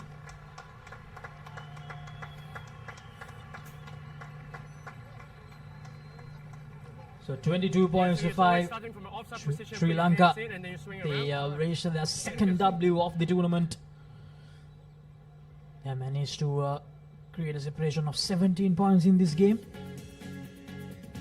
And that's a full-time score confirmation. Sri Lanka 22, Singapore 5. Only that solid try in the first half. I'll be able to see the highlights from the second half. Here's that try from Srinath Surya Bandara. It's a loose pass, but Surya Bandara went for the right option, decided to have a little kick and chase, played some football, and went all the way to score his second try. And then some good continuity by Sri Lanka to get that second try of the second half. Ishan Jansen going over. And coming up next, China taking on Uzbekistan. China force finished taking the third place in that first leg. They should place in China as well as the home team. Now Uzbekistan, who finished 9th, they were good fight to Sri Lanka in that first game, and they'll definitely want to continue that in this game as well.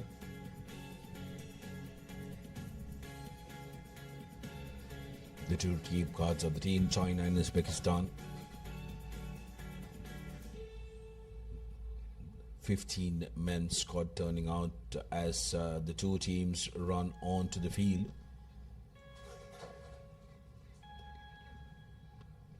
With 13 players can be named in the playing squad and 2 players as standby. Chinese players are definitely the taller ones out of the lot, like you see. So it'll be very interesting to see what their strategy is when it comes to the kickoff, and also referee asking the player which side he'll be kicking. We've already seen a couple of times the players deciding to fox the referee momentarily as well. Kickoff from China. Uzbekistan managing to collect this. They played with fierce energy against the Sri Lankans. So will they be able to put China under pressure, not try to go into contact, and that time managing to take 2 defenders. Uzbekistan now showing some urgency. Good run up by Sokolov.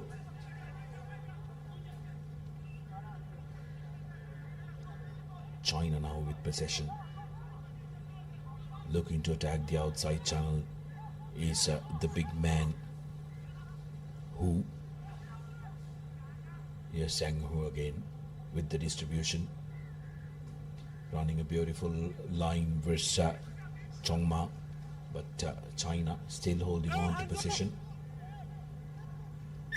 Good pressure coming in from Uzbekistan, but rock formed when they tried to tackle that ball, says the referee. Uzbekistan with some good defensive work to start this encounter, but China still on the attack after receiving that penalty. It's going to be a scrum just outside the 22-meter line. Uzbekistan, they've improved quite a lot over the last few years, Sudarshana. I mean, it's really great to see a nation coming up when it comes to Asian rugby, because some time ago Uzbekistan is not a country that we did see playing a lot of rugby in this region. Now China on the move. Here's the number 7. He cuts back inside and he will go quite easily for the first try of this encounter. Zheng Hu, the man touching down, scored 3 tries in the home leg as well, and in the previous game also touched down. So one of those men China go to when they want to score. China, they've been patient in the build up to the score as well. Luxury conversion not successful, so 5 points to 0 in favor of China. Take a look at this. Look at the acceleration and identification of space. Quick change of direction with that little step. And then here goes Zheng Hu for his first try this game. As a restart from China. Targets the left-hand side of the field. The attempt didn't go right, but Uzbekistan do manage to recover. The number 3. Now Uzbekistan from their own 22 here, trying to work the line. Looking for space, but that pass goes to no man's land. And China, they will turn possession around, but that will be a penalty. Yeah, man in front. The intention was very good for that inside close ball, but the timing wasn't there. Now some not making enough, getting some meters from that penalty. Uzbekistan will be looking to try and keep the game close, go into contact as much as they can, despite Chinese players being larger inside. Uzbekistan is looking to try and match that up, and if they can slow this one down, they might have a game on their hand. Now here's Uzbekistan once again on the attack. Very good line out from them. Goes for that inside pass, but unfortunately a little slip up there. But still, they do have position. Need to calm down a little bit. Goes for that little kick. Not quite sure that that was the right option.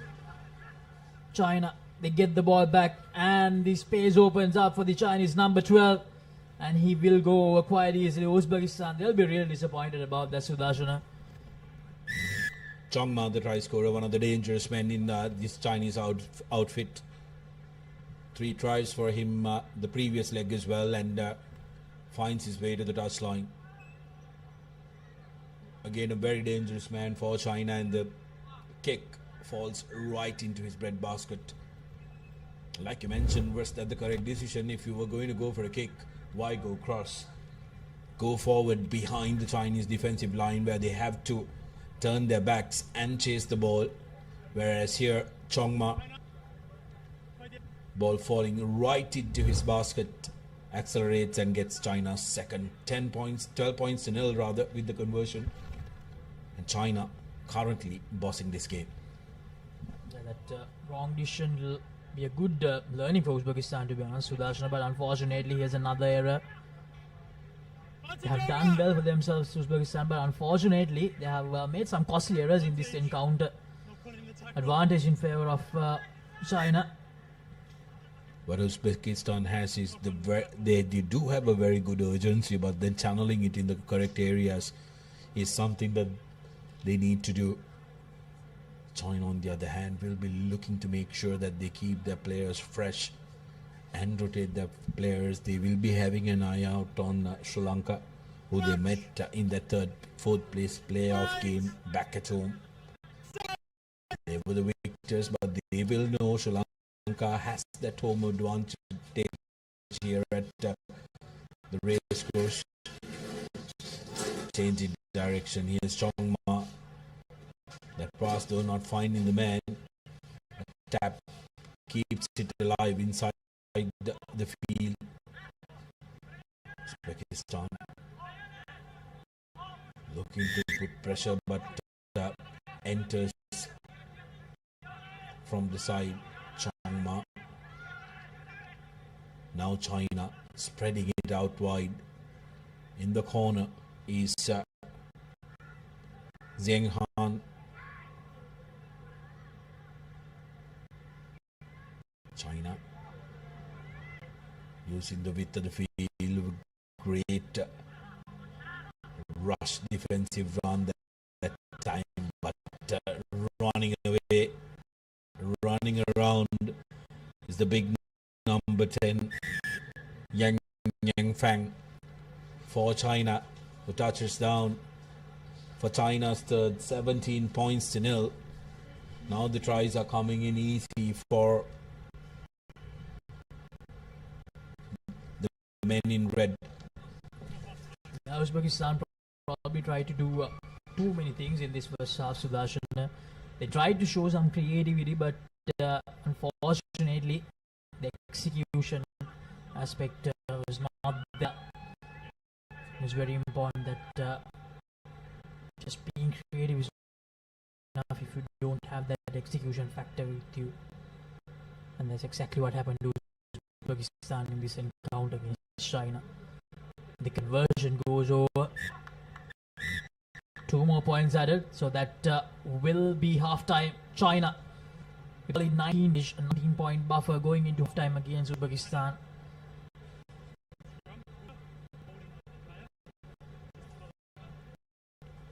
Uzbekistan, they'll minded about a couple of those tries which they can in the first half. So that's the half-time score confirmation. China, Uzbekistan. A short commercial break and we'll be right back.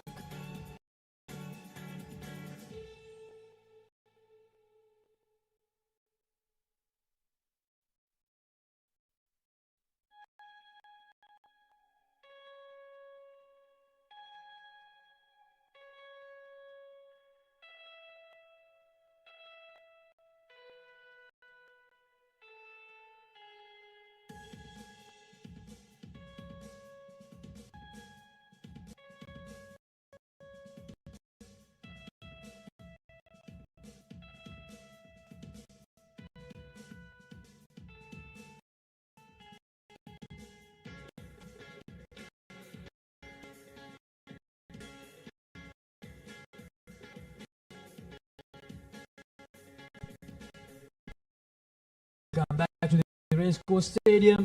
Join the live action of day 1 in the Asia Rugby Emirates 7 Series 2025. Number 2, China taking on Uzbekistan in this crucial clash.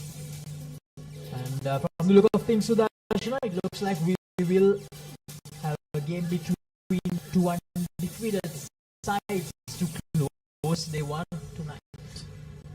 It's going to be a very interesting one. The last game of the day, a Pool C encounter, but this is what China did in first. Chongma running in for a try, and despite being a waiver pass on this side of the field, Yang Fan